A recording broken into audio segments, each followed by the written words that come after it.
Hi everyone. Good to see you on my channel today. Today I will tell you a wonderful story. It is full of love and kindness. I hope you enjoy it and I wish you an enjoyable viewing experience. Thank you. Opening the door at the knock, the widower was stunned to see a nun with twins. He had not expected such a surprise. P4. Christian walked slowly to the bus stop. It was Thursday and he still had 2 days left to work, when he would gladly say goodbye to his factory to spend the weekend without it. For years now, the man had worked at the trailer plant as the former saint. Louis Plant was called. It had once rattled the country. They made good quality truck trailers, so those who knew how to use them bought them, both for their business and for their personal use. But like everywhere else, times have changed, and the former large factory was emptied. Not that it was completely closed, but many shops were rented by furniture factories and plastic window manufacturers. In general, the big for the city production was closed. The state administration was trying to keep it going, but it barely had a glimmer of life in it. That's why Christian stayed there. He used to have a pretty good job by those standards. He even managed to work as chief engineer for a while. But the plant quickly began to decline, and the chief engineer began to lose its relevance. The man returned to his former post and worked for a few more years as an engineer. But the decline could not be prevented. Therefore, Christian was forced to combine in one person an engineer, a fitter, and a mechanic. For so many years, the man became so accustomed to his factory that he agreed to such conditions. But every year the work became more and more difficult. Not only age, but also great disappointment had an impact. A bus pulled up and the man got on it. There were no more free seats, so he huddled at the end of the cabin near the window. It was rush hour, and there was no point in waiting for another, freer bus. Christian stared blankly out the window. There was a traffic jam on the bypass as usual. The man sighed with frustration. This is how it is in my life, he thought. Every day I run into the same traffic jam, but I can't decide to take a new route. How much more patience do I have? Sometimes I think I'll give it all up in a heartbeat because I can't do it anymore. Christian Thompson was a native of the bountiful Houston area of Texas. His town of Burkeville had once, like many others in the region, thrived on farms and ranches. Not to say that the young lad's parents were wealthy men. But his father told his son at once that he must get an education. Austin Thompson's older sister lived in Chicago. There he also wanted to send his son to study at the institute. Aunt Christiana promised to shelter the boy for the duration of his studies at her place, which meant that the boy would never be hungry and would always wear nice clothes that Aunt Caroline bought for him. It's hard to say what the young man wanted then, but Christian was not particularly eager to study engineering and did not want to leave his hometown. And that would have been all right. Maybe Christian would have stayed after studying in Chicago, which he eventually got used to, if it weren't for one thing. Carl Hill was the town administrator at the time. He held on to his position with a deadly grip. Of course, he turned a few things around for himself from time to time. He had a beautiful daughter, Madison. She was in the same class as Christian. For years, the girl had been in love with Christian. And the older she got, the more she thought about how she could marry him. The fact that he went to study in Chicago, she was not particularly embarrassed. He usually came home for the holidays, and they saw each other a lot. You don't need him. Carl used to swear at his daughter. There are so many nice guys out there. And you're clinging to your Christian like a bulldog that you can't get away from him. He was angry. Daddy, I love him. The girl sobbed. If I ever marry, it'll be to him. Madison's father tried to persuade her, but nothing worked, so he went to Austin Thompson. Hello, Austin. I've got something serious to say to you, Carl said. What is it, Carl? Austin was surprised. Do they want to check the fields again? No, it's a personal matter, he said dryly. You and I need to talk about Christian. About Christian? The farmer asked in surprise. Come on, let's go and talk. What's wrong with my Christian? Austin, your Christian is a good guy, said the town administrator from afar. He doesn't drink too much, he's a smart guy. Here's what I'm thinking. Should we do Christian's wedding to Madison? Not only is my daughter beautiful, but she's a hard worker. No bad deeds to speak of. You want to marry your Madison to my Christian? Austin looked at him in amazement. He still has 2 years of schooling to go. It's okay. Madison loves him so much that she'll wait, Carl smiled. Besides, I'm not going to hurt them. You know me, they'll live happily ever after. Carl, I don't know. Christian's father scratched his head. He hasn't thought about marriage yet. And anyway, maybe he has someone in Chicago? Do you think he tells me that? The farmer laughed. Austin, but you talked to him. Madison's father looked at him carefully. Explain everything to him. He'll listen to you. There's no reason for him to go to a foreign country when he has such a bride waiting for him at home. Christian's father was puzzled by his conversation with the receptionist. It wasn't that he was against Madison, but he'd rather have his son make his own choice. Austin, I think Carl is right. Camila, Christian's mother, supported the administrator. Let him come home. Carl will give him a good place here. With his education, everything is possible here. And Madison is a good girl, homely. She'll be a good hostess. What if he already has someone there? Dad objected. We're spoiling the guy's life plans. So what she said coldly. Is it better for you that your son is here, at your side, in a good position, or in some unknown place carrying sacks? You're the father, you talk to him about it. For a long time, Austin put off talking to his son. It was just before Christmas when he called him. Well, son, don't you miss home? Father asked cautiously. What are your plans after graduation? Honestly, I do, Christian answered. I'm used to Chicago after all these years, but I still want to go home. I don't know about plans yet. Well, maybe you have a job in mind, Austin continued. Or a serious relationship. I don't have either of those things. Christian answered with annoyance in his voice. I think about it all the time myself. I look at job ads to see what's on offer here. What about Madison Hill? Austin couldn't help himself. She's a good girl, and you know who her father is. What's Madison got to do with it? I don't get it, the boy said. Son, we just found out recently that Madison has been in love with you for a long time, his father said quietly. So we thought you two would make a good couple. Dad, I don't really see her as my girlfriend, Christian laughed. To be honest, I've never even thought about it. But look at her, son, insisted his father. Carl promises you a good position. Have you already decided everything without me? The boy got angry, but then added more calmly, all right, I'll think about it. I'll probably go home anyway. Austin shuddered. The bus driver braked sharply. The man cursed to himself, but it was all right, and he stared out the window again. Behind him the trees appeared, from which a strong wind was tearing off autumn leaves. This is how another year will soon end, the man whispered annoyingly.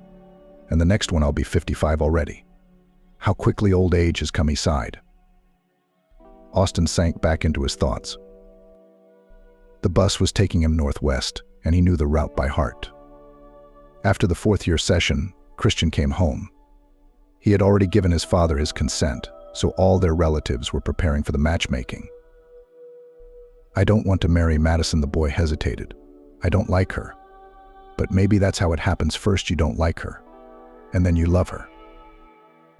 Well, son, his father said to him a few days later, are you ready for matchmaking? Oh, Dad, I don't know, the son confessed frankly. I'm not going to Madison's house. It'll all blow over, his mother assured him. Do you think I married your father for love? Rarely do people marry for love. I think true love comes later, when you have a family. Your father and I have been together for years, and I wouldn't trade him for anyone else. The matchmaking was a big deal. You couldn't make a mockery of it in front of the chief of the town. Christian's uncle was a big talker. He had, as they say, a loose tongue. The whole matchmaking thing was fun. He never shut up. Well, Christian, son, Carl hugged him. Madison's going to wait for you for a year. And next August we'll have a wedding. Madison was incredibly beautiful. She stood in a soft pink dress and kept lowering her eyes in embarrassment. Can we really make it work and have a good life? Looking at the girl, the guy thought. Madison is actually very pretty. After the matchmaking, the young men started dating. They needed to get to know each other better. Christian told her stories from his life in Chicago. The girl listened to them with interest. Madison talked about their life in the village, told the boy about her dreams. "You know, Christian, I want so much for our children to stay in the village like we did. To run their own business," the girl said with tenderness in her voice. "But still, some of them will want to study, and some of them will even be against staying here and will go to the city." The boy objected to her. "Yes, I understand," Madison sighed. "You know, I'd like to build a family nest so our chicks won't leave it," she laughed. She laughed. Madison was ordinary in Christian's eyes. She wasn't educated. Carl didn't want to let her go to town. But there was some worldly wisdom in her. She was easy for a guy to be with. By the end of the summer, Christian even thought he was falling in love with Madison.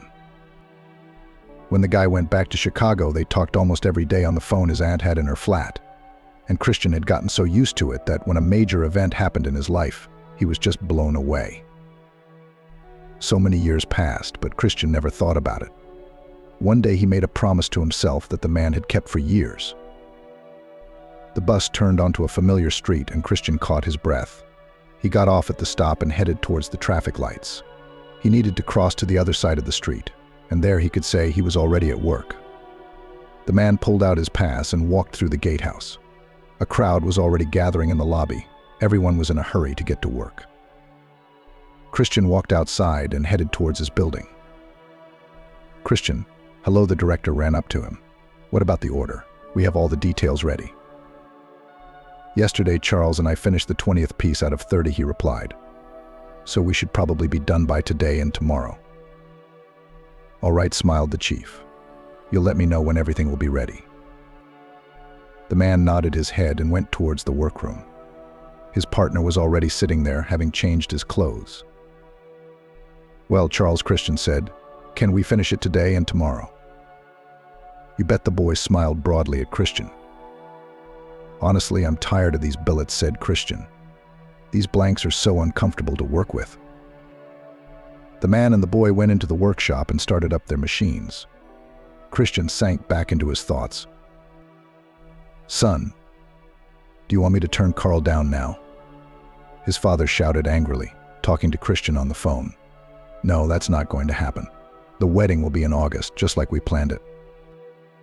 The guy was coming home with a heavy heart after defending his diploma. The next day he invited his aunt to a cafe as a thank you. But another day later he left quickly. He never came to Chicago after that. The wedding was very expensive. Carl was marrying off his only daughter, so despite all his greed, he organized the holiday with all the scope.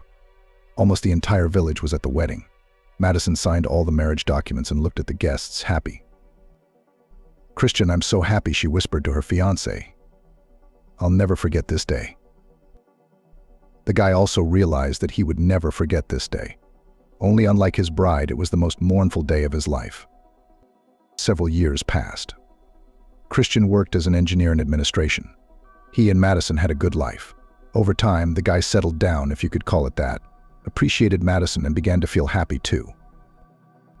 Everything would have been great, but as often happens in such cases, there was one but it did not work out for young people to have children. Nobody knew what the reason was. They went to Los Angeles and New York.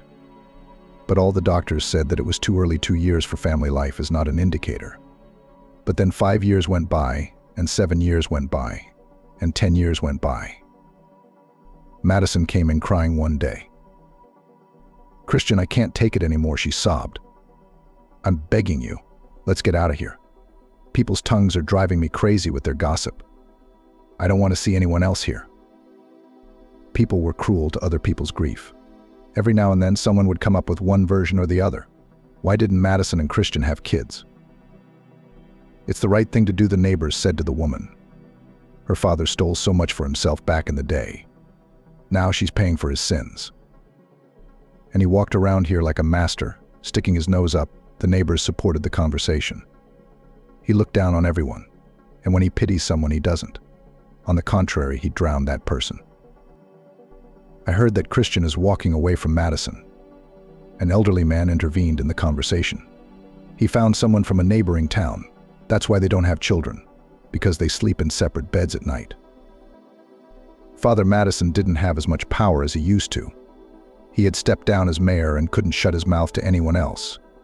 He realized that Madison's town was suffering. Everyone turned against her in an instant.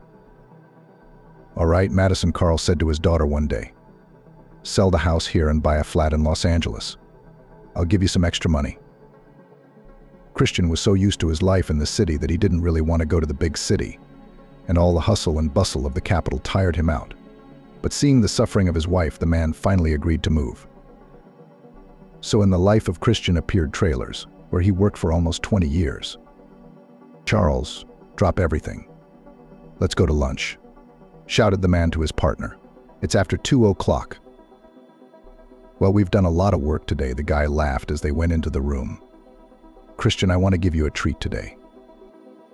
Taking jar after jar out of the bag, Charles smiled. "It was Mom who told me to give you her famous tomato juice. And some very tasty winter vegetables, too. Oh my God, 2 jars of raspberry jam. I almost forgot." "Oh, Charles, thank you," said the man. "And tell your mom thank you very much for me. How I've missed such homemade goodies. You know, since my mother died 2 years ago, I have never tasted such delicacies." "You're welcome to eat it," Charles rejoiced. "For a man like you, it's not a pity. You know, I'm lucky to have you. You never swear, you don't pry." The workers had lunch and talked for about half an hour. Then they went back to their machines. The time for work fled imperceptibly. It was already 16:45. The foreman looked at his watch. "Charles, well, let's finish. There are 7 blanks left for tomorrow. I reckon we'll have them done by 4 o'clock. The man and the lad went out through the gatehouse into the street together. Charles went in the opposite direction. He lived in the neighborhood. Christian wandered towards the bus stop. Here's another day gone, he thought as he shivered in the cold Los Angeles wind.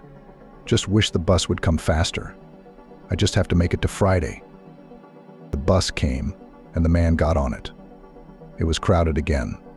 The passenger stood in the aisle, hung on the bar, and immersed himself. It was already dark outside, and Christian closed his eyes from fatigue. Suddenly someone shoved him, and there was a clinking of cans. God, I wish they hadn't broken. The man pulled the bag to his chest. Such wealth should be protected, he smiled. The bus seemed to go on endlessly. It took about an hour and a half before it appeared in the southwest. Christian got off of it and walked towards his apartment block. He entered the entranceway, which immediately smelled old and damp. Why aren't there any scents for these old entrances? The man clamped his nose. Sometimes there's nothing to breathe in here. Christian went home and changed his clothes. His stomach rumbled so much that he didn't bother with any formalities. He opened a can of tomatoes and reached in with his hand. What a delicious meal, the man murmured. It's been a long time since I've had such a delicious meal. Where were my fried potatoes in the fridge? Together it's going to be a real bomb. Christian ate dinner, washed the dishes, and sat down on his favorite sofa. The television was sometimes a real outlet for him. Not that he was into political squabbles, but watching some films made him forget his loneliness. The man glanced at the sideboard. There, a picture of his wife Madison stood in the most prominent place. Since moving to Los Angeles, Madison had been trying to get a job somewhere. Staying at home in the flat was very hard for her.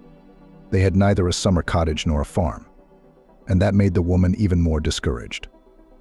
She dreamed of having children, but she and her husband had no luck.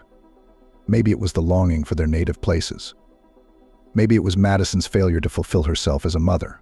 The woman began to fade. At first, Christian thought his wife was really depressed, so he often sent her home to her father, but it didn't help. Carl was also very worried about his daughter. Madison began to take first to doctors, then to all sorts of women. But the woman never recovered. At the age of 42, Madison died. She was diagnosed with a brain tumor.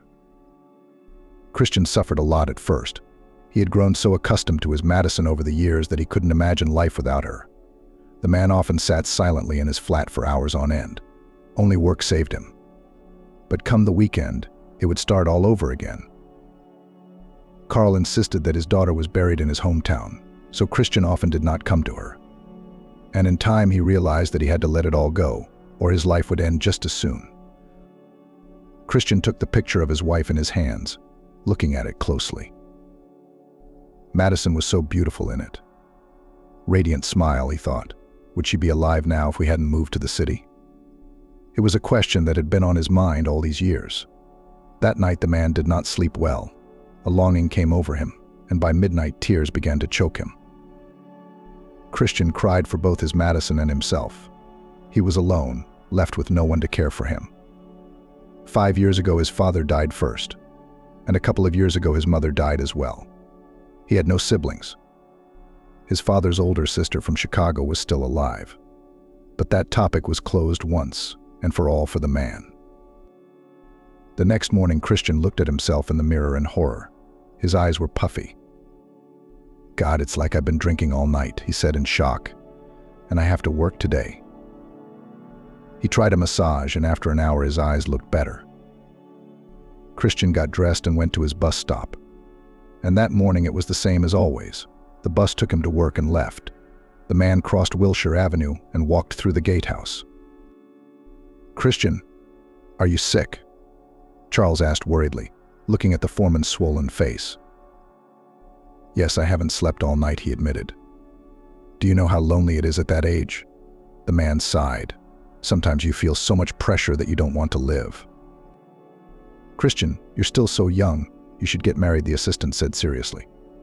"What's your age? You're not 70 years old." Though even at that age some people manage to have affairs. "Charles, where am I going to find a normal woman at that age?" he asked with frustration in his voice. "Nobody wants romantics like me." "Come on," laughed the boy. "My uncle got married for the 5th time when he was 65. "Wow," laughed the foreman. "He didn't get a medal for that. How much nerve you have to have for 5 wives. I certainly would not have endured so many of them." "As he says, I was happy with each of them," Charles replied. "That's why, at 75, he's blooming and smelling." "Charles, I'm dreaming that you and I will get through the day and finally go away for the weekend," Christian smiled. Dreaming of a new wife was too much for him. By 4 o'clock, they had worked the remaining 7 billets. They could go home early today. It was an unspoken rule between him and the director. Nicholas approached the chief of men. "That's it," he said.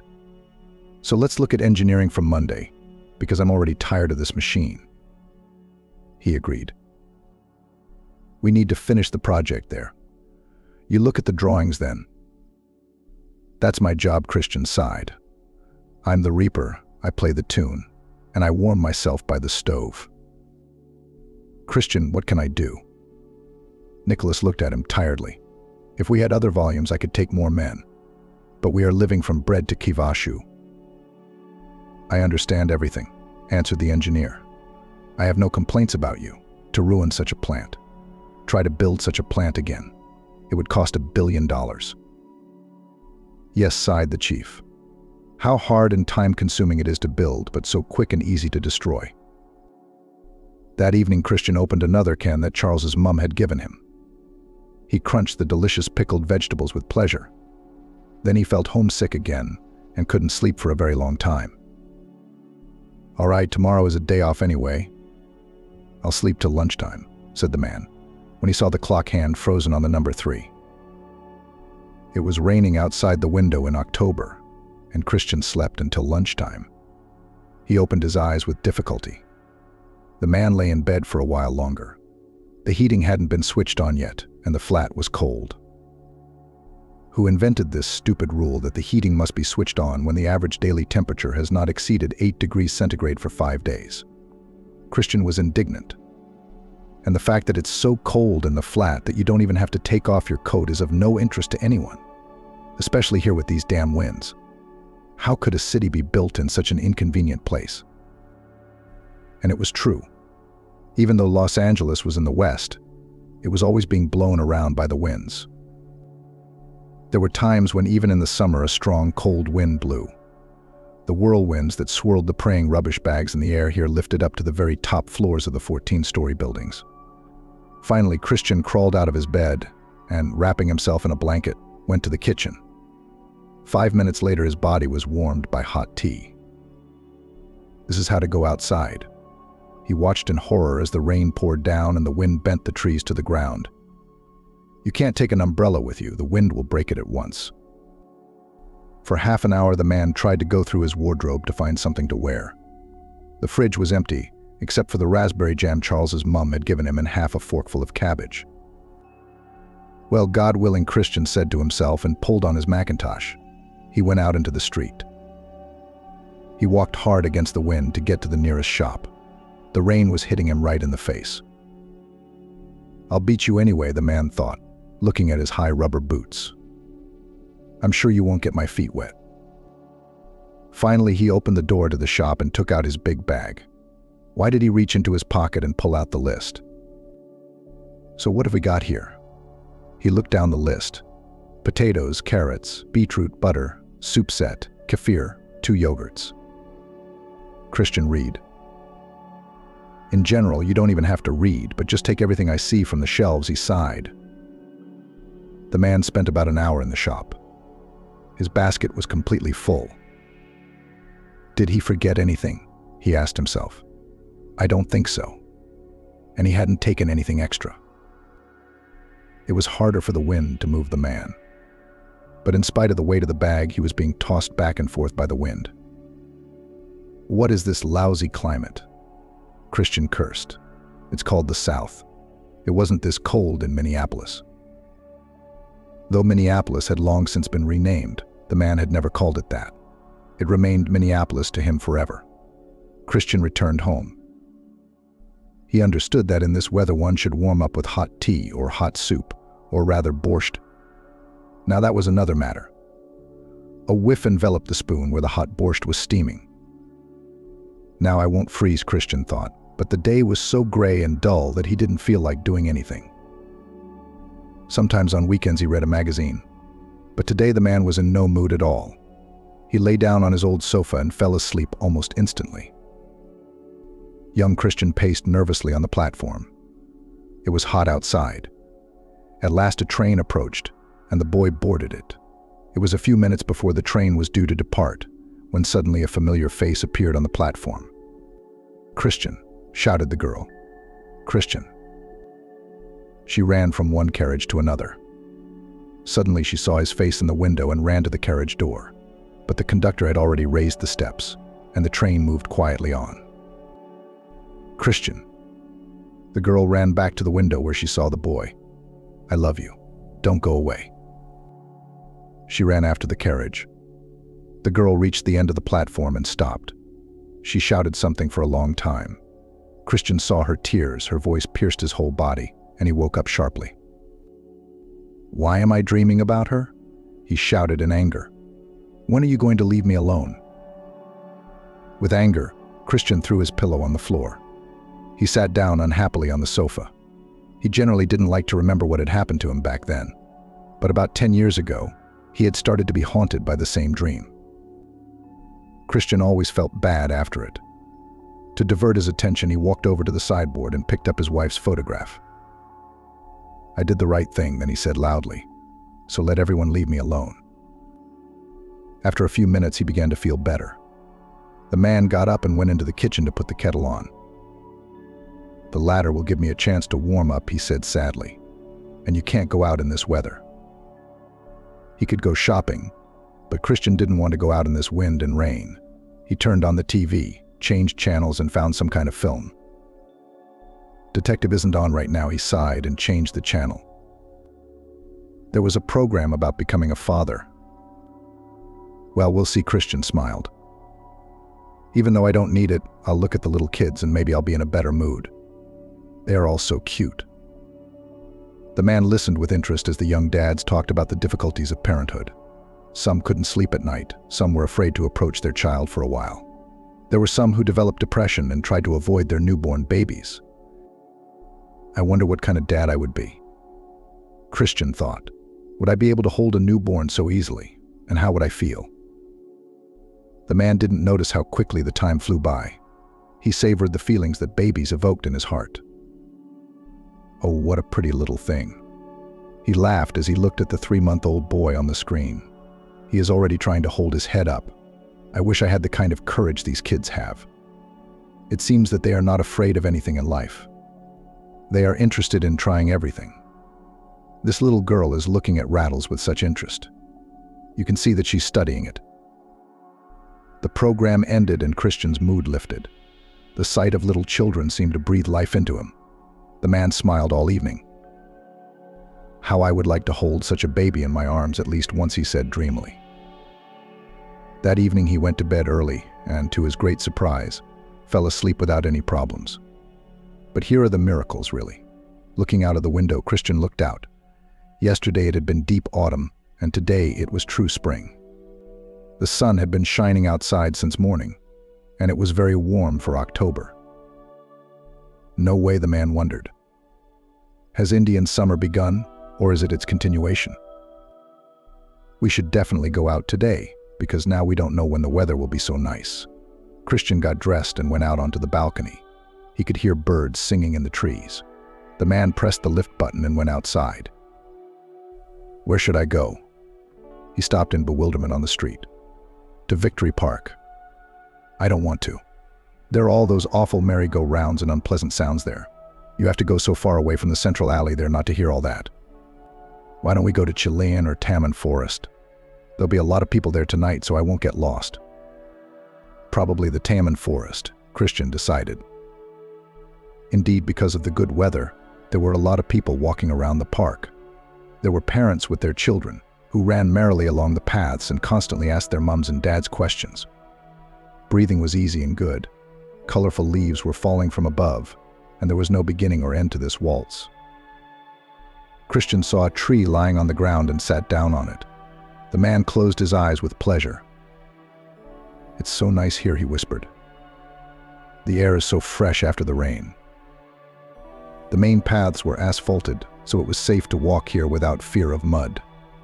Christian still wanted to walk around the park for a while, but he was so hungry that he couldn't stand the feeling of hunger any longer. The man walked out of the forest and headed towards the bus stop. Today was a wonderful day, he smiled. A walk like this is good for me. It chased away all my moping. Finally, the man got off at the bus stop and headed towards his house. He stroked his stomach with anticipation. Christian quickly jumped into the lift and eagerly opened the door to his flat. He quickly undressed and put the borscht on the cooker. With light movements, he sliced the sausage into large slices and sat down at the table. No sooner had he taken the spoon in his hand than the doorbell rang.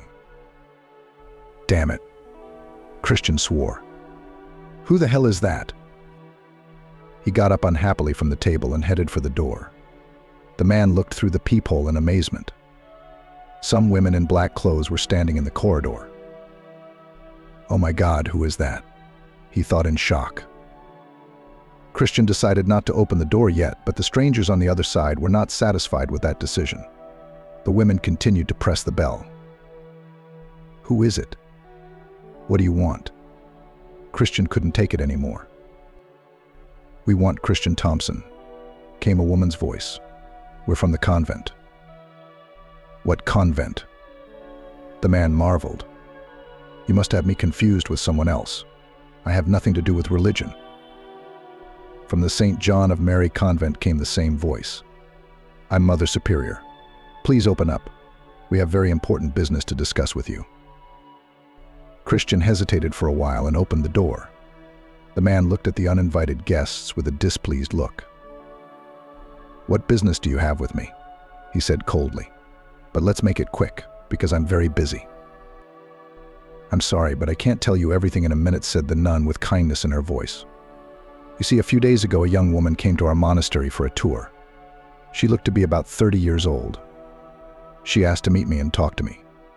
We talked about her personal life. The woman asked me to give her advice on what she should do. She called herself Nancy, but I don't think that was her real name. She came to the convent a few times, but when we made our rounds this morning, we found this." She pointed to a basket of some kind. It was quite capacious. "Well, what is it? What does it have to do with?" the man asked with interest. "Well, as far as I am concerned, it has something to do with you," Mother Superior sighed and took the basket from her novice's hands. The woman opened the coverlet and Christian immediately turned pale. In it, 2 little girls were sleeping sweetly. They were boys, judging from their blue suits. Whose children are these? He couldn't stand it. What have they got to do with me? Well, read this. The nun held out the note. We found this in the basket with the children. I'm sorry, but I can't keep these children anyway. By the time you find them, I'll be long gone. I'm leaving the country forever. I ask you very much to find my father, Christian Thompson, and give him my children. Read the landlord. This is some kind of mistake, shouted the man. I don't have any children. My wife and I have never been able to have a child, and I've never had anyone but her. Well, we can do a DNA test, and then you will decide what you want to do with the babies. Mother Superior looked at him sternly.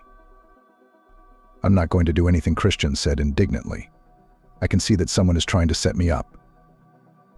I don't know if you have anything to do with these children, the nun continued.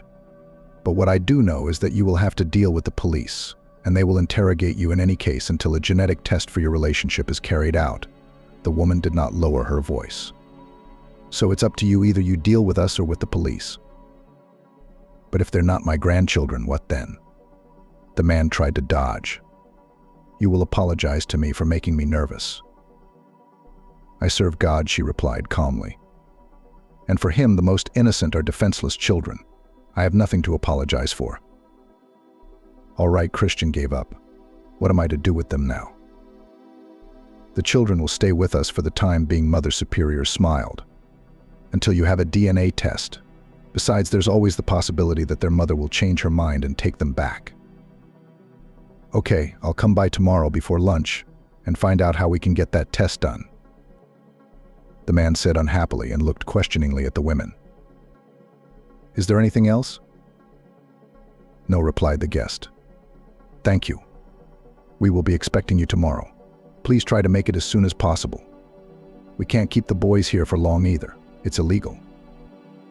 Christian closed his door. He lost his appetite and lay down on the sofa, exhausted. What a good start to the day, he resented. They had to ruin it like that. I had no one but Madison. Somebody was trying to make a fool out of me. Somebody was trying to set me up. But I'll show you. You think it's that easy to pin all this on me? I'm sure your test won't show any parentage. The next day, Christian woke up in a terrible mood. Not only did he have a headache, but he also had to ask Nicholas for time off. Today they were going to look at old and new projects. But the chief, without telling him anything, allowed him to do his own thing until lunchtime. I have to spend so much money on this rubbish, Christian said in shock when he was told the price for the test. I have nothing else to do. Who will reimburse me for all this? In spite of his inner protests, he asked the nurse to come to the monastery and take the test for him and the babies. The man looked furtively at the babies. He was drawn to them by some invisible force. Christian quickly restrained himself and left the convent room. The test will be ready in 5 days, the nurse said. You'll get a notification on your phone. 5 days. The man asked in horror. Is that how long you have to wait? Unfortunately, it can't be any quicker, she explained. The reagents have to be aged for a certain period of time so that the right genes can be detected. A sullen Christian went back to work. Nothing pleased him. He had hoped that the next day he would know the results and forget about the case once and for all. But now it turned out that he would have to suffer for 5 whole days. Who could have given this girl this idea? Thought the engineer. How did she even know my name? Maybe one of my former colleagues played a joke on me like that. And now I have to deal with all this. The man sat there thinking about his own thoughts while the director explained something to him. Well, do you agree? Nicholas asked him. Shall we do it that way? What? Christian came back to reality. I'm sorry I wasn't listening to what you said. Christian, is something wrong with you? The chief asked him worriedly. Don't even think about being sick. We've got a big order for parts coming in. No, it's just that I was up all night with a headache, he replied. What did you say to me again? After work. For the first time in a long time, Christian didn't want to go home. He had a feeling that something bad was waiting for him there. Or rather, there was some kind of surprise waiting for him there. What could be worse than what had already happened?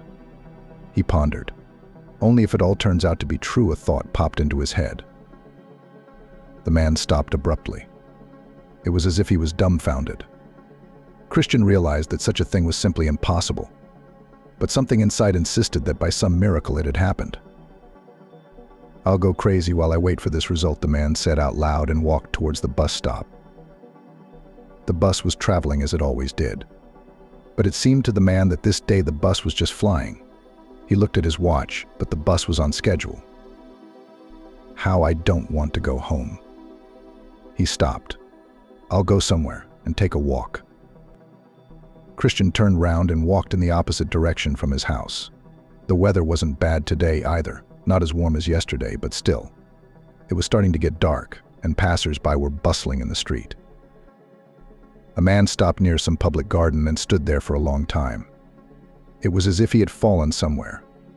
He was not interested neither in the dog that ran up to him and started barking at him, nor in the loving couple sitting on the bench, nor in the loud music of teenagers. It was as if everything had stopped, but the man felt such a warmth on his heart that he was even afraid to move.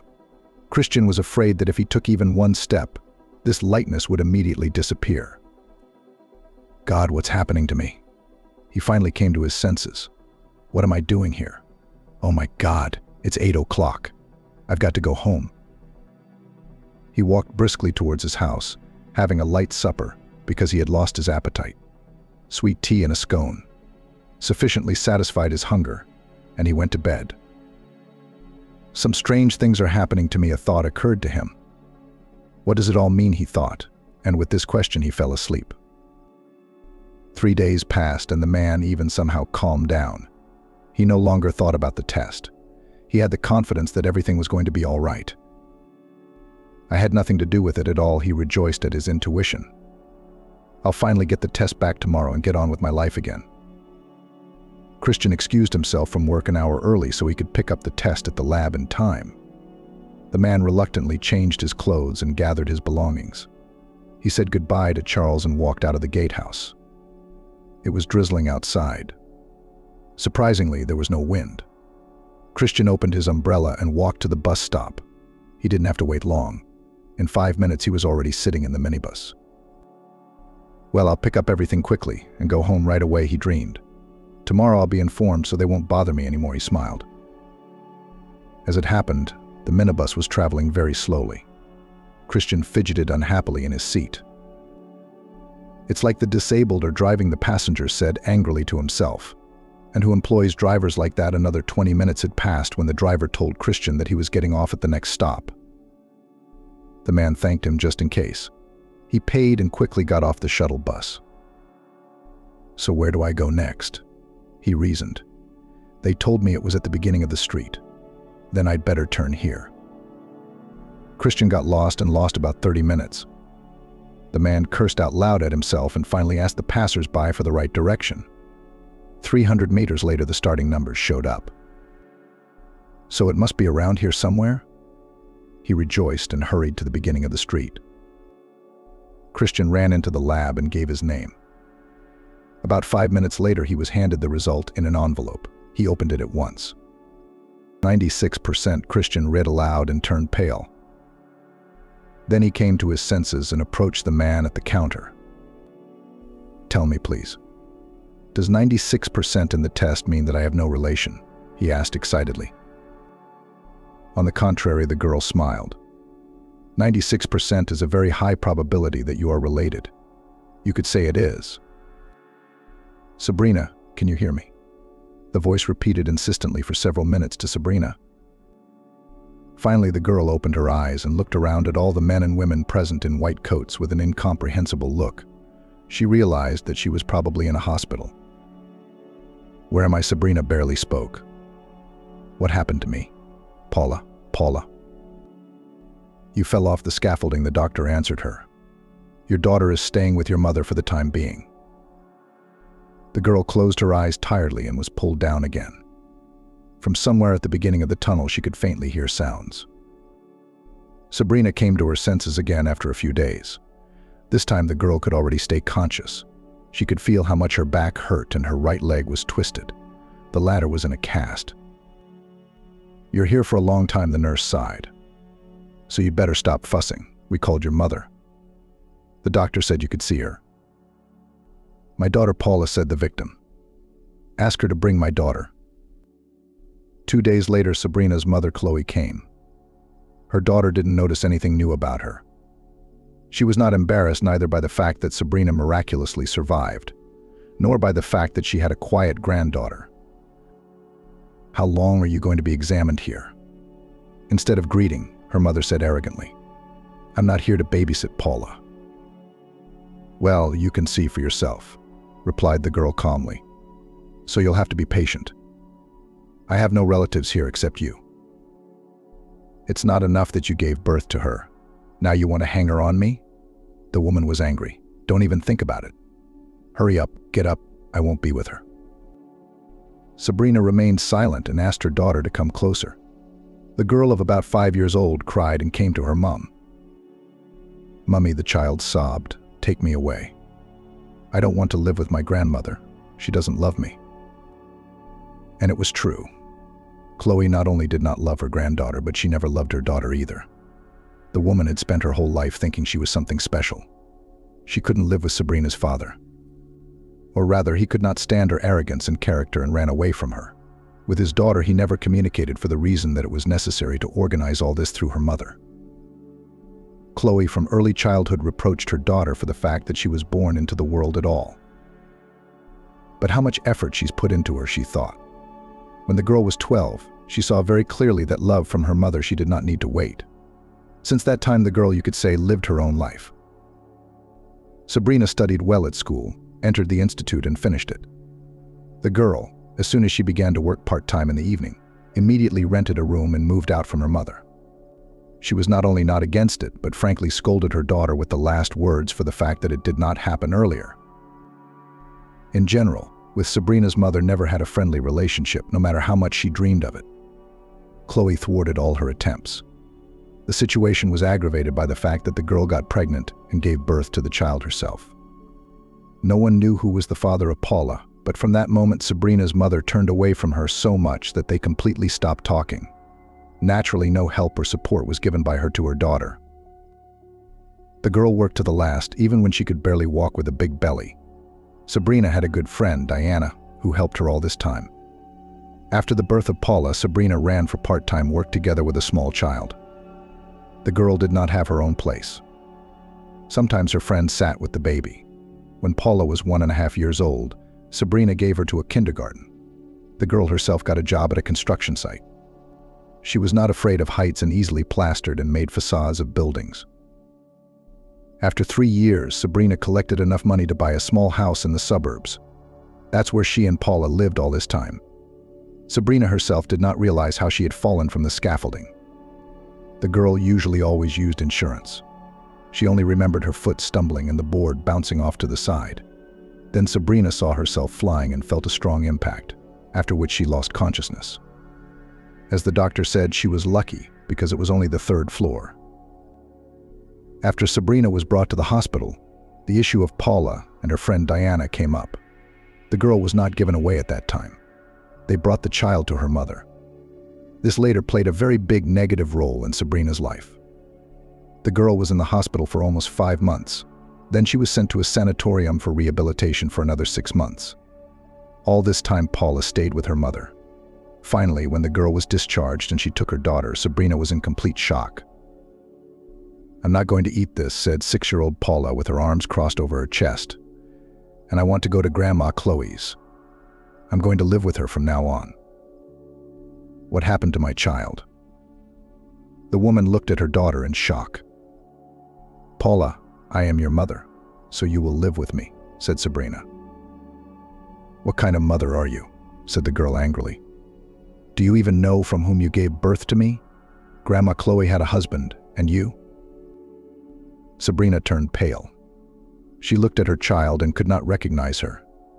In almost a year, her mother had made Paula a real monster, just like herself. And you tell the teacher that you don't want to live with her. Her grandmother used to teach her when she sneaked into the kindergarten. Tell her she beats you, she doesn't buy you anything. Then you will definitely live with me. That's what you want, isn't it? Of course, yes, the girl hugged Chloe. I only love you alone. I don't need her. From that moment in Sabrina's life, there was one problem after another. Paula was always telling stories at daycare that her mother was treating her badly. The girl would sometimes sob for hours to get attention. The social welfare authorities called Sabrina every now and then.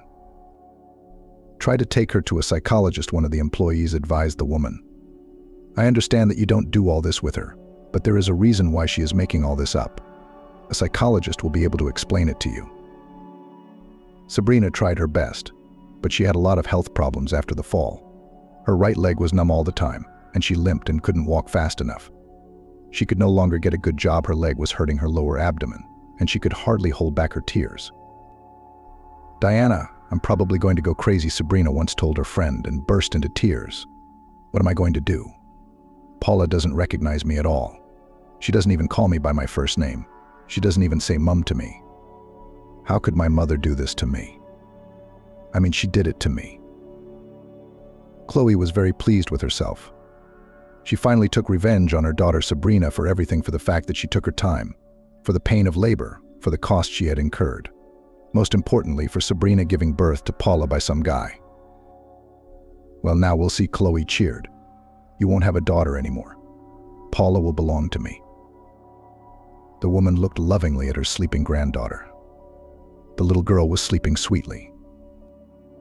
Lord, how can such a creature live, and such an angel, she thought, wiping away her tears. Paula, how I love you. Why are you doing this to me? But then the girl would wake up and everything would happen again. She spoke to her mother in a lovely tone, blackmailed her into running away to her grandmother's. Diana, I can't take it anymore, Sabrina came to her friend one day. I can't take it anymore. Not only I can't work for a long time, my lower back and leg hurt, but now, apparently my right leg is constantly falling off when I'm nervous. Sometimes it just stops moving. I'm afraid I'm going to stop walking soon. Sabrina, Diana said gently. Maybe you should talk to him. If you want, I'll tell Henry. He'll find his information. He left me without Paula, she sighed. What would I tell him about her? I'm sorry, but the one night we were together, I got pregnant. If he wanted to, he would have found me a long time ago. I'm not looking for him. Sabrina came in from a friend's house. Her leg hurt again. She lay down on the couch and closed her eyes. Scenes from her past life came before her. There was noise and commotion in the classroom. The first year was very turbulent. There were only 5 girls in a group of 20 students. All the students were looking at each other curiously. No one knew anyone yet. Sabrina sat alone at the last table. She was looking out the window and not participating in all the introductions. Suddenly some guy sat down in front of her. He put his bag down, but then abruptly turned to the girl and asked her something. She answered him briefly. It seemed to Sabrina that the guy was not from around here. That's how her first encounter with him happened. After a few months, Sabrina realized that she liked the guy. It was almost 5 years later when a romantic relationship began between them. Or rather, it didn't happen until May when they were writing their diploma. Fortunately or not, they were assigned to write their diploma together. Sabrina, the guy approached her. Look, I brought the blueprints. We still have to do this last calculation for the diploma. Yes, everything seems to be good here. The girl looked at the scheme. You're very good. You've done such a thorough job. She patted him on the shoulder. Sabrina, let's go to a cafe, suggested the student. I haven't been away from my desk for almost a week. Let's distract ourselves a little. The girl was very embarrassed. Despite the fact that she liked Christian very much, she was usually cold to him. Before she could answer him, the guy had already put all the blueprints in a tube and was waiting for her by the door. Are you coming? He urged the girl on. Come on, hurry up. I'll tell you honestly, I'm very hungry. The young people went to the student cafe. There they sat for about 2 hours, discussing their diploma and its defense. I think that you should present the theoretical part, and then I will present the drawings and calculations, Christian suggested. Okay, Sabrina agreed. I'm all for it. If you knew how much I dislike calculations. She laughed. It will be our future work. Christian laughed and looked at her intently, but then he stopped and blushed. They sat in the cafe for a long time. Somehow they went home in one direction. Whether Christian saw the girl off that day or not, it was hard to say, but the young people stopped outside the house where Sabrina rented a room. "Will you stay here?" the girl asked him curiously. "Or will you go home?" At first I really wanted to leave, but now I don't know, Christian said with annoyance in his voice. "I promised my father that I would come back." "What if you have a job here, a family?" The girl looked him in the eyes. "Well, it's all very complicated for me, Sabrina," he sighed. "I've tied myself to the house without realizing it. I gave my word and I can't break it." "Even if your fate depends on it," she smiled. "Even then, will you come back?" "I don't know," the boy answered tiredly. "Sometimes I feel like I'm not living my life. It's like I'm not in my life. My mother and father and other people are there. They want me to do what's best for them. But sooner or later it will all come out," the girl replied. "One day it will make you feel so unhappy." "Maybe you're right," Christian looked at her. "Sabrina, I really like you," he said suddenly.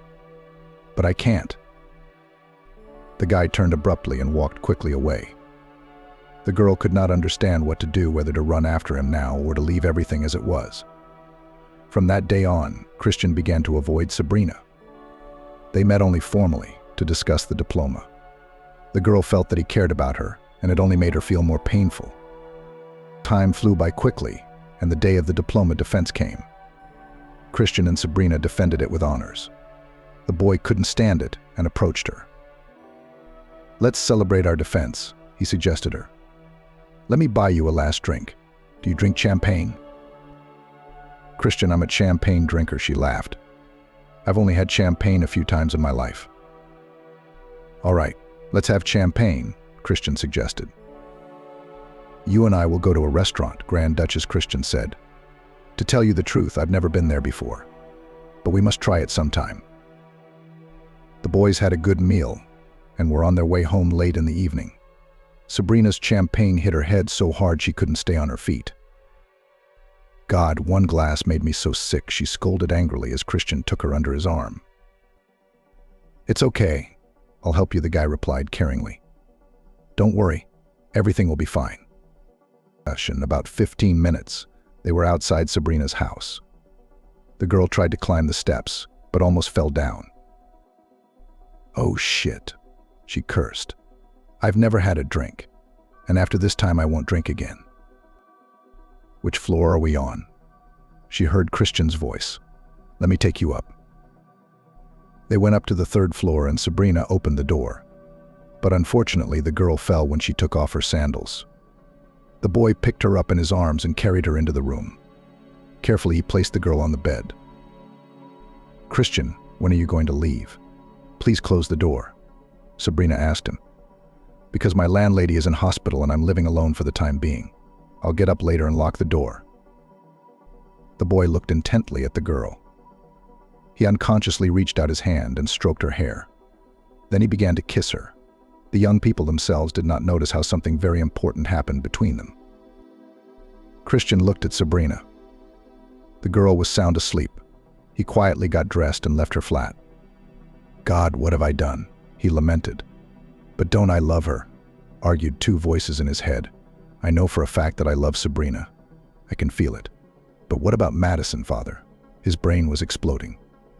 "What am I going to tell them?" The next day, Christian tried to talk to his father, but he flatly refused to listen to him.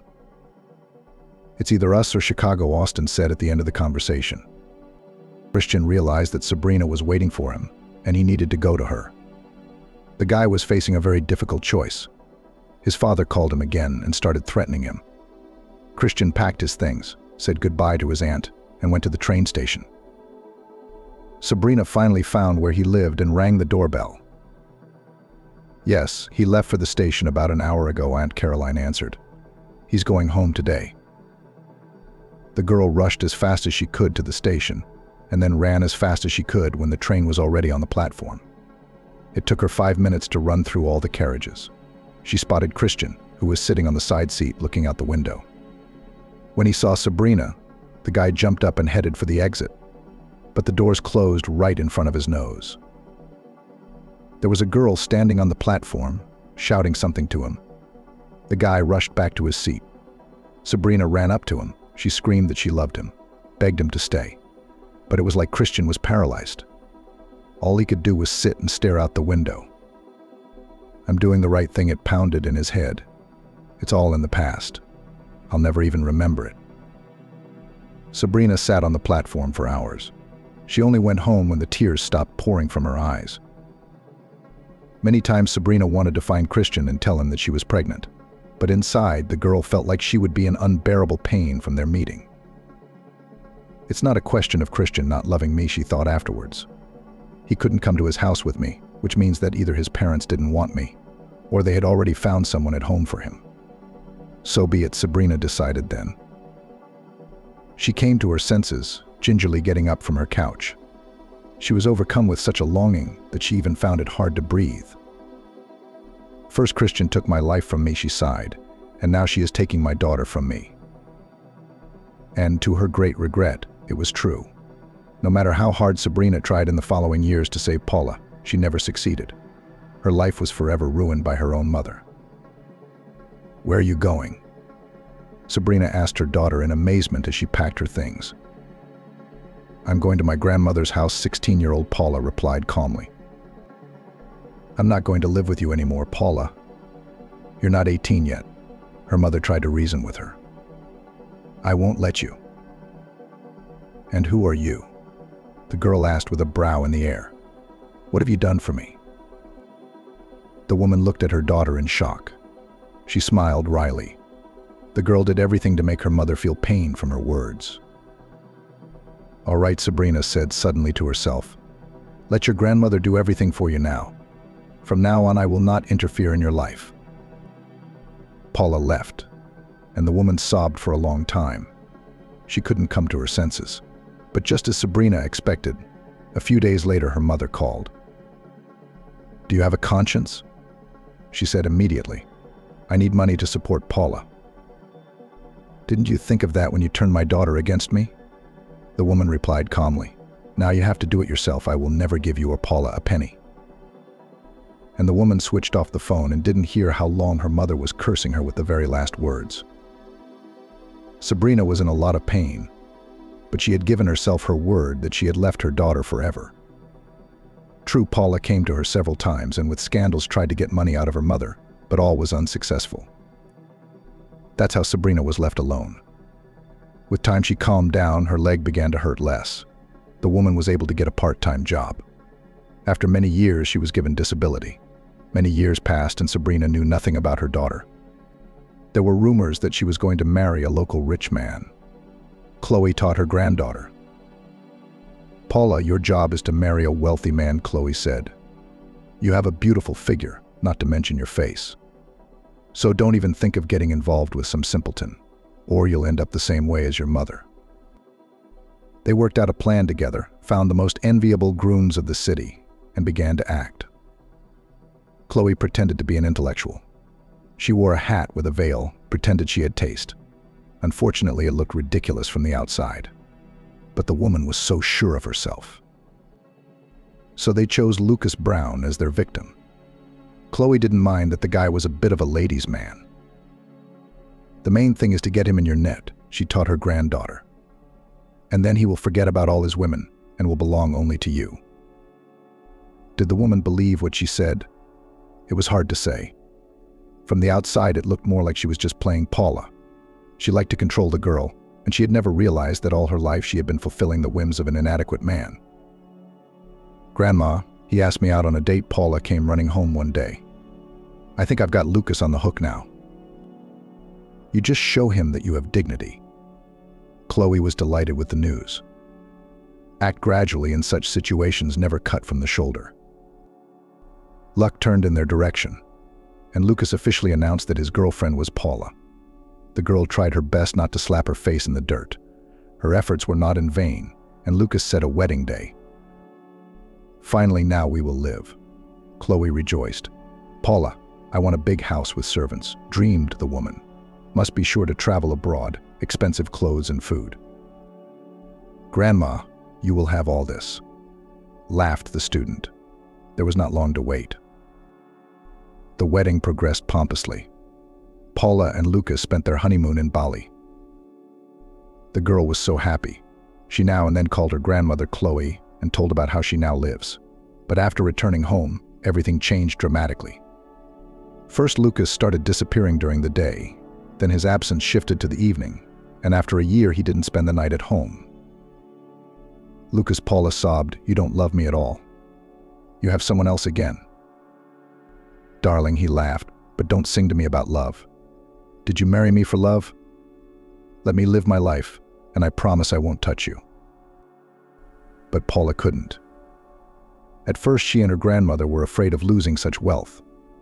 Her scandals led to the fact that Lucas began to cut her money. The girl did not understand his actions and continued to insist on her own. It ended up that one day Lucas put divorce papers on the table.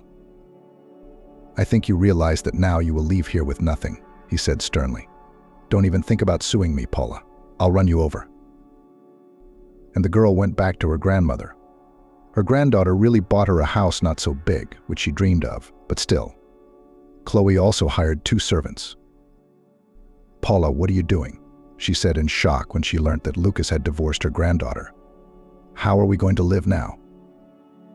"Well, we have your house," objected her granddaughter, "so we'll figure something out."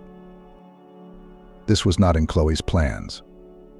And from that moment, the woman began to evict her granddaughter from her house in all sorts of clever ways. "Paula, he's such a good man," advised her grandmother to her granddaughter one man. "He does not smoke and does not drink. He has a flat. So you'll have a place to live.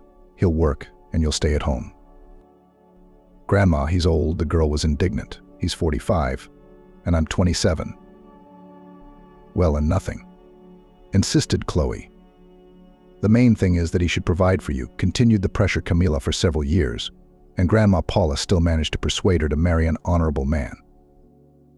"Well, that's good," Camilla sighed with relief. "I'm finally rid of her. She's going to live in my house. She must have forgotten who is the head and who is the neck. I'll never do anything to my own detriment." And that's where Paula's luck ran out. The man turned out to be a drinker. She put up with him for a few months and went back to her grandmother's house. "You know, Paula, I'm sick of you and your problems." She did not let her granddaughter into her house. "But where am I going, Grandma?" "I'm pregnant. I'm 4 months along and nobody wants to abort me." "Did I sleep with that man?" Chloe was screaming at the top of her voice. "You're the one who started this whole mess. You're the one who has to clean it up." "All right, then I'll show the documents for the purchase of your house and the police, and at least get my share of it." "At the most, you'll be thrown out of here," Paula threatened. The woman was frightened by her words and let Paula into the house. From that moment, she tried to get rid of the girl. "Paula, who will take care of your children?" Chloe once told her. "You're having twins. I can't do it. I can't even count on your mom." "So give them straight to the orphanage," said Chloe unequivocally. "As in the orphanage?" The girl shuddered. "Are you suggesting me to give up my children? And who will feed you and them?" Chloe looked at her sternly. "I don't know," Paula answered with annoyance in her voice.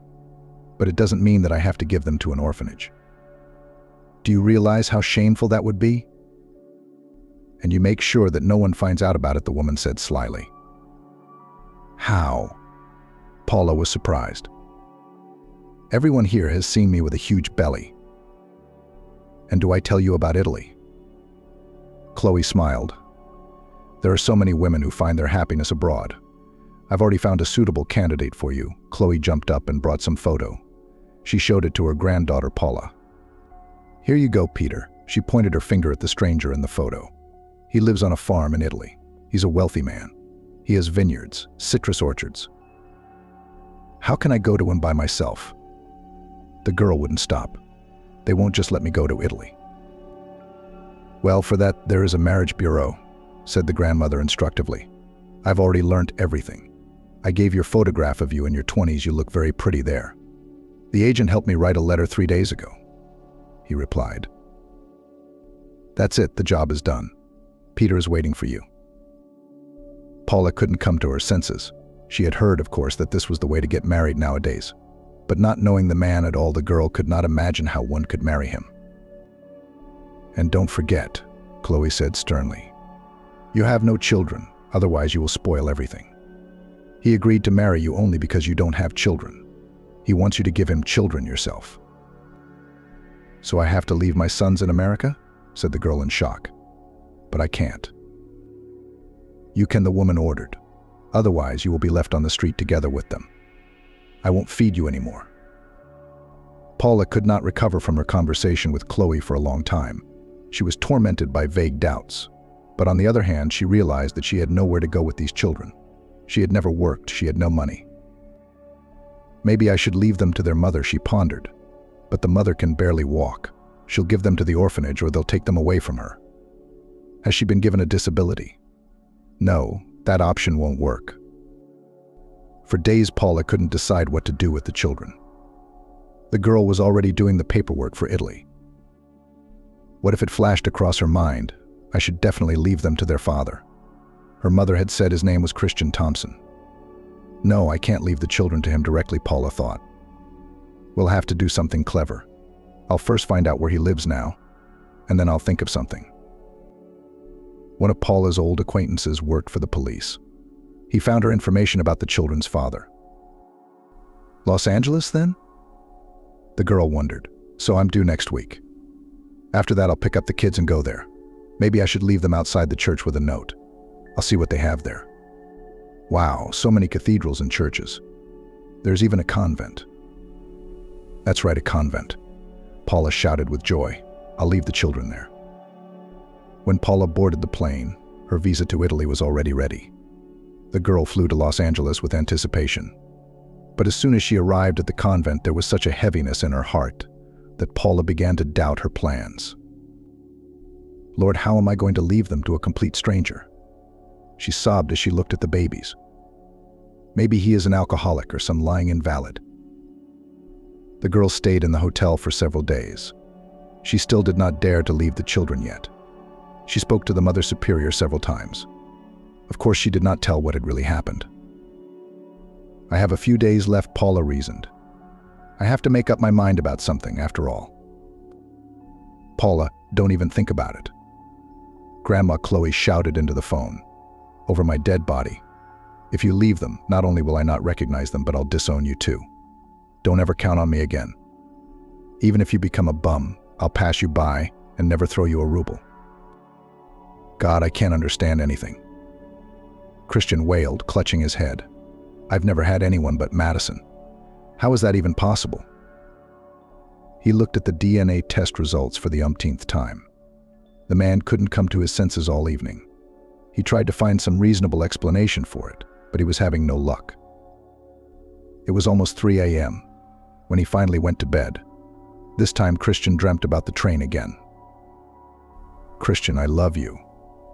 Don't go, it was ringing in his ears as the man woke up. Christian sat up abruptly on the bed. The clock read 6:30 in the morning. The man stared at one point on the floor and sat like that for a long time. It can't be. It struck him suddenly. Could it be that one time she had got pregnant? God, he'd never been with anyone else but her. Christian stood up quickly and paced the room. His thoughts drifted to where he had forbidden them to go for so many years. Does it turn out that Sabrina had a daughter by me? He said aloud. But then why didn't our daughter leave the children to her? Maybe. Heavy thoughts tore at his heart. No, not that. Sabrina, was she really dead? He covered his face with his hands and sobbed. I've been running away from my happiness for so many years. But she was waiting for me. I could always feel it. So Sabrina is dead. The thought struck Christian so hard that he couldn't get out of bed that day. I have nothing to live for now, he said to himself. If Sabrina is gone, I am no longer needed here. He lay like that until the evening. Suddenly his phone rang. It was the Mother Superior. Did you get the results of the DNA test? She asked quickly. We need to deal with the issue of the children urgently. Yes, the man replied briefly in a low voice. They are actually my grandchildren. It's an old story from my college days. What have you decided? The nun continued the conversation. Will you keep the boys? I don't know. Christian was confused. Can I think about it for a while, please? All right, do you have until tomorrow? Agreed the woman. I'm sorry, but we can't wait any longer. The children have been staying with us illegally for a whole week. Christian came to his senses. He had some strength in him. The man made himself some hot tea and began to think hard. Okay, I can hire a nanny. So if they don't sleep well at night, I'll at least try to get some sleep during the day, Christian reasoned. I'll get someone from the child welfare office to teach me how to bathe them, feed them porridge, and take them for walks. I'll take them for walks myself. There won't be any problems here, as I won't be able to work now. The state has to pay me some kind of allowance for my children, so I'll have some money.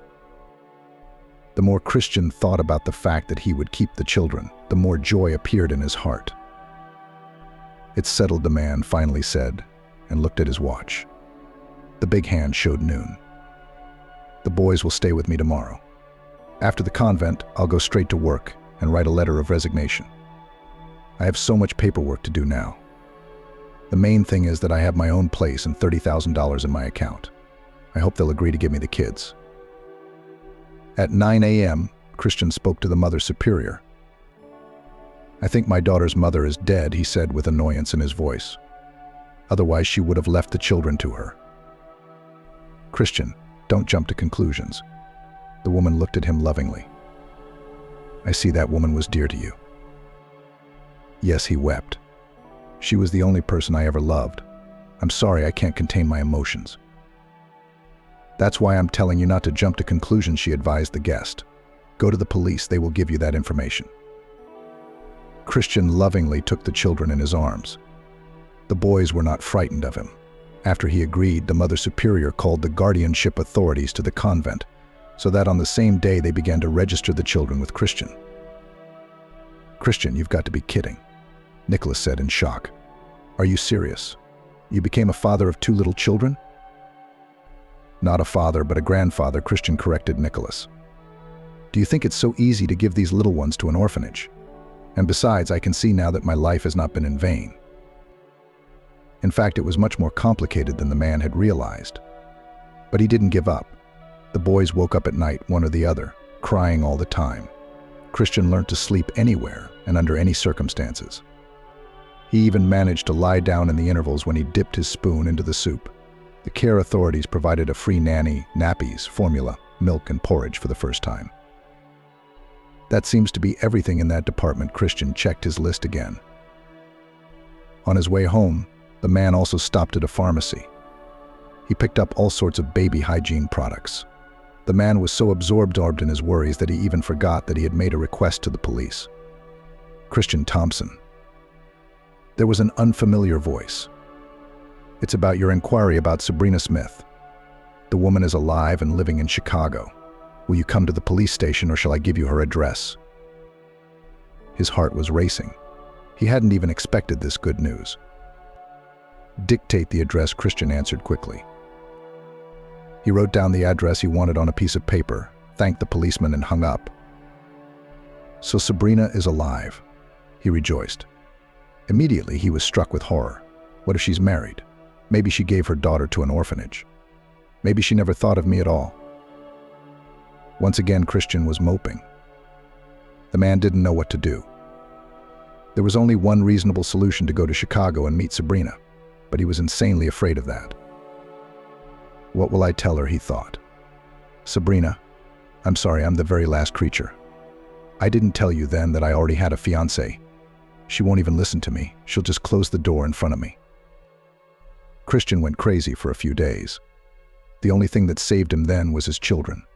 He completely immersed himself in taking care of them and forgot about Sabrina for a while, or rather what he was going to do with her now. Here they are, my dear little ones. He carefully placed his grandson on the towel after bathing. Let's wipe our feet. Let's wipe our hands. Let's not forget about the face, Christian said lovingly. Sabrina looked tiredly out the window. It was getting close to Christmas. She had grown used to her loneliness, but still, from time to time, the mental wounds made themselves felt. God, I'm almost 55 and I've never had a life, she sighed. I've failed as a wife and a mother. Sabrina burst into tears. That's why nobody needs me in my old age, the woman sobbed. She took her crutch and went to her wardrobe and pulled out warm clothes. The first snow was already falling outside. After about 30 minutes, Sabrina cautiously made her way down to the yard. Despite the white blankets, it wasn't cold outside. The woman slowly wandered towards a small public garden. She sat down on a bench and closed her eyes. The cool air burned her nostrils. Ba. A baby's voice was heard, and the woman opened her eyes sharply. Standing beside her was a 1.5-year-old child. His mum stood behind him. The baby stomped his little feet and babbled something to his mum. Turning to the young woman, he pointed at Sabrina. Ba. Sabrina's heart warmed. The baby was so funny that she immediately remembered her daughter. She thought it was Paula standing by the bench. Hello, little one. The woman couldn't help herself. Aren't you cold for a walk today? The baby tried to climb into her arms. Ba, he kept repeating. Let's go home, laughed his mum. Your BA is sitting at home. You can't take her outside in this weather. Sabrina looked tenderly at the boy. His mum took the boy in her arms, and he waved all the way to the pram. And Sabrina waved back at him. How funny you two are. At this age, you don't know who you're going to grow up to be. That's why everything is so simple and easy. That's how my Paula used to beg for my arms and call me Mum. And now I don't even know where she is. And tears flowed from Sabrina's eyes. She felt uneasy and got up from the bench. She wanted to walk forward some more, but she wanted to be alone so badly that Sabrina went straight home. She took out old pictures of her daughter, and for a long time she couldn't calm down. Paula, my daughter, she touched the pictures tenderly. How beautiful you are here. I love you so much. That day Sabrina did not do well. First she ate soup, then her can broke. Then there was a knock on her door. Someone had the wrong flat. What's the matter? The woman was cursing. I'm sweating today, so no mood. And then there's all this. Sabrina decided not to do anything else today. She lay down on the sofa and turned on the TV. But thoughts of the past kept her busy that day. In front of Sabrina's eyes was Christian's face. I wonder how his fate turned out, she thought. He probably has a family a long time ago and is happy. Christian once said that he wanted many children, at least 2. He definitely has 1 daughter, and his wife probably has several children. I'd like to see him. He must have changed a lot. And there's not much of the old Sabrina left. She looked at herself in the mirror. The woman was immersed in memories of the Institute. She had seen Christian writing his diploma with her, and then defending it so brilliantly. Well done, guys. Shook their hands. That's the bar you have to set. That's the only kind that makes real specialists. Yes, sighed the woman. Everything did not turn out as I would have liked it. I remained a nobody. I hope that at least Christian's life has worked out. It was still nice outside the window, and Sabrina turned off the television. She was getting annoyed with the extraneous sounds, so she turned off the light and just lay there with her eyes open. She felt light at heart, to her surprise. The tears had washed away some of the sadness and sorrow, and the sun showed behind the dark clouds. No one knows what I'm doing all this for, she thought. Maybe it's all for the best. That's how we complain about fate. And then time passes and it becomes clear that it was better for everyone. That's how I cling to Christian and my daughter. I should have let them go a long time ago. Maybe one of them would have come back to me one day. Such a simple thought struck the woman so hard that she thought about it for a long time. Sabrina didn't notice how the evening ended and night fell. The woman woke up when it was 2 on the clock. Wow, she smiled. I don't remember such a bright state of mind. It's like the sun is burning in the middle of my chest. She rejoiced. How I wish I could fall asleep in this state tonight and feel the same tomorrow morning. There is such clarity in my head and peace inside. Sabrina awoke to someone ringing her doorbell for a long time. She jumped up abruptly. It was already 10. She went to the door and looked through the peephole. There was a man standing in front of the door. "Who do you want?" Without opening the door, she asked. "Who do you want?" repeated the woman. "I'm looking for Sabrina." The woman heard the voice and turned pale. The voice sounded familiar to her. She also knew that it was very rare that anyone would call her that. A click was heard and the door opened. Sabrina eyed the intruder with interest. After a few moments, her breath caught. "Well, hello, Sabrina," the man said in a trembling voice. "I'm sorry to drop in you unannounced. We could have a word with you." The woman hesitantly opened the door to the flat and only now noticed the portable pram. The guest picked it up and entered. Sabrina couldn't say a word out of shock. Her legs were shaking, and she sat down on a chair. "What is it, Christian?" she finally said, looking at the cradle. "It's a long story," the man tried to smile. "We could put the children on the bed for the time being, because they had already had a rough flight." A baby cried. A second one cried after him. Sabrina pulled the boy out with trembling hands and put him on the couch. Christian took the nappies out of a large bag and, like a true professional, changed them for the children in seconds. "We haven't eaten anything since this morning," the man said carefully. "We'd better make some porridge." Sabrina watched what was happening and could not believe her eyes. She was so amazed that she couldn't even find the words. Christian was in the kitchen. He quickly prepared the baby's food and put the bottles to cool. Then he sat down on a chair and looked intently at the hostess. "Sabrina, are these our grandchildren?" he said calmly. "Our daughter gave them to me." Sabrina couldn't believe it. "Paula, did you have her?" "No. She left the twins at the convent. She put a note in the basket for the nuns to find me," he said, trying to hold back tears. "Sabrina, I adopted our boys." Finally, the woman couldn't take it anymore and cried loudly. Christian soothed her. "Christian, how can you do this?" she said through her tears. "How could Paula do such a thing?" "I don't know," Christian answered briefly. "Sabrina, I'm sorry." The man couldn't bear it and cried. "I acted like a bastard. I didn't tell you that I had a fiancé at home. I took advantage of the opportunity that day. I didn't want to marry Madison. You were the only one I ever loved, but my dad made me do it. I'm so sorry." "But why didn't you tell me about it then?" The woman sobbed even more. "I've waited all my life for you." "For many years I had forbidden myself to think about you," Christian confessed honestly. "But after my wife died many years ago, I was afraid that you had a family and that you were happy." God, how stupid we are. Sabrina got up from her chair and walked over to Christian. "We've wasted so many years," Sabrina exclaimed. "No," he hugged her. "We're just getting started. Let's go feed our children." The woman took one bottle and put one baby in her arms. The boy gobbled greedily. Sabrina watched the baby, and with each passing minute her heart filled with love for him. She furtively looked at Christian.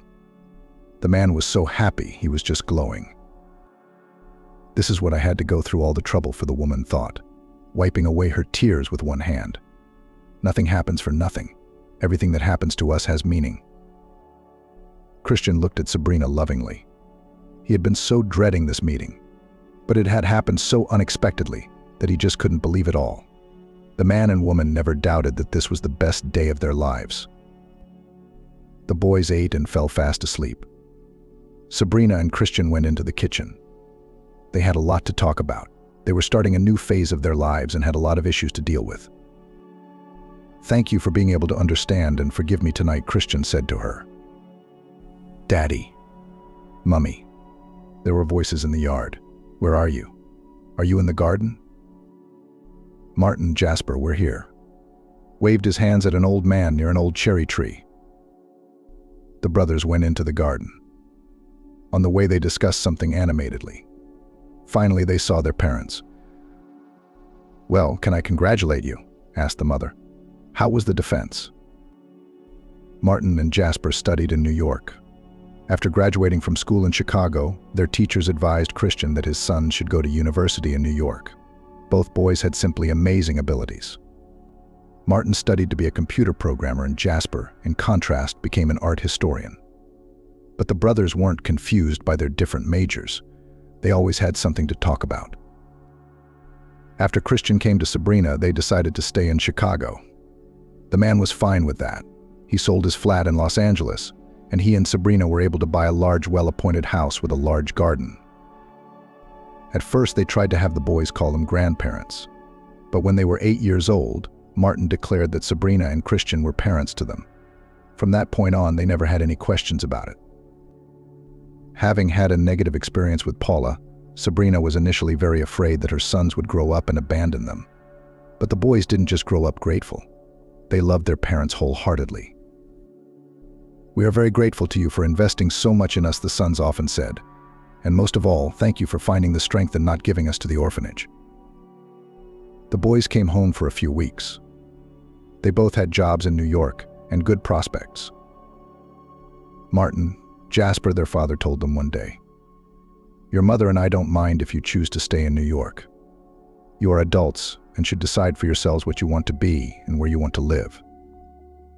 Christian and Sabrina looked fondly at their sons. Their parents had arranged a dinner party for them in honor of their diploma. Of course, both realized that they were old. Both of them were to turn 78 this year. "Now I can leave in peace," Christian thought. "My life hasn't gone to waste. I thank God that one day 2 nuns knocked on my door."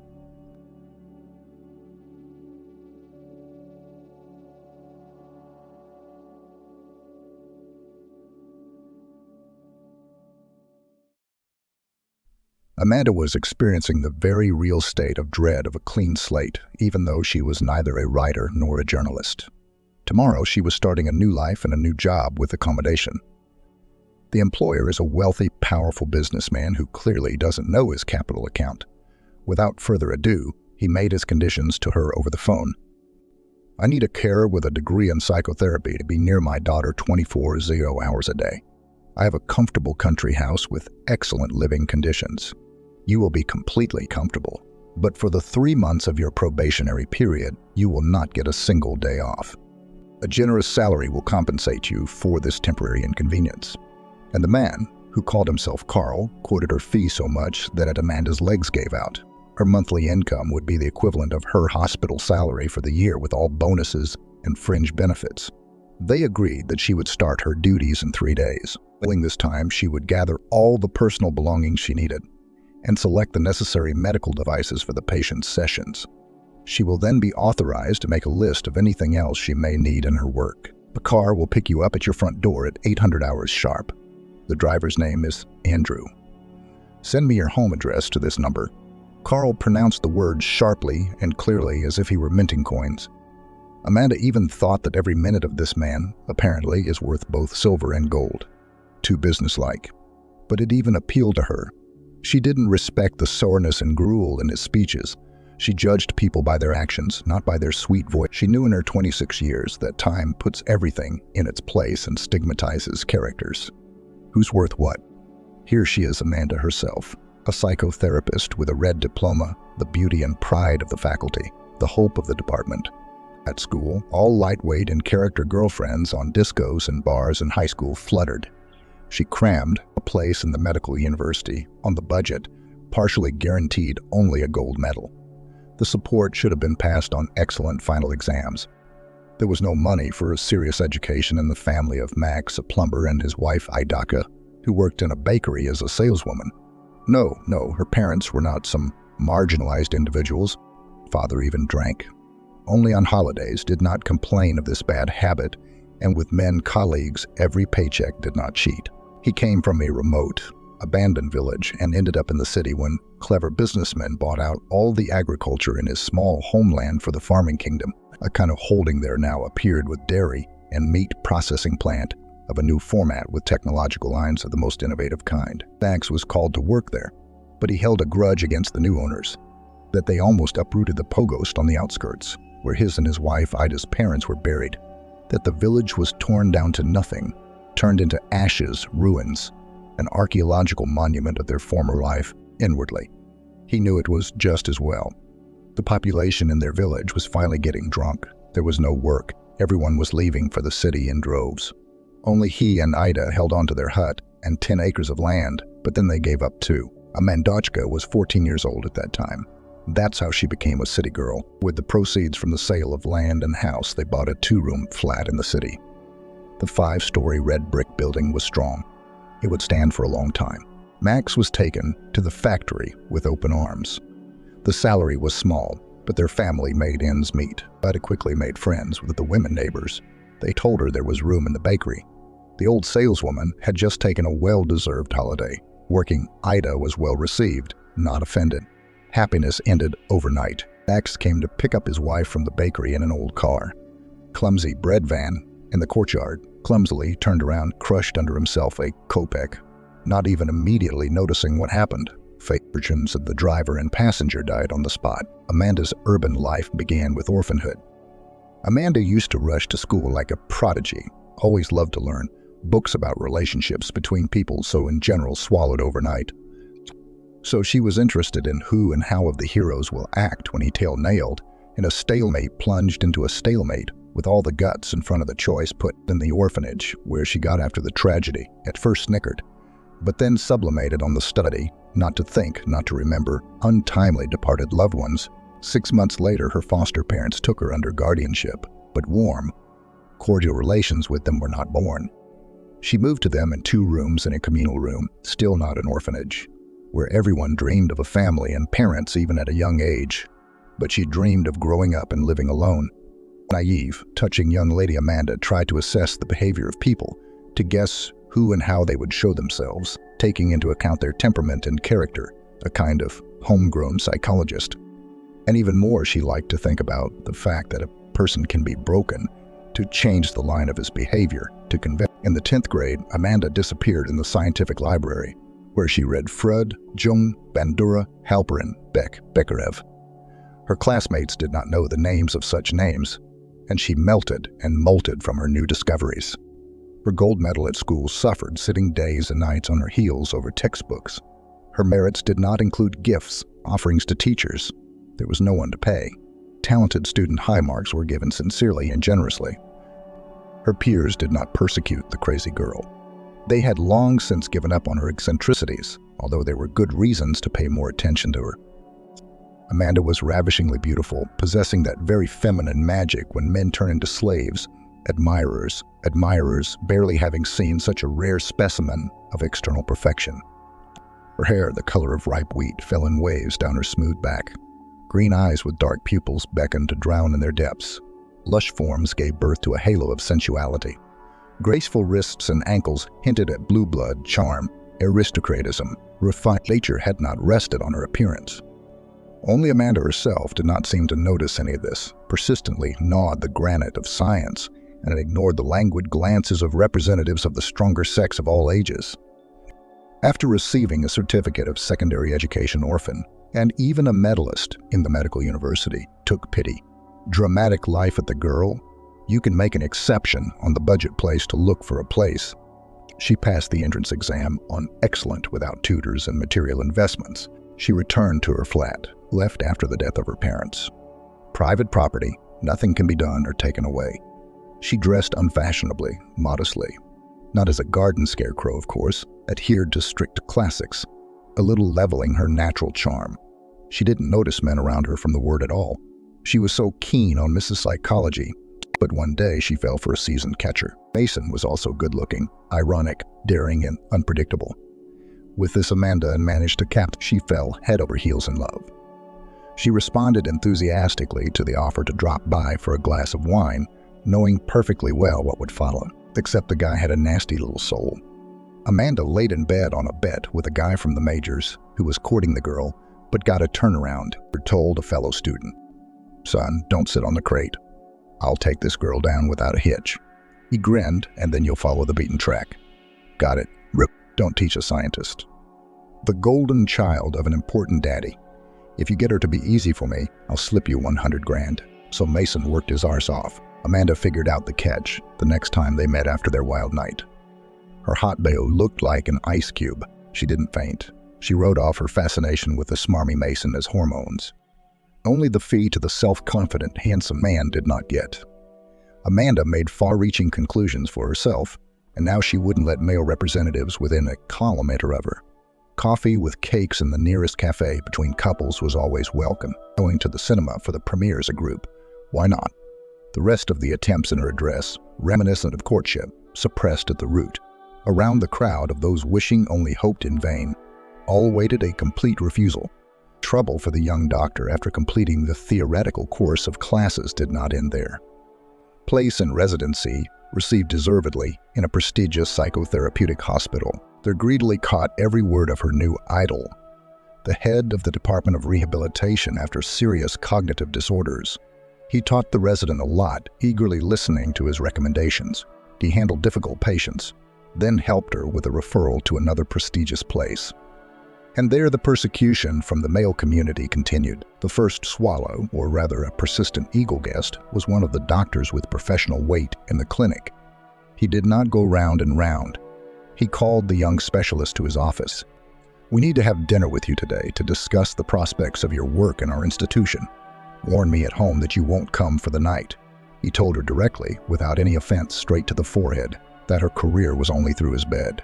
He abruptly and without regret refused the invitation, for which she soon paid the price. It turned out that before her appearance in this institution with sedatives under strict control, everything was clear. Then she showed up, and expensive pills started going missing in packs. Her involvement or non-involvement in the thefts was not investigated. They quickly pointed at the door, threatening proceedings with a subsequent wolf ticket and blacklisting in the profession. The next incident occurred at the specialized ambulance station where she got a job. The brigades had a narrow focus: to take them out of a hangover, to deal with aggressive behavior that led to a fight, injury to loved ones in a state of temporary effect. Their patients were people on the brink, balancing between the diagnosis of incompetent and incapacitated, living between bouts of mental illness and remission. Why weren't they isolated from society? There were plenty of reasons. Somewhere relatives ransomed the blood babies, and somewhere the border guards themselves were able to prey with the help of money and connections from suspicions of abnormality. Amanda had never realized there were such medical services in their city. She'd been brought here by the same call from a faculty member who'd patronized her during her residency. Trips to the inadequates, as her team called them, were over in a month. That time she was on the same team as the head of their office. He also sometimes took part in psychological raids, saying that he hadn't been to the circus for a long time and wanted to have fun. Amanda was disgusted by his cynicism, but had no choice. After a fairly quiet shift, the supervisor volunteered to give her a lift home. The institution was located outside the city. The first bus was still an hour away. Everyone was tired after a sleepless night. On her own head, the young woman agreed. But the chief didn't go to the city, but drove her to the nearest woods. "Bali, I don't like ceremonies." He breathed in her face with his breath. He wasn't afraid of anything. When already in the car, he drank half of a flat glass flask of cognac. Amanda immediately wanted to leave the car, but he only laughed. "I have half of the city receive certificates of sanity in the right cases. I'm not afraid of neither the authorities nor the traffic police." She herself could not explain later where the strength came from to slap him hard. The man's head jerked. He looked at his colleague in surprise. "Not cooperative, you say? Well, go fish out of here. The field to the city, 11 kilometers. While you walk, you will air your brains in the cold. There's no place in my team for a naughty girl. Ask any of our female employees. Now get out." Amanda didn't ask anyone. The next shift, she wrote a letter of resignation, and that was that. Out of practice again, out of work again. She stayed home for a month and a half. None of the clinics did not want to take her even to the place of a nurse. Glimmers of her unreliability filled the medical world, and it was up to everyone to interpret them. Amanda's psychotherapist, advanced in matters of different types of aggression, was well aware of such a Western phenomenon as harassment. But the woman had never imagined that she herself would become its victim. She did not yet know how the owner of a bright female beauty to put up barriers against vile molestations, rudely violating her personal space. This was something she would have to think hard about in the future. A late call from Carl the day before had interrupted a long string of bad luck. She wouldn't just go for the job, she'd crawl into it if she had to. Why was she so scared and excited at the same time? She couldn't explain it herself. What will the coming day bring me? She hummed for some reason, in a bass voice, and then asked further, will I fall pierced by an arrow? Then she would laugh loudly to drive the nasty fear further inwards. The job was ambiguous. A carer for a girl with a fatal blood disorder and Asperger's. The notorious syndrome was unfamiliar to ordinary people far removed from medical terms. In a nutshell, its effect on patients could be characterized as inability, impossibility, or inclination to communicate with the outside world, existence in their own narrow world into which strangers were rarely allowed. In society, such people are called autistic. The anamnesis of Amanda's future ward was aggravated by a serious blood disease, autoimmune in nature. Inside the unfortunate victim, some cells kept proving to others that they were the main ones, destroying the body tissues caught on the warpath. The patient's condition was now rated medium severity. Protracted remission gave her father a chance to be near his favorite girl longer. But how long the insidious disease will behave decently, knew, in all probability, only the Almighty in heaven. The doctors only parted their hands. Make he and see, Carl, we are doing everything we can, but only a miracle can help the girl. You and I live in the real world, with its cruel laws of Mother Nature ruling over all living beings on the planet. I've heard it all 1,000 times, replied the inconsolable father. What's your advice? How can I brighten her life if she does not react to any unconcerned, inactive, quieted, and silent? I've never seen if she can smile. For 16 years of constant uncertainty, it can drive you crazy. The renowned autism spectrum disorder specialist sitting in the chair across from Carl thought for a few seconds. Then, I have one doctor with a not-so-successful professional path, doesn't get along for long in any treatment facility, and I can't get from her the reasons for these constant fiascos. She was one of the most intelligent students on my course, gave great hopes, burning desire to benefit disadvantaged people, followed all the methods and innovations in our field, and in clinics deflated like a balloon. Unfortunately, I cannot patronize every brilliant student of mine. Made a couple of patronages for her, but it didn't work out. She and I recently met by chance at a cake shop where I was buying a cake for my wife's birthday. Exchanged contacts in case I had information again about vacancies somewhere in our sponsored hospitals. I invite this girl.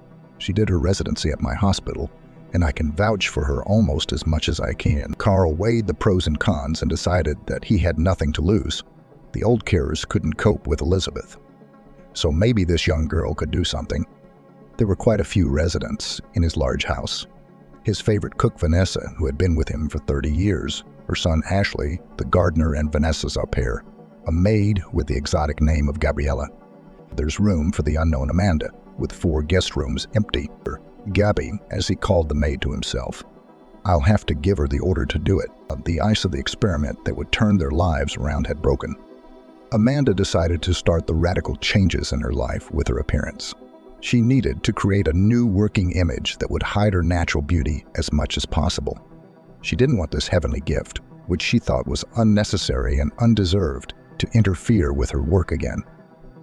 The young woman's not-so-extensive wardrobe consisted of loose trousers, baggy skirts in dark colors, oversized jumpers, blouses, low-cut shoes, and boots. A couple of funny pajamas with Cheburashka and Gina and bunnies on the lawn on the prints. Amanda liked lingerie, lace and silk, so no one would see it under her loose clothes. Her hair was a bit of a mess. They did not want to be braided into braids, which were destined to form a curl on her head. Relations of the image was completed by glasses with neutral glasses without dioptrias. She had bought them for a masquerade party at the university a long time ago. Now they came in handy again, were satisfied with the fitting. Amanda put her camouflage ammunition into a large bag and went to collect her specialized books with much more pleasure. While her patient was resting, she would read everything about autism in more detail. You don't just start treatment from scratch. You need a sober, rational approach to everything. At 800 this morning, as promised by Carl, Amanda's doorbell rang with a smiling guy. "Time, I'm Andrew. Let me take your things to the car. The chief has asked you to check everything thoroughly for any forgotten items. You won't be able to leave for 3 months. Amanda felt so warm and relaxed by his words, she thought we'd work together. I'll do everything I can to make it work. The journey to her new home took just over 3 hours without traffic. The train station is 2 kilometers away. As if Andrew had read her mute question. There are 6 cars in the garage, 2 drivers. Anything that needs to be bought and brought in, you'll leave it to me. Amanda looked curiously around the majestic, but very pretty house of gentle sandy color with brown original elements of decor on the facade, balconies, a large terrace. The building stood surrounded by parkland, with a large outdoor swimming pool visible in the distance. Now covered with some kind of protective material, the smooth alleys were lined with neat clean tiles, a scattering of coniferous trees. One of the paths was framed with birch trees. The rose garden was wrapped in a film. On the other side of the house, there are some outbuildings resembling small greenhouses. Everywhere boxwood shrubbery, green even in this late autumn. Some exotic, with thick emerald-colored leaves. It's all guard lined up on the porch. Welcome to our home. These are the words of a tall, formidable woman with a mop of bright red hair. My name is Vanessa. I'm the housekeeper, like Carlson's Friedenbach, and I'm also the cook.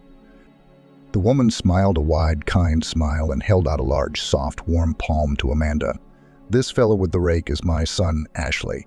He's a bit of a handyman out of boredom, but his favorite is the garden. It's his domain. And Vanessa continued. Have you met Andrew? The other driver's name is William. The only one left is our maid Gabriella. Her mum's Spanish. That's where the name came from. Amanda was stared at with 2 large brown eyes by a young lady with a form that was overemphasized by her work clothes. Amanda only had time to think when a tall, elderly man with a noble appearance appeared on the doorstep. She would have addressed him as Your Majesty or at least Your Graces or Your Lordship before. Gray, piercing eyes, a short hedgehog of gray hair, regal posture, broad shoulders, pleasant timbre of voice. Amanda, I am Carl. Gabriella will show you to your room and give you a tour of the house and courtyard. Make yourself comfortable. Our Vanessa will bring the meal schedule to your attention. I expect you in my office in 2 hours for a chat. If it satisfies me, I'll introduce you to my daughter Elizabeth. He turned and disappeared into the house. Ashley picked up Amanda's luggage. Gabriella made an inviting gesture to follow her, and only Vanessa smiled reassuringly at her. We have lunch at 2:00 p.m. Late arrivals will not be tolerated by the host. Then we'll get to know each other better. Now you have more important things to do without me. Amanda followed Gabriella through the house and hardly listened to the maid's peaceful mutterings. She was impressed by her room with its separate bathroom and toilet, its huge windows overlooking the garden, its elegant yet homely atmosphere. She did not know yet how her life in this house would turn out, but she was already eager to make herself useful, and Amanda's relationship with her foster parents was normal. But whether it was modern trends that influenced them, or whether her interests were very different from those of the older generation, they rarely saw each other. The occasion was reduced to routine phone calls like, "Hey, daughter, how are you? Is everything all right?" "Everything is fine with us too," as the dialogue usually ended, or was reduced to discussing another talk show on TV or gossip about the neighbors in the yard. It was stifling for Amanda in such a boring framework. To see each other was for her birthday, to drop by with presents before New Year's Eve. But to tell her father and mother how difficult and lonely it was for her in this world of people was out of the question. She's an adult, independent, a cutoff piece. She had not formed with her guardians a special soulful closeness, when one for all and all for one. The older generation did not understand her choice of profession, but moving to a flat, leaving on her own, approved. Adopted daughter stopped chasing them for the empty time spent near the TV in the arms of fried seeds, without attempts to develop intelligence. Different blood, different destinies, on different paths rushing. In this large, beautiful dwelling, Amanda felt in her gut some kind of unity between the household. She had not been here for half an hour yet, and she already wanted to stay for a long time. Tired of the long monologue, Gabriella led her to the door of Carl's study at the end of her tour of the building and garden, and "I don't like ceremonies and antimonies. We'll be rubbing our sides against each other all day long. Don't barge in on your master, knock first. He doesn't take kindly to familiarity." Amanda nodded, agreeing to the "you" and thanking her for the tips. Gabriella left, swaying her hips gently, and the therapist thought to herself, "There's a reason this nymph is trying so hard. Probably there's an object of her attention in the house, for the sake of which she is constantly in a state of combat readiness to beckon, to envelop with charms, to conquer the heart. Does she have her eye on the master? It's a good thing I took care of my modest appearance beforehand. I will not be so conspicuous to the domestic public as Gabriella deliberately does. They'll have to deal with that themselves. I have other tasks." Amanda knocked firmly on the study door and entered after a shout from her host. "Yes, yes, come in. I'm in my office." The office, though still an inexperienced practitioner, but a very strong theorist, liked it at first sight.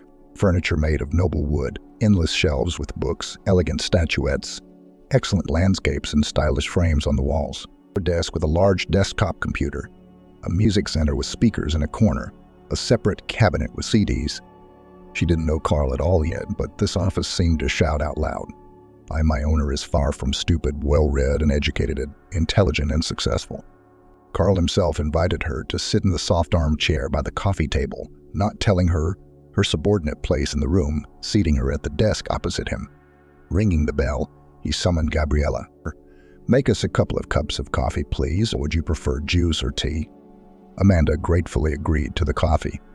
She had been so nervous this morning that she hadn't even had breakfast at home, and now she was afraid that her traitorous stomach would give her away, rumbling loudly at the worst possible moment. Lucky for her, along with coffee, Gabriella had brought a vase of walnut biscuits, a box of chocolates, and a jug of cream. Amanda pounced on the treats like a hungry wolf, but she saw no judgment in Carl's eyes. He liked sincerity and directness in people, even smiled. "We're not welcoming you well. Your first day on the road. They didn't even offer you tea." Amanda tried to say with a full mouth that everything was fine, then smiled helplessly back, wiped the crumbs off her lips, and carefully finished the rest of the biscuits. "You'll have to forgive me. I was nervous, so I went for the sweets. Thanks for the coffee. Nay, let's get back to business." Carl would never admit to his partners or to this young woman that he likes to do his inspections the old-fashioned way. It was an approach he had borrowed from his father, a simple farmer who had spent his life cultivating the land and growing cereal crops. Now his father, unfortunately, was no longer able to work. 5 years ago, Carl had bought a house in the neighboring village where his parents were now living. The older generation flatly refused to move into Carl's mansion, arguing that the land in their vegetable garden was much closer and more interesting to them than the park landscapes of their son's estate. Having a kind-hearted housekeeper, the son stopped persuading them to live together. Now they only went to visit each other and to family holidays. But he remembered his father's instruction that any hired laborer should first be fed heartily, see how he copes with the meal, and then draw conclusions. If a person eats sincerely without greediness and false shyness, he will be good. But if he tells that he is not hungry, takes only a couple of crumbs from the table for decency, he will work so sluggishly. Any qualified recruiter would die with laughter from such a method of personnel selection, but Carl had long ago learnt from his own experience that the method works without fail. After handing Gabriella a tray with empty cups, Amanda's boss started the conversation. "Your candidacy was recommended to me by a professor who sometimes counsels my daughter. Before you begin your duties, I would like to briefly tell you our backstory. Not as a stranger to me yet, but as a therapist. Elizabeth, my wife, and I have a late baby. My spouse passed away a week after she was born. Heart failure. I have an older son, Harry. He lives and works in Europe, in our branch in Prague, and comes here occasionally. Harry was born when my wife and I were very young. Now he is 33 years old. Our student marriage, made by great mutual love, turned out to be very strong. We lived soul to soul, and only one thing upset my chosen one. After the birth of Harry, a series of miscarriages followed. Much else, my wife dreamed of a second child, a girl, even the name of her beforehand in honor of her mother, to whom my wife was infinitely attached. At the age of 44, my wife got pregnant once again, was infinitely happy, but the doctors grabbed their heads. Even the usual examination, which all expectant mothers undergo, revealed a serious arrhythmia. The heart could not cope with the double load. Problems with the work of blood vessels began. Doctors feared that the baby was not getting enough of the nutrients it needed. My wife, almost all the time lying in the clinic, only looked at me pleadingly and asked, "Don't let the doctors terminate this pregnancy. I will take care, fulfill all their appointments. I have to carry this baby to term." Her zeal increased even more after the ultrasound showed that she was carrying a girl. The wife became finally obsessed with the idea that it was heaven that finally took pity on us and was giving us this last chance. My wife bravely endured 9 months of agonizing waiting, and an endless series of procedures and injections, and surgical intervention in the form of a cesarean section. The neonatologist's verdict was a blow to her. They immediately began to suspect some abnormalities in the girl. A detailed examination showed that she inherited an extremely rare genetic blood disease transmitted through the female line. People with a do not live long, 10-15 years at most. The news broke the wife, shattered everything in her already sick heart. Arrhythmia attacks began to recur with wicked persistence. She never returned home from the hospital. Elizabeth was discharged after 2 months of scrupulous observation. At first, I was desperate, resentful of the little girl for taking away the woman I loved and leaving me alone in the world. He was 17 at that time. I am still amazed that he was a wise adult even then, convinced me that everything was destined by fate, that he too had lost his mom. But it was her life, her dream and her choice. You won't believe it, but it was he who, together with the nanny, looked after the baby, quickly learned to change her nappies and feed her specialized formula. The second blow was that soon doctors noticed that Elizabeth was different, not like other children. Her genetic disorder had not yet manifested itself, but she drove us crazy by the fact that she did not react to our presence at 6 months, at 1 year and then. Imagine the picture: the child eats, sleeps, but does not react to us, to a lot of colorful toys around him.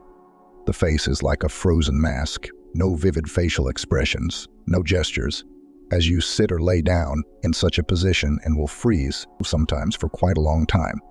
The girl turned out to be pretty, even pretty. Big-eyed, curls of blonde hair, chubby arms and legs, but she behaved like a puppet, like an artificial doll. After a while, she was diagnosed with Asperger's syndrome, or autism. Doctors assured her that this type of autism spectrum disorder boded well for her prospects. Body functions would be partially developed, but not fully developed. I took Elizabeth to Europe. There, the doctors were able to perform almost a miracle. They removed the sleep disorder, adapted her eating to the right regime, and taught her to react at least a little to what was going on. I came back from Germany almost happy. Elizabeth began to recognize her family, babbled something in a language we didn't know, sometimes tried to express something with gestures, but she still hadn't learned to smile. On the street, she turned around at the noise during walks on a trip to the Black Sea, and pushed her legs up when Harry and I tried to bathe her in it.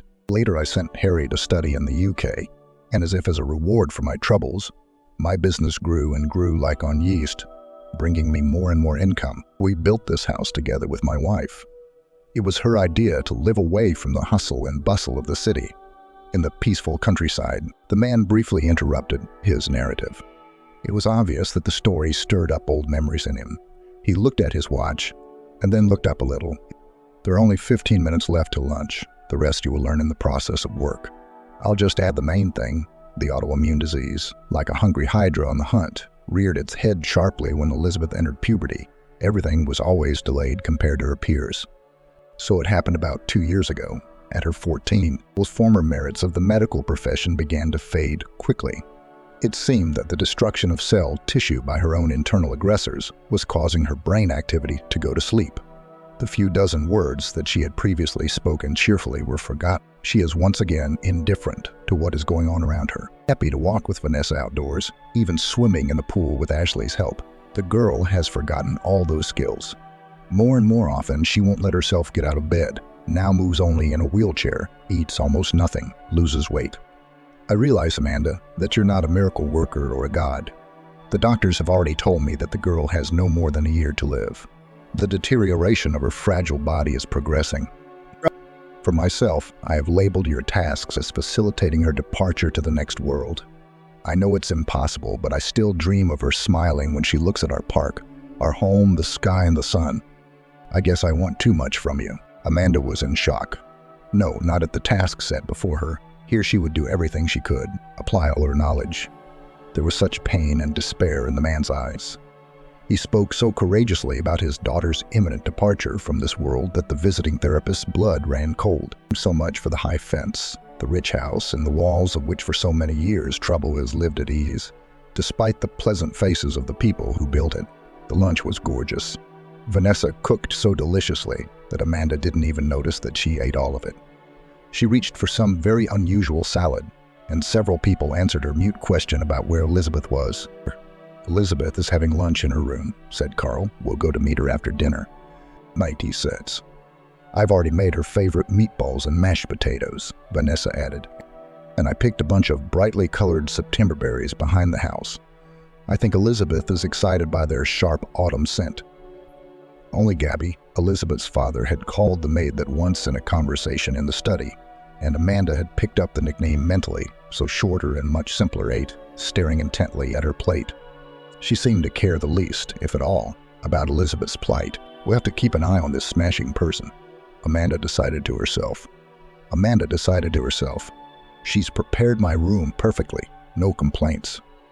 But did she make any insinuations about her patient? In dealing with an autistic patient, all means are good, and all little things can be global. After these words, everyone at the table was again distracted by sweet cakes and compote. Amanda thought to herself, through her grief, dreams, and thoughts, "It's good, here they have a soul." The servants dine at the same table with the master. Everyone is praying for the girl as best they can, all trying to brighten her life. Her thoughts were interrupted by Carl's voice. "Amanda, are you ready to see your patient?" The woman replied enthusiastically that she was looking forward to it, and she was not the least bit wrong. The curtains were drawn in Elizabeth's room. It was dark, and there was a kind of gloom and despair. Amanda immediately noted to herself that this had to change. It was understandable. A seriously ill person lived here, but it was not worth emphasizing it with decorations. The girl did not react to their appearance. At that moment, Vanessa brought a tray with Amanda's favorite dishes. The therapist decided not to put her work on hold. "Carl, Vanessa, let me feed Elizabeth, and we'll have a chat. Leave us alone. Elizabeth is your new doctor, Amanda. She'll be with you almost nonstop. You don't mind if we leave you two alone, do you?" Again, there was no visible reaction. The girl obediently opened her mouth at the sight of food, chewing and swallowing like a puppet. But Amanda began her monologue. "I'm not a doctor or a carer for you, Elizabeth. I prefer the status of friend.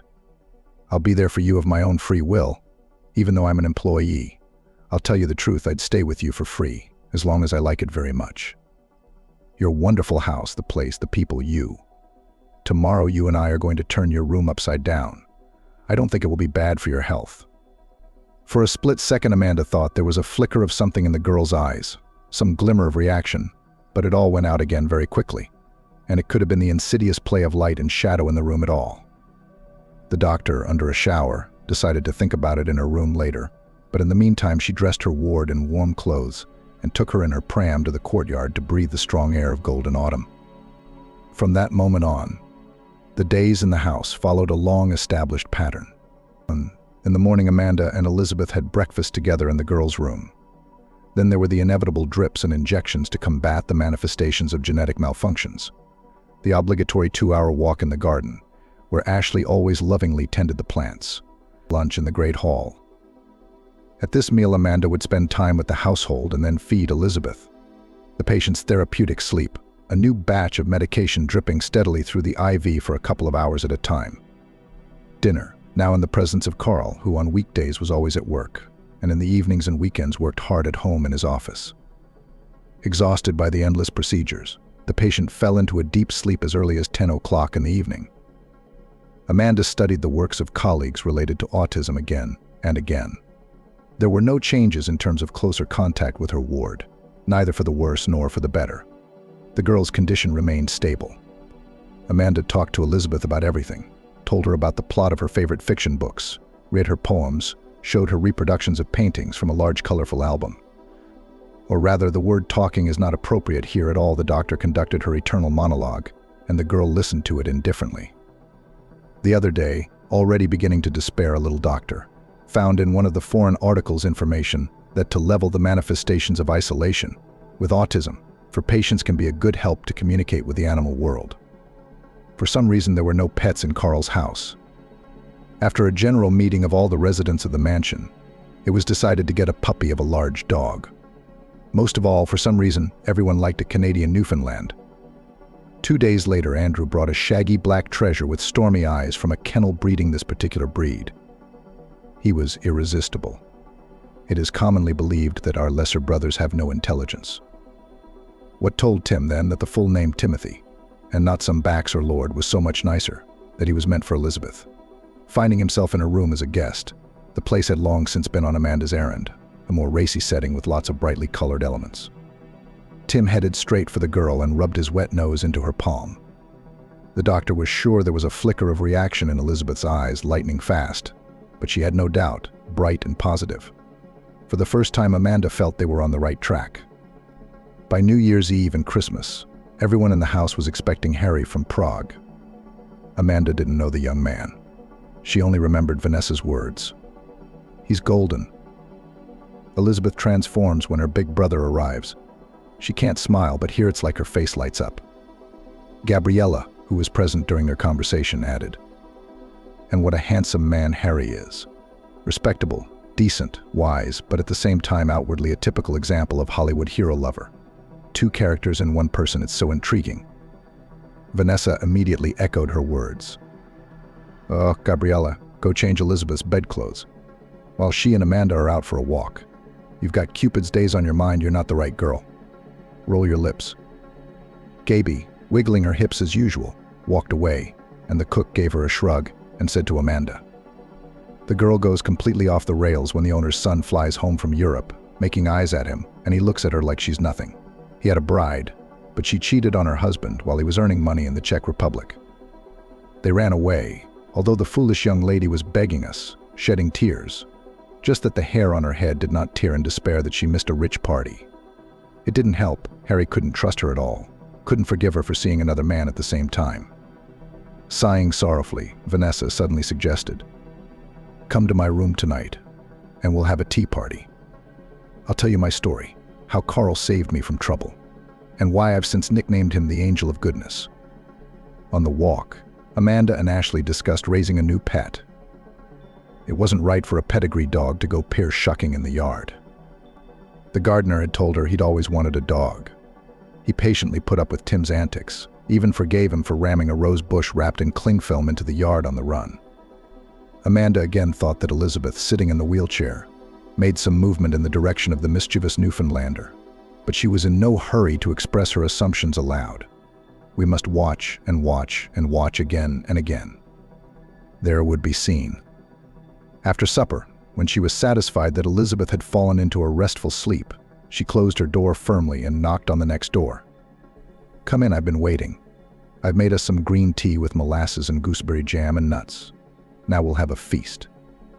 Oksana had been in the chef's room only briefly before, but now she could examine the room in more detail. The same elegance and home coziness, spiced with personal things dear to her heart.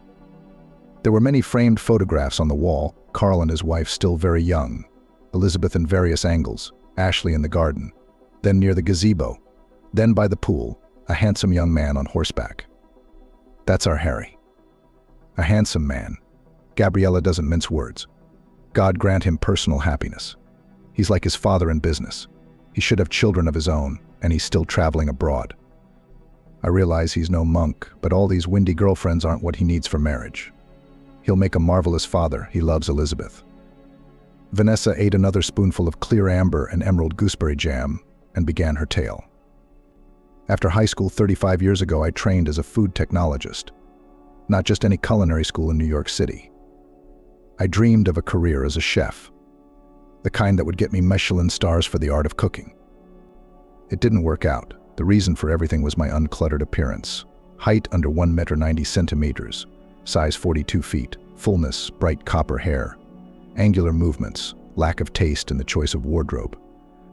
Of course, chefs are not chosen by their clothes, but representatives of the personnel service in all the cafes and restaurants where I tried to get a job after graduation refused me under any plausible pretext. In one prestigious restaurant, only the lady in personnel was honest. Our customers often invite the chef of the dish to the room if they like it. You cannot be a business card of our institution. You're only fit for a place in the circus buffet. I don't say this harshly because I'm cynical, not at all. I like to be honest with the people I hire. It's better that way than looking away shamefacedly and keeping a kook in my pocket. And yet my traveling in agony was one day crowned with success. I was taken to a private cafe Tarina Tamara with authentic Georgian cuisine. The owner is a small, bald Georgian with hooked fingers and crooked legs. He then temporarily dispelled even the myth for me that Caucasian men are always endowed with a sharp Oriental beauty. Curly-haired, black-eyed, daring, this man said without a word of criticism. I have a wife who is ill in a female way. She can't sleep with me, and I am a man. I need to save my physiology. You'll work in the kitchen and visit me a couple of times a week. If you do well, I'll make you head chef, and then maybe chief. I from his words at first and a precipitate fell out, said that I would think about it, and then I calculated in the Institute 6 years at the correspondence department. Before that 2 years as an assistant cook in the canteen. I am not today, so tomorrow 26 years old will be. And I'm still wearing girls. There's no cue for my red-headed soul. No one even looked at me with that enveloping male gaze full of desire. Ever. Blushing and pale, 2 days later informed that I agreed to all the terms. The owner of Sabrina Tamara glared at me, invited me to the back room. There I learnt the basics of love, between crates of vegetables, herbs and boxes of vodka, which in decanters was later passed off as cha-cha. It's a shame. It's a shame. Come on. Big physiological love on a quick hand honestly lasted between me and the chief for a year and a half. And then I got pregnant, having learnt the news. My lover was not ceremonious, dismissed in no time. He kept bemoaning that I shouldn't talk, that his wife shouldn't know anything. He has 3 grown-up children, they'll see who he's staring at. The family will laugh. He paid me 3 months' salary in advance and washed his paternal hands of me.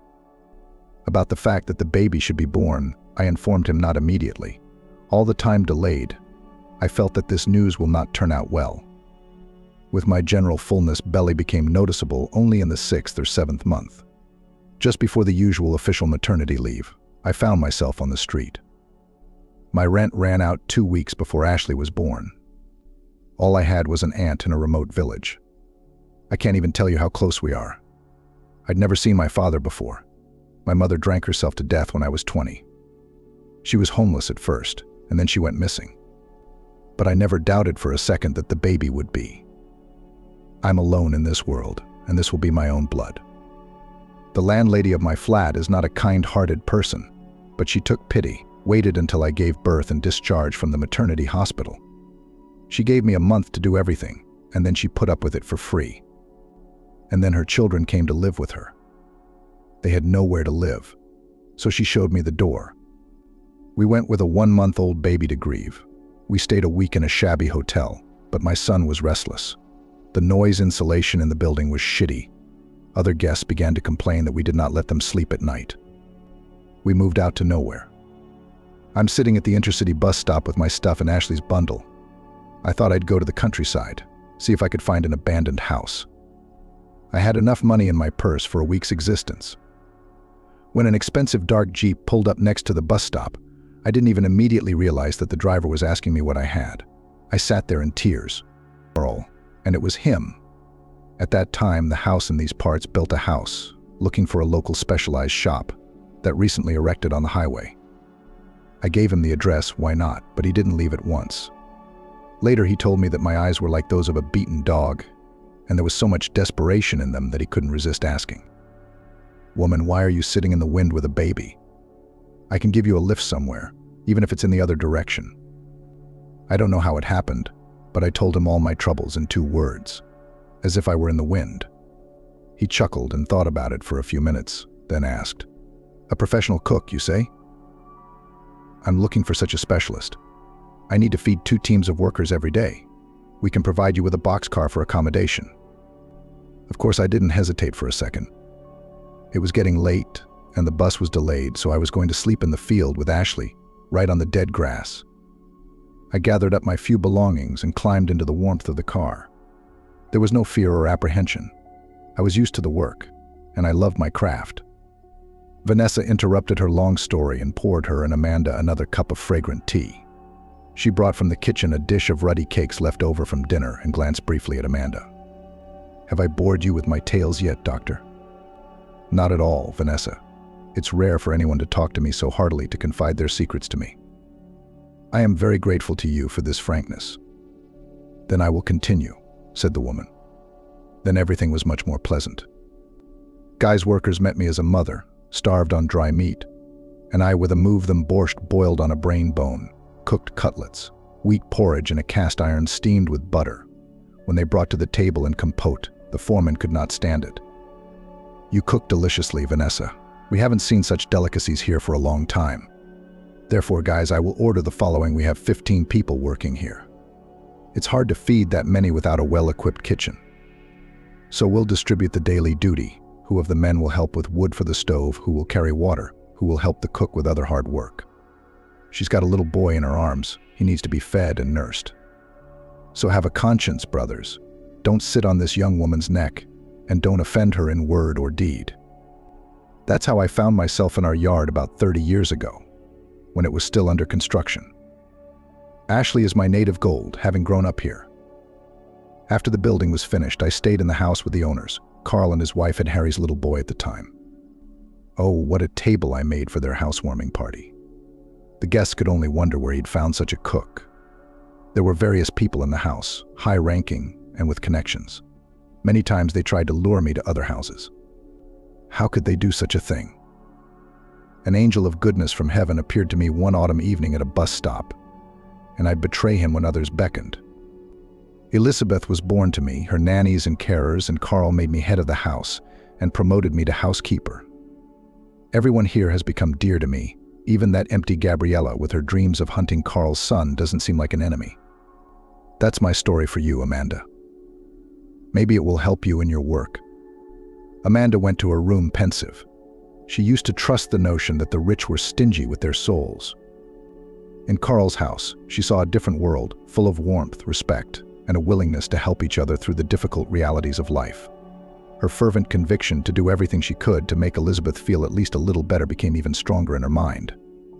From the next day, she increased the therapeutic load for the girl, insisted on the return of massage procedures, deciding that they were not harmful to the body, broken by the disease, and on the contrary, contribute to its tone.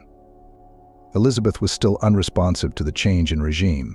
Only the appearance of Timothy's shaggy puppy seemed to revitalize her face a little.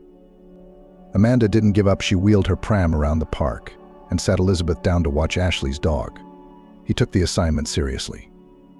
Little Tim already knew the commands: sit, down, place, come, walk. In the house, the Newfoundland recognized only two people as masters: Elizabeth, at whose feet he spent all his free time, and Ashley, who fed and brought him up. The days were running by, and the winter holidays, New Year's Eve and Christmas, everyone's favorite, were approaching. Amanda, Gaby, and Vanessa were happy to decorate the already pretty house with fir tree arrangements, colorful wreaths, and sculptures of fairy tale characters. Ashley installed artificial Christmas trees in all the rooms, richly decorated with expensive toys. Everyone was in a pre-holiday mood. 3 days before New Year's Eve, Amanda received an unexpected phone call from her only close friend. "Amanda, you're going to fall over. I have big news. I'm getting hastily married and moving to Florida with my lover. He's a military engineer. We're going to live near the Cape Canaveral spaceport." Amanda was instantly sad. With Olivia, they were like sisters almost, since the orphanage together always supported each other, and now they were going to be separated. Meanwhile, her friend continued to chatter into the phone. "On the 30th of December, I have a farewell bachelorette party in a nightclub. On the 2nd of January, we have a one-way flight. No cancellations. Amanda, I've prepared a present for you for the road. I've made an evening dress. It's amazing. It's not worthy of your beauty, but it'll set it off beautifully." If Olivia could see me now, she would die laughing, thought the nurse. Recently, she had overheard Gaby's remarks about her. The maid gave her a scornful look after dinner and summarized. "Our therapist is a moth-pale mouse gray. How only the earth bears such shapeless, faceless women. They're worthless, and men probably avoid such a scarecrow a mile away." Amanda promised Olivia to call back by nightfall and went to Elizabeth's room. The girl, after a hearty dinner, a walk before, was already fast asleep, sprawled out on the soft pillows. After adjusting the blanket, she slipped out into the corridor. The conversation with Carl was not going to be easy. At her timid knock on the door of the study, the owner responded at once. "Come in. I've just finished going through the evening's papers." "Is something the matter?" "I had an emergency." She outlined the situation in a nutshell, but I'll accept whatever you decide. "The fact is, someone close to me is going away for a long time. We won't get a chance to see each other if I can't make it to my friend's appointment. I'm not a warden in prison or a cousin in the zone to keep you locked up, Amanda. You've been in our house for a month and a half without leave. Elizabeth is doing well, if not brilliantly, without a hint of deterioration. I am pleased with your initiatives, methods, and practical experiments. None of them have been detrimental to my sick daughter. Be sure to go to the city. I'll give you 24 hours. On the 31st of December, after 8 p.m., you must return to these walls. Amanda didn't leave his office. She flew out on wings. Vanessa was in the kitchen, and the released nurse couldn't help but share her news with her. I'm ugly, Amanda said, but everyone wants a bit of colorful holiday. And when I get to see my Olivia again. You're ugly?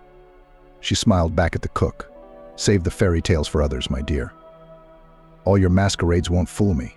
A clever old lady who has lived in this world. I've long guessed that you hide your beauty under a dull image, wearing glasses. Don't you worry, this secret stays between us. If you're doing this, you must have a good reason. Your profession doesn't get in the way of all this cross-dressing, and my business is my business. Amanda turned round at a run, rushed back into the kitchen and hugged the cookery master warmly and tenderly. I know two angels of kindness in this house already. Vanessa, your kindness and willingness to understand and accept is in no way inferior to your host's graciousness. She gave Vanessa an embarrassed peck on her lush cheek, smelling of vanilla and apples, and rushed off to call Olivia to cheer her up with the news. Considering that Olivia worked as a fashion designer in one of the city's attires, the dress for Amanda turned out to be luxurious.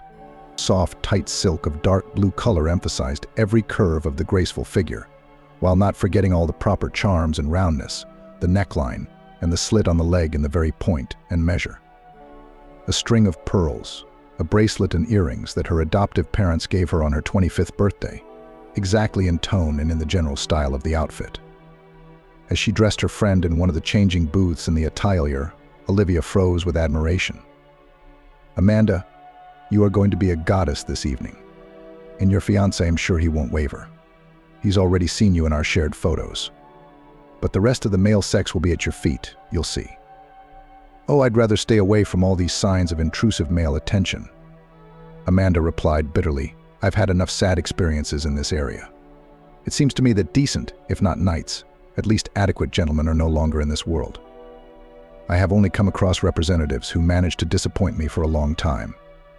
I'm going home to my flat to fix my hair and nails and stuff. I'll meet you at the club tonight. The place called Big City Lights met Amanda, who arrived by taxi with a stunningly colorful appearance. Dressed up fir trees and pine trees, colored lights and tinsel shining in their light, the crowd dressed to the hilt. Her favorite friend Olivia was wrong. There were many real beauties on the dance floor, at the tables, at the bar, worthy to become the prima donnas of this evening and the coming night. On the eve of the new year, it seemed that everyone tried not to hit in the dirt face. The audience was already relaxed by the fountain of hot drinks. Amanda breathed a sigh of relief. No one around her cared about her, but she was glad too soon. At one of the tables, Mason was having a good time with his friends. Her first and only man. At the sight of Amanda relaxed and chatting serenely with Olivia and the rest of the girls, a greedy gleam lit up in the man's eyes. And that girl just got even more beautiful. I shouldn't have let that bird out of the love cage back then.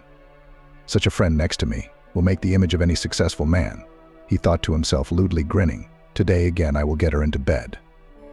Deciding to give his victim at least one drink to make her more agreeable, Mason returned to his company, but kept Amanda in his sights. After about an hour, Mason ran out of patience.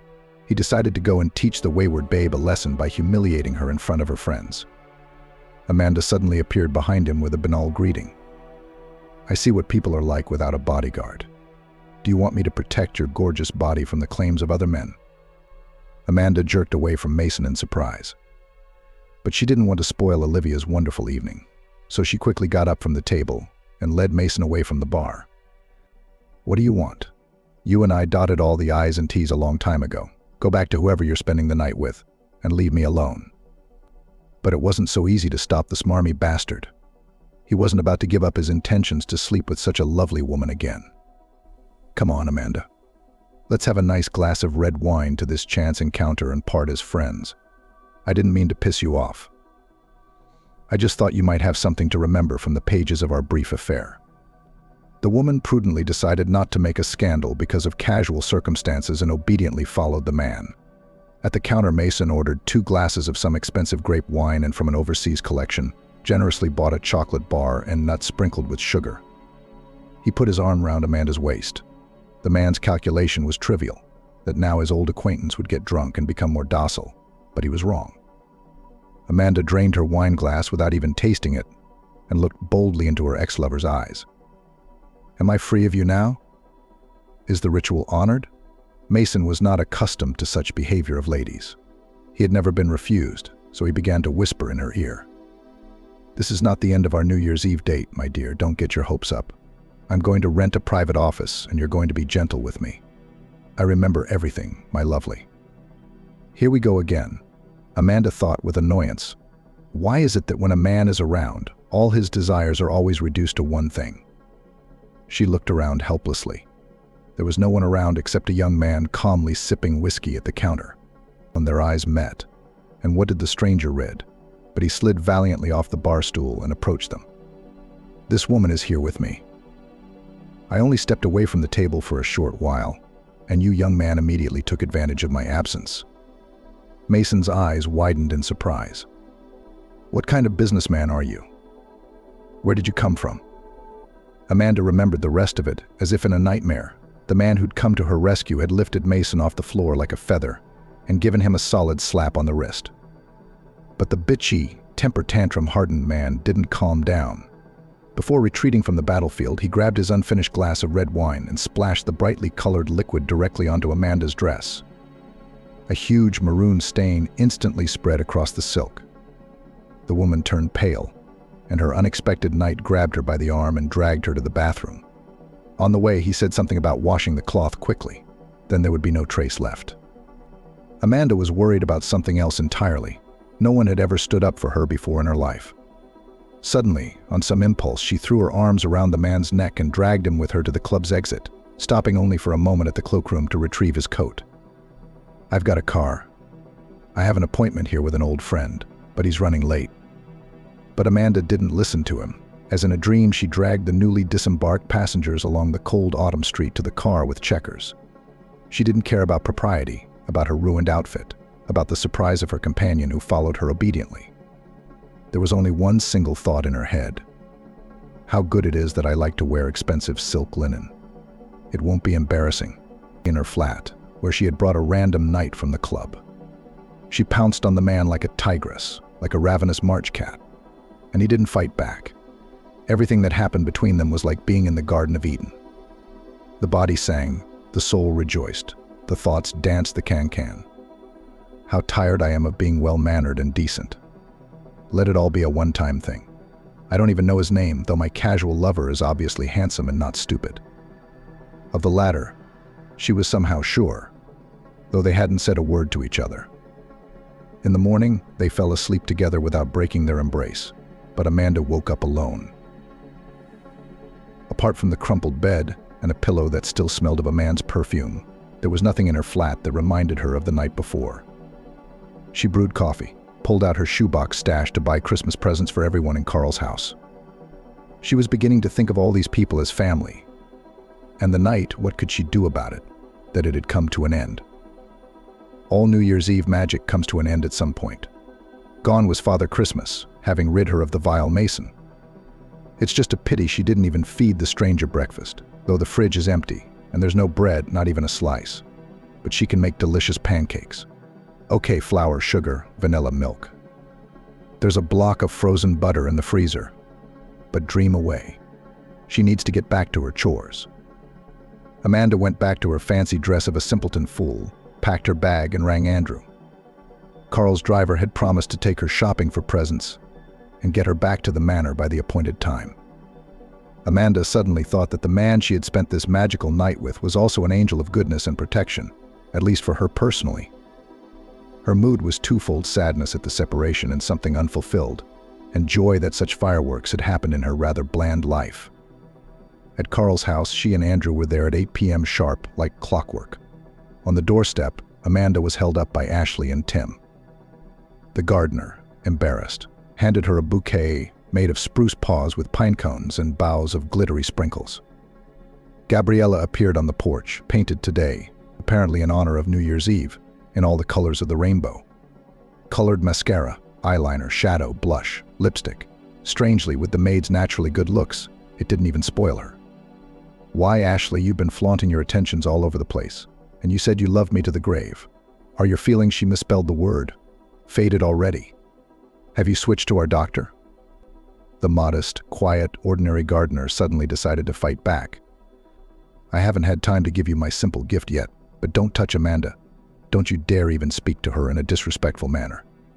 You're not worth a fingernail." Gabriella gave Ashley a scornful glance and sang back, "Shut up already, you gardening scarecrow. You're not the one I'm waiting here for. Harry should be here soon. The man's no match for you. Learn from him what a man with a capital letter looks and acts like."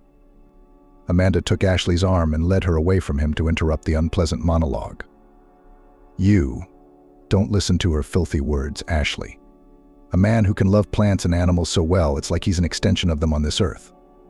Some of us become an angel of kindness to others, heals and saves lost, unhappy souls.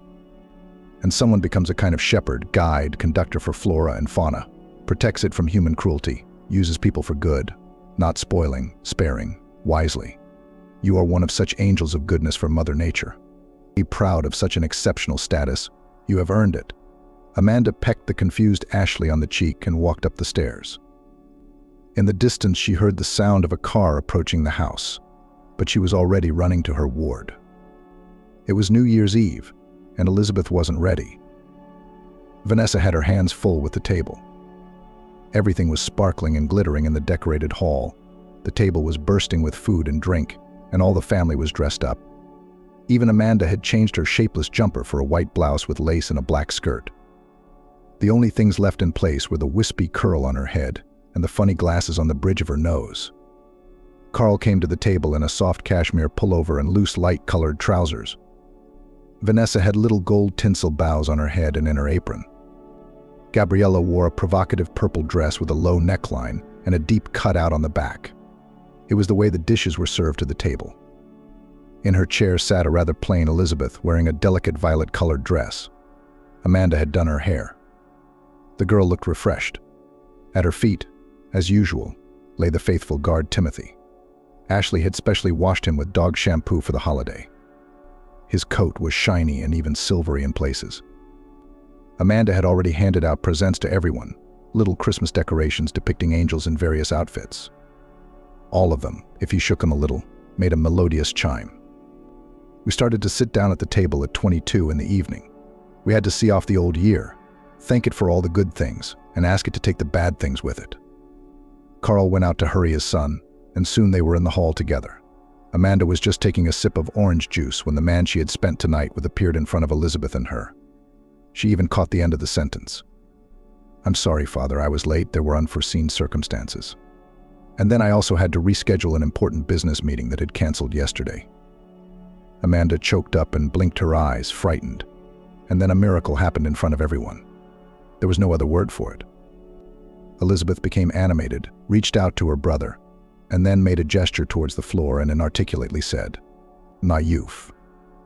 Everyone was stunned, rushed to brace and hug the girl.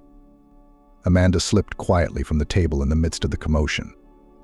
Let her relatives stay together. Without her, no one would notice her absence. And she needed to recover from the unexpected shock of discovery. The man of her dreams, her mysterious night visitor, and Carl's son were one and the same person. She was shaking all over with confusion. At the table, it was soon discovered that Elizabeth's carer and her doctor, who had brought such a joyous event to the house, had gone somewhere. Harry was sent in search of her, and he knocked insistently on the door of the house physician, then opened it a little, but found nothing in the room but the sound of water running in the bath. Deciding that the woman might have been taken ill, the man pushed the bathroom door resolutely open. Above the bathtub, bent over, Amanda was furiously rubbing some kind of cloth, dropping tears into the water. She turned round at the noise of the door opening. She wasn't wearing her ugly glasses now. Her hair was loose down her back, and Harry caught a glimpse of something very familiar about her. Then he moved his eyes to the bathtub where a beautiful dark blue silk dress lay. The puzzle came together. You?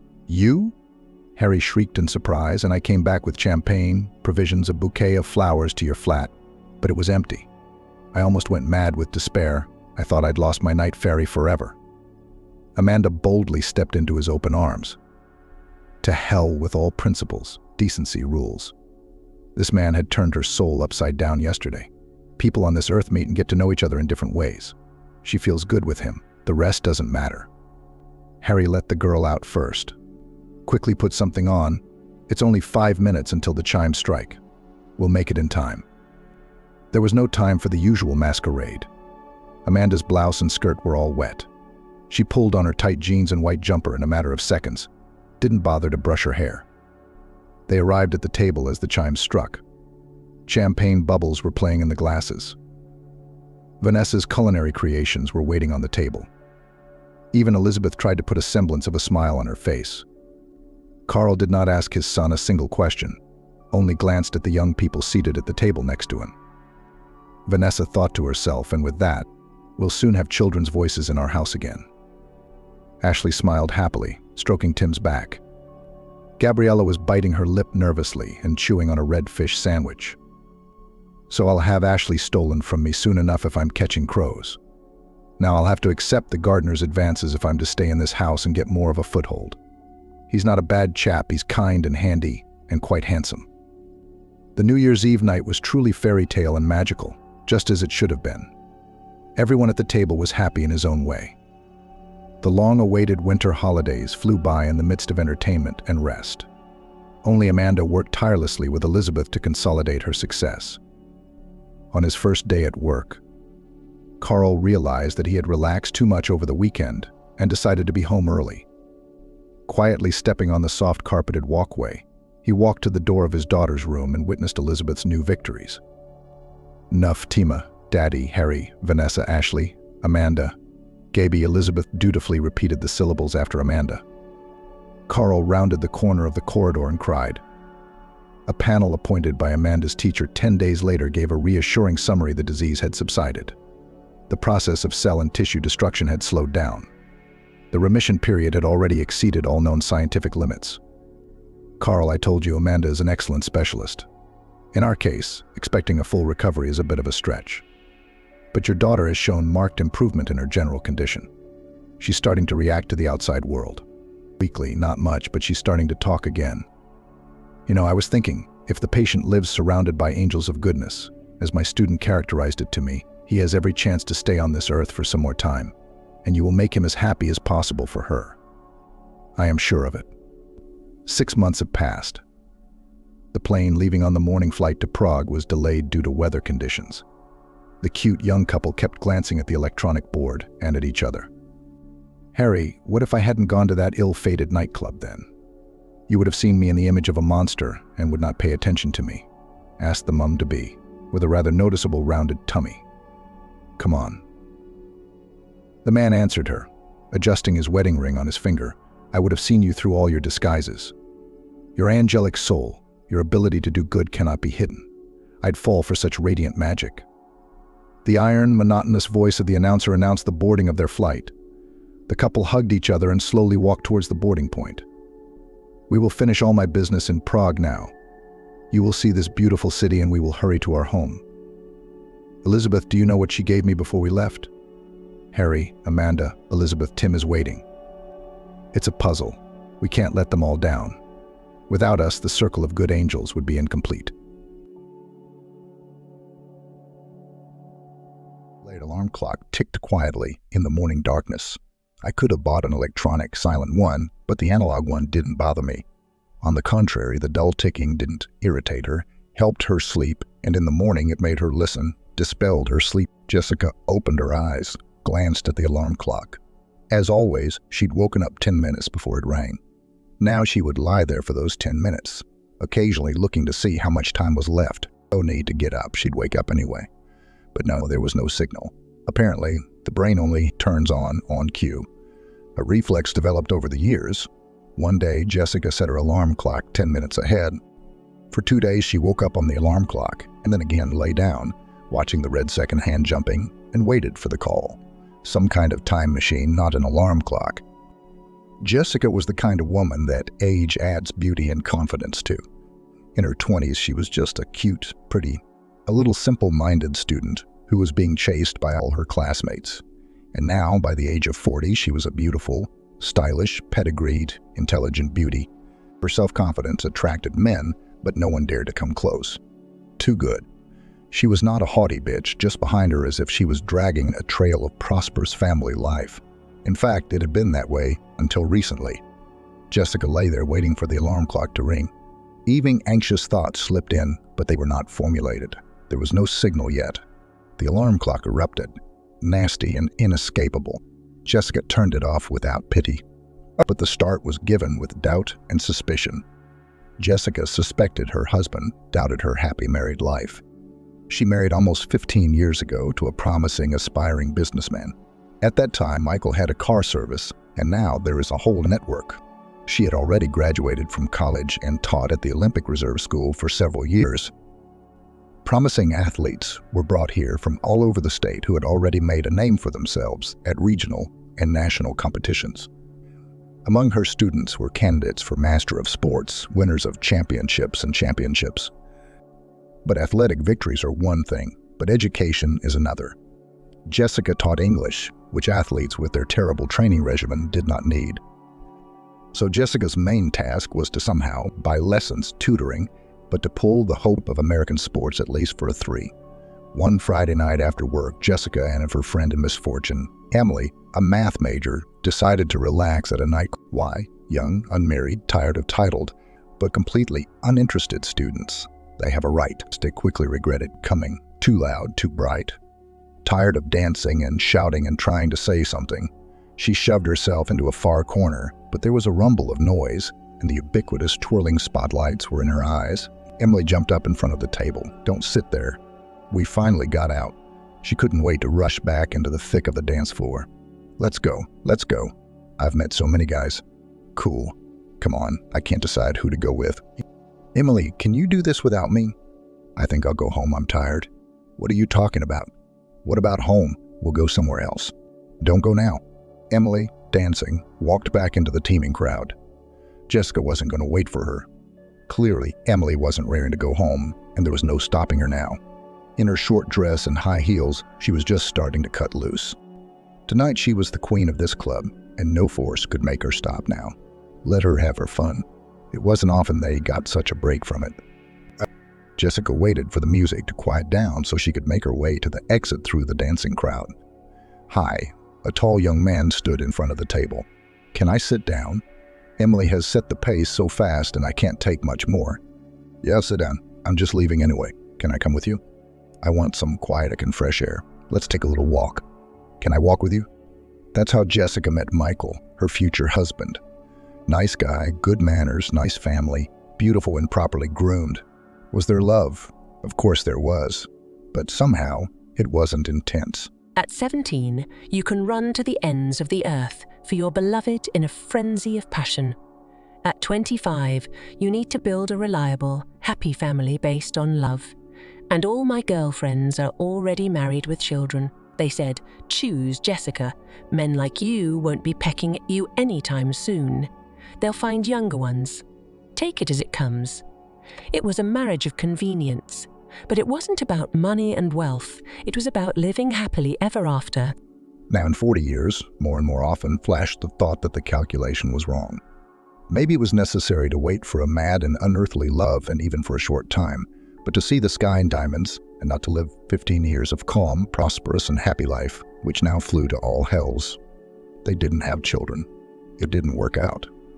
Jessica sometimes thought that if they'd had kids, things would have turned out differently. They didn't really want kids.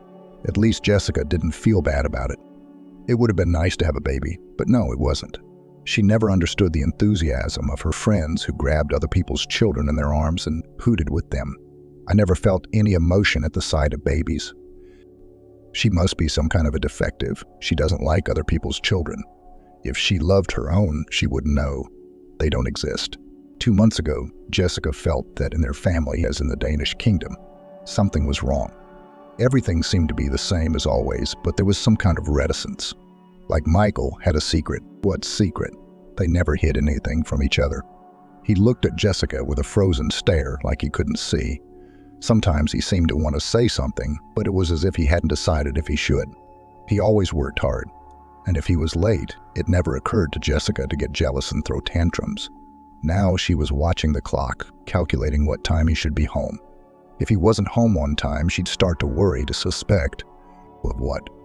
Well, what could one suspect a husband of? Cheating, I guess. Although it seemed to Jessica that a cheating husband should behave differently. She didn't know how, but for some reason, she didn't believe in cheating. It was too trivial. There was no other reason for the changed relationship. Michael, what time are you coming over? I don't know, it's a lot of work. You're hardly ever home, you don't tell me anything. It's like I'm not in your life. Jess, are you jealous of me? It's a little late for that, I understand, about 15 years ago. But why now? I thought you know what to do when you're imagining things. Okay, I'm off, Smoochie. He poked Jessica on the cheek, grabbed his keys and left. That's how we talked. Maybe it was nothing. I made it up, I'm suffering. But a nagging sense of impending misery lingered. No, something's wrong.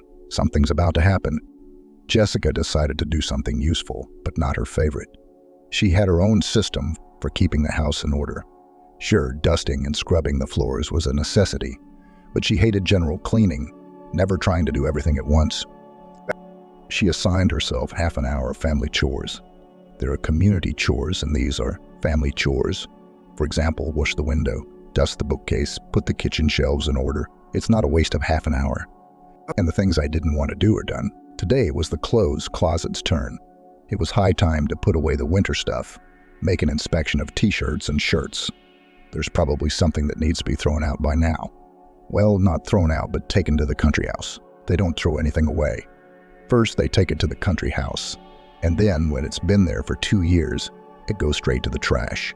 If you have a summer house, there are no trash cans at home. Going through her shirts, Jessica fumbled with something hard in her breast pocket, a photograph. The photo was of Michael and some woman. Jessica had seen this woman somewhere, only she looked different. She remembered old photos of Michael from his college days showed this woman, but much younger.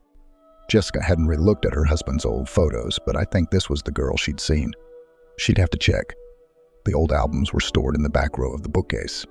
Jessica took out a row of books and pulled out the albums. Spreading the albums out on the table, she looked for a picture she honestly didn't remember very well. Okay, something vague like she'd seen. Jessica didn't even really understand why she was doing this. Well, she'd find a picture of a girl, so what? Only that Michael had met somewhere either a classmate or a classmate and had taken a picture with her, but she kept looking for the picture. She thought she'd find it and learn something very important. She did find it. Here is this girl, beautiful with a bold look with some irrepressible energy which is visible even in the old photo. And next to Michael, look so that it is clear, is not just love. Here is a passion that will sweep away everything in its path, push on any deeds. Something happened there in the distant past, and now it will auction in the prosperous life of Jessica. She didn't just feel it. She knew it for a fact. The doorbell rang. Emily came in. Over the years, Emily had managed to get married twice and have 2 children, gain weight, lose weight, gain weight again, but remain her closest friend. Oh, what's this? Nostalgia. What are you doing in the old stuff?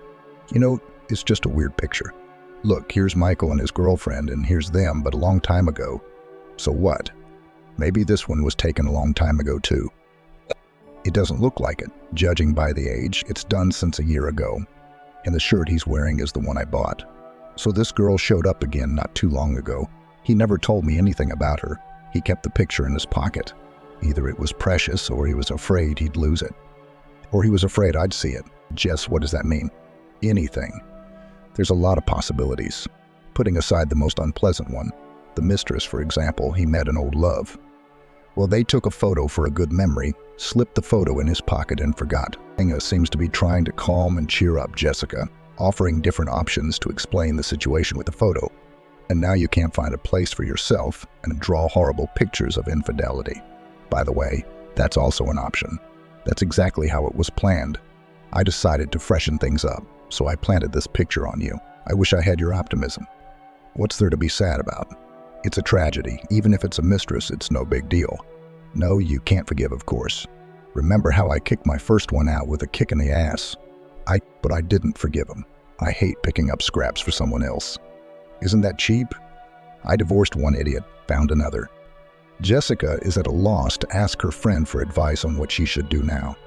Emily suggests asking Michael directly who the girl in the photo is. But Jessica doubts her husband will tell the truth since he's been silent and acting strangely so far.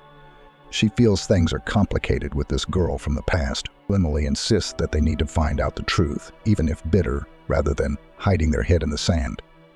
This leads Jessica to the idea of following her husband, although she realizes that it is ugly and dishonest. But if it's impossible to live any other way, then decency will have to be compromised. Jessica still tried to avoid being followed and asked Michael directly about the girl in the old photo. He seemed to remember that it was a certain Sasha with whom he studied together. But after showing the recent photo, Jessica is waiting for an explanation as to why he was recently dating her and carrying the photo in his pocket. The conversation doesn't seem to have cleared things up yet, and Jessica has to decide if it's really worth following her husband to find out the truth. The issue of trust in their relationship hangs in the air. Well, met by chance. Recognized him. Not in the old photo. Then why did you keep her picture? Jess, I'm sorry, yeah, I know this girl. We had a relationship a long time ago, but that was way before your time. There's nothing to do with us now. Me. How long ago? What's with the interrogation? I don't want to talk like that. I can go out with old friends. I don't have to ask your permission. Sure, honey. Jessica was sitting in her car outside her husband's office, waiting for something. So he'd get out, so he'd drive. He's got a bunch of auto body shops around town. There's no telling where he'd go. I felt like a fool, but I wouldn't leave. Empty at my mind. I had to follow through. Michael came out, got in the car. Okay, let's go. We drove a short distance and stopped at a coffee shop. Michael went into the cafe. Jessica got out of the car and through the glass tried to see who he came to see. There was no one. He was sitting alone at a table. Jessica cursed herself and got ready to leave. And then she saw her, the girl in the picture. She came into the cafe, sat at Michael's table. Judging by the expression on her face and the abrupt gestures, she said something unpleasant to him. Jessica didn't hear the words, but it seemed to her that Michael was trying to explain something. Maybe to persuade or talk him out of something, but the girl cut him off abruptly. No, not lovers. That's not how lovers behave. What kind of secret is it that you can't tell your wife? The girl left the cafe. Jessica followed her. Why? Something had to be done. She saw her go into the driveway and she drove home. She decided she was going to talk to her husband today. No more secrets, no more innuendo. She had to get it all out in the open. Family's falling apart. There's no room for sentimentality. I used to have a relationship with this woman. Okay, who didn't have a relationship before marriage? What's your connection now? Why is she showing up now? What does she want from you? All the questions had been formulated and asked, but there was no one to answer them. Michael didn't come home. This had never happened before. In their entire married life, Michael had never spent the night out of the house. Jessica was used to falling asleep before her husband arrived, but he was always there in the morning. It was unusual, but she didn't feel any anxiety. She called, no answer. Did you call work? No. They hadn't seen him yet. That's when it started to get unsettling. She called all her friends and acquaintances. No, he didn't spend the night at anyone's house. So where did he sleep over? The one in the picture. Hey, Jess, did you call the police? Emily, what am I supposed to do? My husband's run away. Find him and bring him back. You think he ran away? I don't think so. I think there's trouble. We have to look for your husband who's been running away. Go to the police. The police didn't take a report. Well, come back in 3 days. He's out on a bender. You're going straight to the police? Jessica tried to explain that her husband does not go out, always sleeps at home. And if he's missing, it means he's in trouble. She must have been too emotional because the policeman behind the glass suddenly said, I understand your husband. I'd run away from such a wife above the Arctic Circle. Come back in 3 days. Goodbye. 3 days to do nothing, then file a report, then wait for someone to do something. What about Michael? Where is he? What happened to him suddenly doesn't matter. Did he cheat? Did he not cheat? What are his terrible secrets? Michael couldn't leave or run away. He was in trouble. There's no other explanation, and no one's going to find out what happened, so I'd have to do it myself. Jessica had no idea how to do that. The only thing that came to mind was to go to Samantha's house.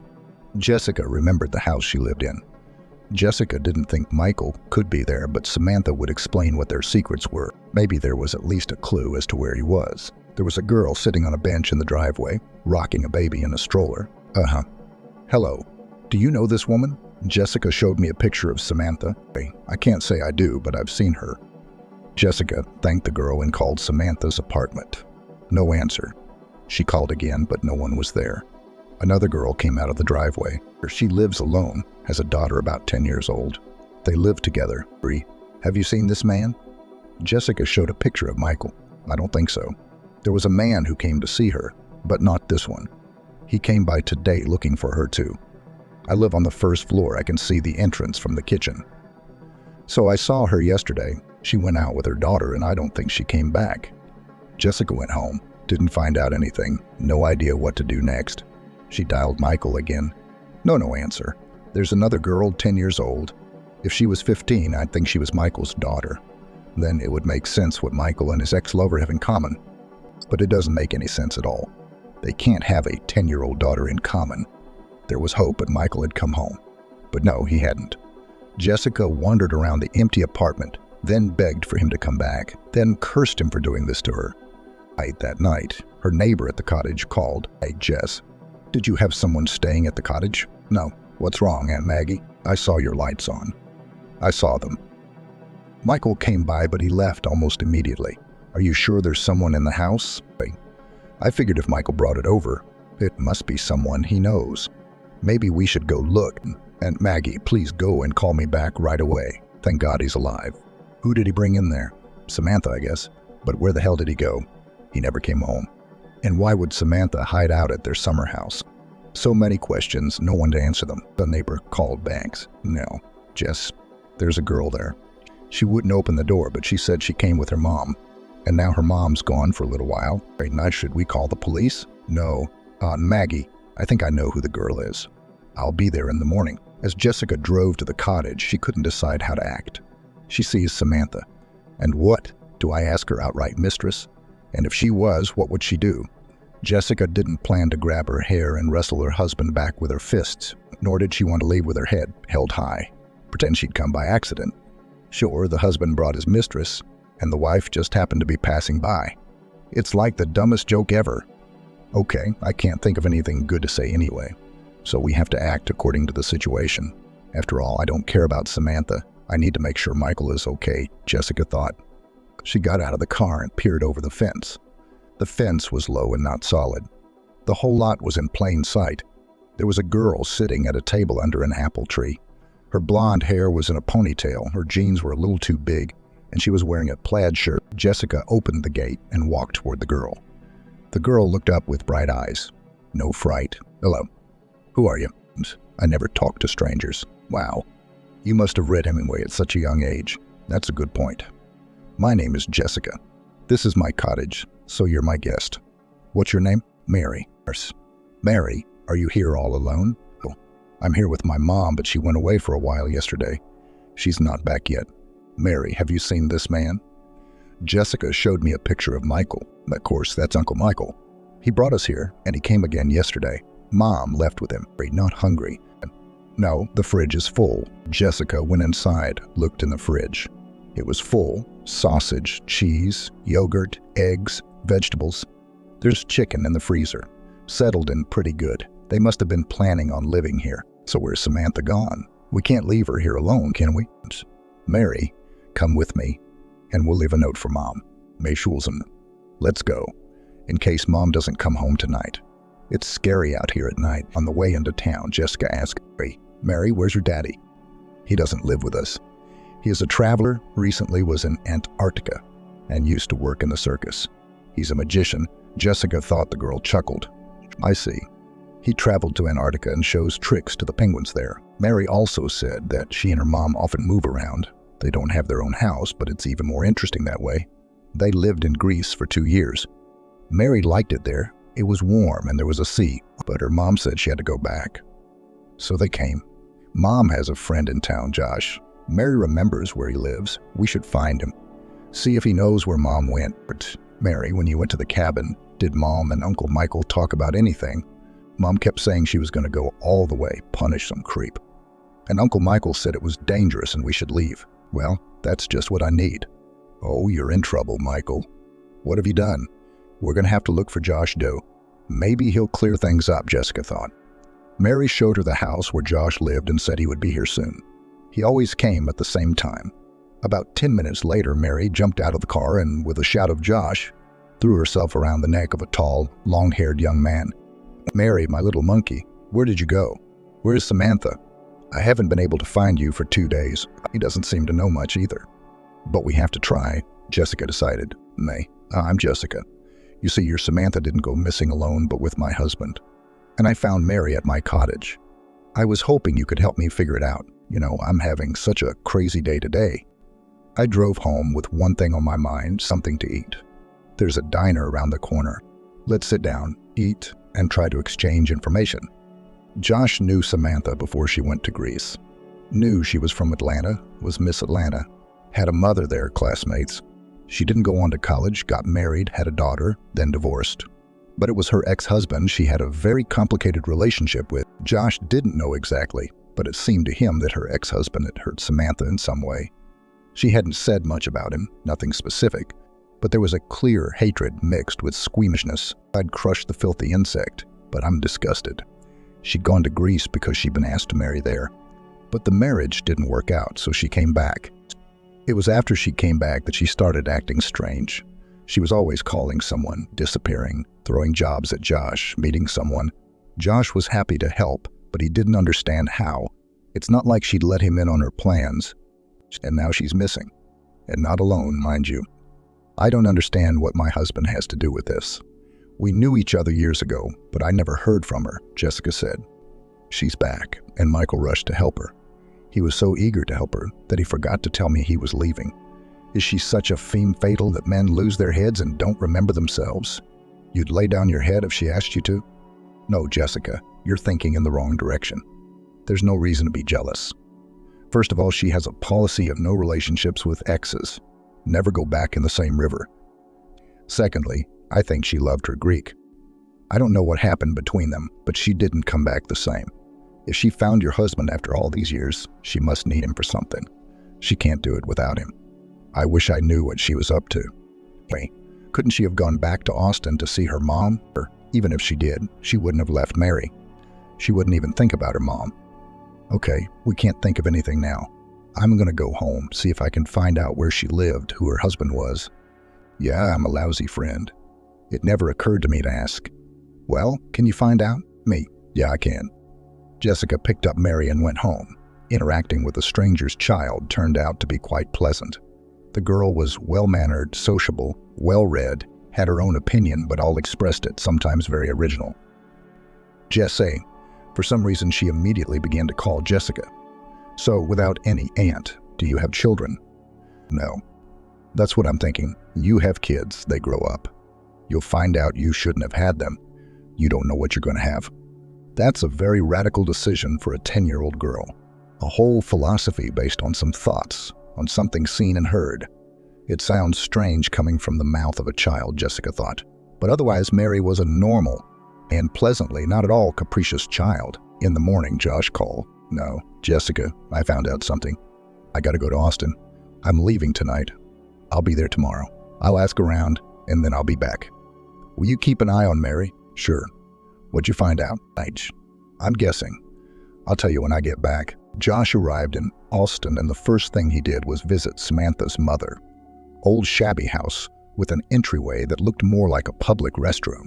The doors are peeling, the door lock falling out of the door. It's unclear how the door even closes. The bell hanging from the wires certainly doesn't work. It's impossible to imagine Samantha living here. Could anyone really live here at all? Josh knocked on the door, not expecting an answer. Suddenly, the door opened. A woman stood in the doorway. Her age wasn't even roughly determinable. The apartment smelled so bad it made me want to run away. You can't breathe that air. Asking about Samantha here was pointless, but Josh did ask. Samantha's a bitch. I don't think I've ever seen her before. She left my mom. I don't need my mother. I'm dying here all alone. Or do you even know she's got a daughter growing up? I don't want to know. She's an asshole herself, and her daughter will be the same. She's all grown up now. She's running around with dogs. Screamed. What? Somebody come looking for Samantha? I did. I told them to get out. She said she'd laid her life on them, and now there's no one to serve her. Free and slip. She remembered the glass, but not the water, Josh muttered. The woman staggered, but held onto the door.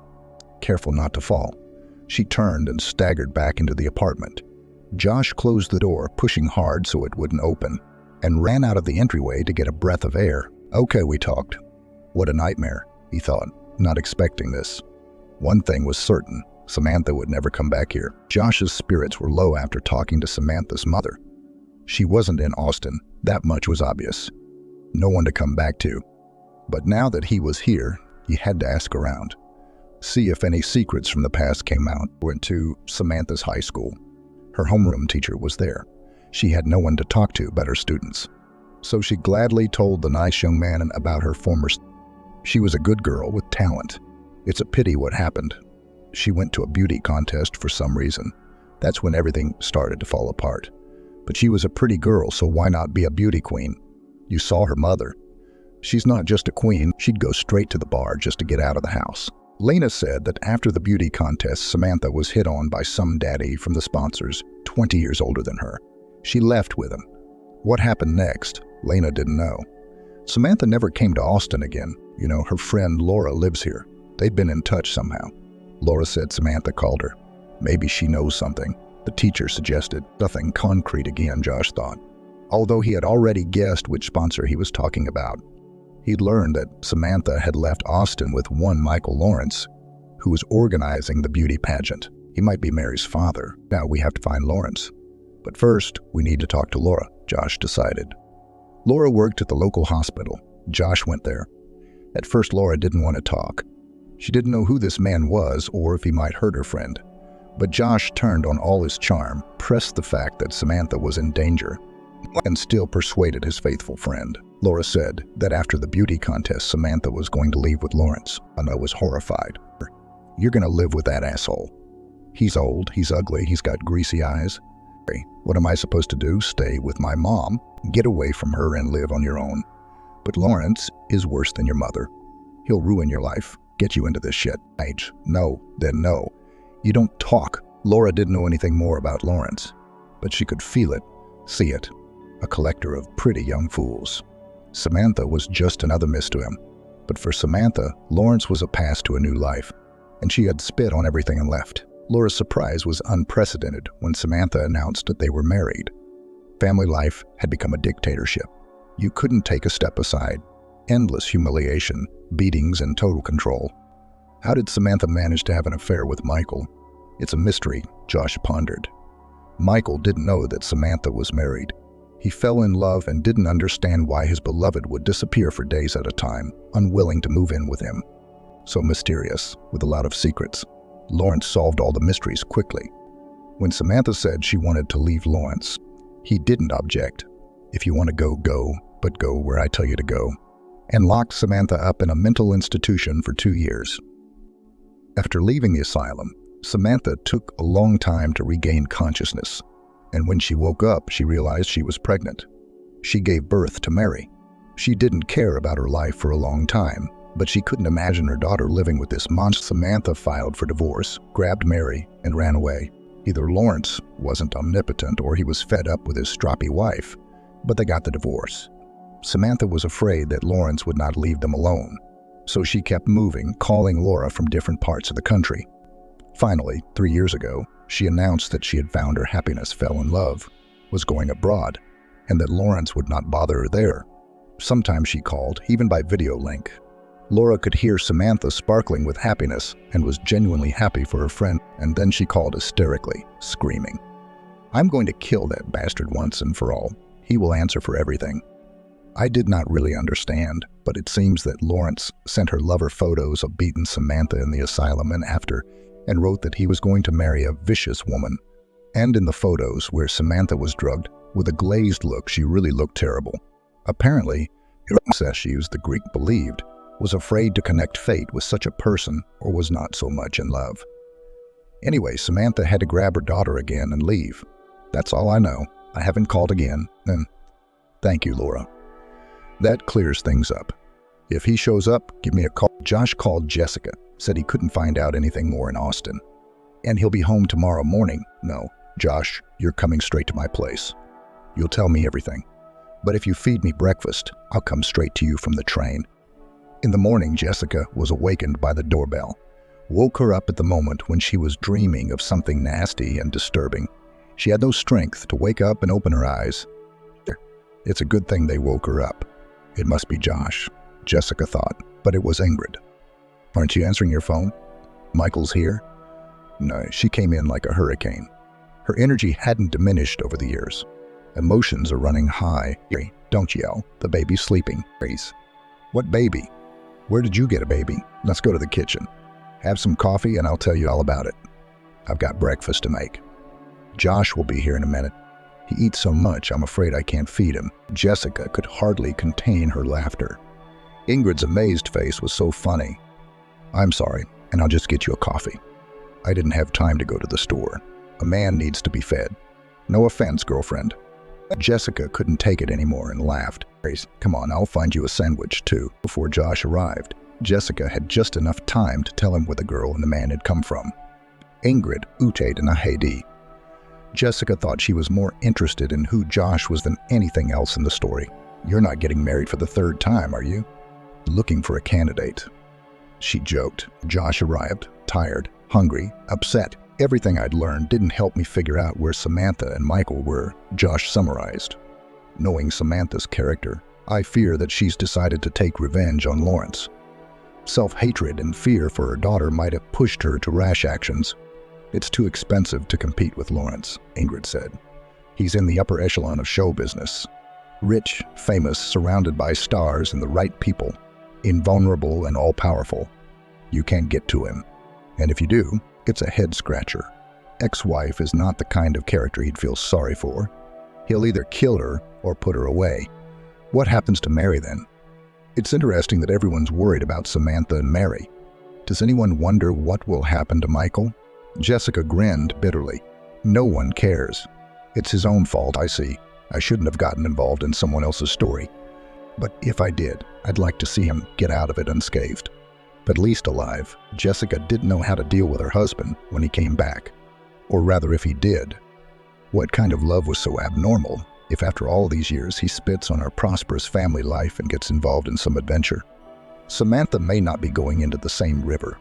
Michael, on the other hand, seems to be hoping for something. There's no other explanation, she thought bitterly. Does he intend to go back to Jessica? If so, how? Will he come and, without explaining or telling her anything, go on with his normal life as if nothing had happened? Does he think he can do that? Ingrid wondered. Jessica didn't know if she wanted her husband back. The only thing she wanted now was for him to be alive. We'll see. Our detective work has reached a dead end, Josh stated. Samantha's secrets are solved. Michael has no secrets. Where do we go from here? Josh felt that the only way forward was to dig into Lawrence's life. If something unforeseen, unpleasant for him had happened in the last few days, it was likely that our vigilantes had sprung into action as soon as possible. They must be stopped before the trouble happens. I'm going to go home now, get some sleep, and find out what Lawrence is up to, what's going on. Josh, who are you? If you can find out what the powerful are up to. Ingrid was clearly interested in the young man. I'm not a big bird myself, Josh answered modestly. But I have a few friends, including some from the world of show business who I think may be aware of Lawrence's affairs. If I hear anything, I'll call you, Josh added. Don't hurt Mary. She's a good girl. Josh left, and Jessica and Ingrid were left to ponder what kind of revenge Samantha had planned, but trying it on for size. What would you do if your husband ruined your life? Ingrid asked. Well, I'd probably do nothing. I'd try to forget it like a bad dream, replied Jessica, and I'd definitely take revenge. How can you send your current wife a photo of you with your mistress? You can put your story in the press, ruin your image. But it's all kind of petty, toothless, Ingrid sighed. She didn't have the imagination for anything else. Jessica enjoyed spending the day with Mary. They went to the mall and bought Mary some clothes. She didn't even have any pajamas and only one shirt. They went to a cafe, had ice cream, then bought groceries and went home to make lunch or dinner. Josh was supposed to be here with news. And Ingrid, of course, would not stay home. While cooking dinner and talking to Mary, Jessica couldn't get the thought of her husband out of her head. Angry, of course, but even angrier at the unknown Samantha. Revenge on an ex-husband is probably fair, but why bring my Michael into it? She thought bitterly. But how can you not think about how your gamble will turn out for other people? For Michael and Jessica, Josh and friend Laura see Samantha as an innocent victim, hurt and humiliated. Jessica didn't see it that way. She developed a very different image of herself over the days. Bold, bossy, unforgiving of insults and insults, willing to go to extremes. Surely there was something to avenge Lawrence. But Jessica also questioned the extent of his guilt. The ease with which Samantha had put other people's lives on the line, including her own daughters, was astonishing. In the evening, they gathered the council, and Josh laid out what they'd learned. Lawrence was really getting into trouble. A seemingly small thing at first. His young wife, an aspiring singer whom no one had heard yet, had been sent a photo of her husband having fun with his mistress. The mistress is even younger and, apparently, even more eager to become a star. Otherwise cannot explain the popularity of the old worldly daddy of young girls. But the young wife turned out to be wise beyond her years. She didn't want Lawrence's love. She didn't marry for that until he made a singer out of her. No divorce is out of the question. She didn't notice the affair, and there was no scandal. If Samantha did it, the first blow missed. The second one was much more serious. Lawrence's production center was churning out stars like pies. Not a year without a star. If they're making stars, somebody wants them. It was needed by sponsors who invested a lot of money and wanted a lot of money in return. Their indignation was not limited when they learned that most of the money Lawrence spends not on the promotion of stars, but on himself, his favorite. These were not empty words. They were presented with documents and proof of how much and on what was spent. The production center was cracking at the seams. Sponsors demanded Lawrence return the money, and the underachieving stars realized that fame was passing them by. Apparently, Samantha had been preparing this blow for a long time and disappeared when she was ready to deliver it. Realized that the collapse of Lawrence's career will not forgive her. Oh my God, what was she hoping for? That Lawrence would bitch and not find out who started? Now Jessica was horrified. But the worst part was that Michael would be the one to retaliate. She no longer doubted that he was involved.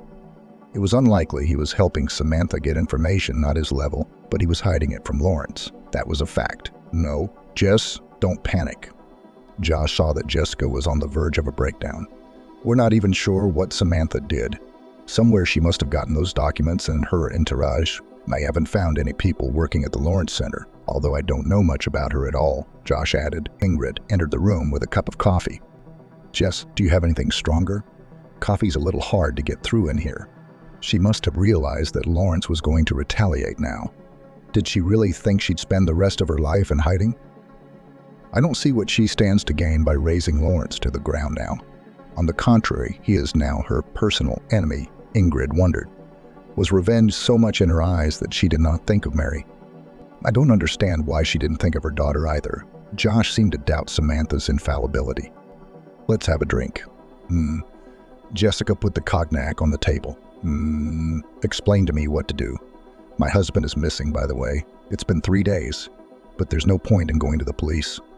As it turned out, he's not missing, but ran away with some inadequate girl involved in some strange affairs. So what do I do? Everyone sat silent, drinking, thinking. Ingrid thought it was necessary to wait for Michael's return. He'll be back someday. He'll explain everything. Josh wanted to find Samantha's informants to see where she got her information. How much truth there was out there. Lawrence will lie low now, but he'll surface later. Sooner rather than later. Good things like this don't sink. We need to understand the extent of the damage and assess how angry he is. What kind of retaliation might be necessary? Jessica had her own plan. To meet with Lawrence and get his opinion of Samantha, his assessment of all the events. She suspected that Lawrence had a completely different perspective on what had happened. Jessica summarized. It was agreed. Ingrid would stay home and look after Mary. What if Michael showed up? Josh finds out how badly Lawrence was hurt and what the threat to Samantha is. Jessica makes direct contact with Lawrence and tries to find out what he thinks about Samantha and recent events. Truthfully, how to get close to the producer, she didn't know. He's not likely to open up about his personal life to the first woman he meets. Now, why don't you pretend to be a journalist? Josh suggested it. That would be the worst. He's as scared as hell of journalists these days, Ingrid objected. Maybe you're Samantha's lawyer and you want to settle before the trial. Josh came up with an idea. First of all, no one was suing. Second, having a lawyer is practically an admission of guilt, and we're not sure that it was Samantha who attacked Lawrence. Jessica countered. He's got plenty of well-wishers without her. Maybe he's not even thinking about her and we'll hand him the guilty party on a silver platter. Then he'll be all over her, Ingrid concluded. Unable to think of anything, Jessica drove to the Lawrence Center. The main thing is to see him, and the rest will follow, she decided. As expected, she couldn't get past the guards. Not surprisingly, in light of recent events, Mr. Lawrence doesn't see anyone. No new projects, no appointments either. So barricaded. It's impossible to get through. Okay, let's go the other way, Jessica thought. She knew what Lawrence looked like. The media personality scandal was all over the TV channels. Is he going to come out of the center someday? Clearly, they won't let him near me. I have to think of a way to get his attention, to say something, so that Lawrence will realize it's in his best interest to talk to me. She sat on the bench in front of the office, fretting, trying to think of the right phrase to get Lawrence's attention. She had several options. But when Lawrence appeared in the doorway, she was suddenly confused, and everything she'd thought of went out of her head. He was walking toward the car, and now he would get in and drive away. She had to say something. Jessica rushed to the car and shouted, "Lawrence, tell me about Samantha. She's going to ruin my husband." The guards rushed toward her, but Lawrence suddenly stopped them. He looked at Jessica carefully and waved his hand, beckoning her over. When she approached, he asked, Do you know Samantha?" "No, I've never seen her." "What does this have to do with my husband?" "He left with her. Why don't you get in the car and we'll talk?" "Don't worry, I don't eat beautiful women for lunch." Jessica knew her value and had long ago realized how it worked on men. But now a chill ran down her spine. She felt scared and a little creepy. She was scared, but she couldn't back down, so she got into the car. "May, take it easy. After all, I'm not the one who came to see you. You're the one who wants something from me," Lawrence said. "I want to know about Samantha. I know her version of events from her friend's words, but I don't believe it too much. I want to understand what my husband's gotten himself into. Now, I want to hear your side of the story." "What's your husband's name?" "Michael." "Me, where is he now?" "That's what I'm trying to find out. I'm truly sorry if your husband got involved with Samantha. Nothing good can come of it for you or him." Guns approached the driver. "No, Walter, the girl and I are having a serious conversation. Not the car version. Let's go to the restaurant." "What's your name, really?" "What's ours?" "And, Jessica." "You know, Jessica, I probably should have told you this a long time ago. I didn't want to be a pain in the ass. I'll tell you, I feel sorry for you and for myself. I'm tired of being the bad guy. Believe it or not, it's up to you. But maybe confessing to a villain will help you. For some reason, I want to help you. I didn't expect myself to be so sentimental. I hope I won't regret it. And I hope I don't have to tell you it's not for the press." At the restaurant, Lawrence was greeted like a regular. "May, here's your table as usual." "Or Jessica, would you like anything?" "No, I'm not here to eat." "Go ahead." Lawrence's version was radically different from what Jessica had heard. The only thing they had in common was that they met in Austin at a beauty pageant. Samantha immediately figured out on whom the title of queen depends and did everything to get this title. She was not embarrassed by the age of the prince and his frankly shabby appearance. She wanted to escape from the family, and Lawrence was the springboard. He himself didn't realize how she'd spun him. He'd seen so many in his bed that another one seemed like a passable option. But that wasn't the case. Samantha had a beastly grip. The producer couldn't break free. After all, you have to get married, and the image of a married man will play into the hands. The girl is beautiful, not stupid. Let it be her. If I had known how it would end, I would have married a fool. Lawrence grinned bitterly. He began cheating on Samantha almost immediately. Lawrence knew about it, but asked him not to make it public. He knew perfectly well that married to a young girl, it was foolish to demand fidelity. He does not need fidelity. He needs a beautiful picture of a happy family life of a famous producer. Am I asking too much for the money I'm giving you? You could have portrayed a happy wife. He resented. Samantha, a little imitation, and then went off the rails. Michael was the first call. Before him there were many young and different, but it was all entertainment. But Michael was serious. She even talked about divorce. Lawrence didn't object. He was sick of it. He just asked her to wait a little longer. He was finishing up a project. Didn't want to give the press a reason to gossip. I thought it was settled. But apparently, there was someone else besides Michael. Lawrence noticed that Samantha began to behave inadequately. She sleeps all day, then cries, then pounces on him with fists. Strange behavior was increasingly conspicuous. What is most unpleasant? Not only Lawrence's worst fears had come true. Samantha was taking drugs. Lawrence panicked, couldn't let the news get out. He treated her in secret, so God forbid anyone found out. He took his wife to an expensive closed hospital, which kept the secrets of clients more than an... Samantha was treated well there. She came back completely sane, behaved herself. If she had cheated, Lawrence didn't know it now. He didn't need anything else. We live normally. We observe decency and all right, he reasoned. When Samantha announced that she was pregnant, he calmed down. Everyone's calmed down. She will give birth to a child, at least some time to stay at home. Look, and everything will improve, hoped Lawrence. But it wouldn't. In vain he hoped. Immediately after Mary's birth, Samantha's mission accomplished sign lit up in front of her. Nothing was holding her back anymore. She threw tantrums, screaming that she didn't want to live with such an ugly, fat, disgusting man. Well, if you don't want to, don't live. All fed up, break up. Lawrence decided. He bought an apartment, deposited a huge sum of money, and got divorced. Michael, wait. Something does not add up. Interrupted him, Jessica. If she had an apartment, why was she traveling all over the country? Why was she hiding from you? Very original hiding, Lawrence grinned. Calling from everywhere, yelling that I'd put her and her daughter in another hole, demanding money. I sent more than what I'd left in the divorce and had already transferred. Over the years, you could live in your own villa somewhere in the Maldives. Why did you send the pictures to Greece?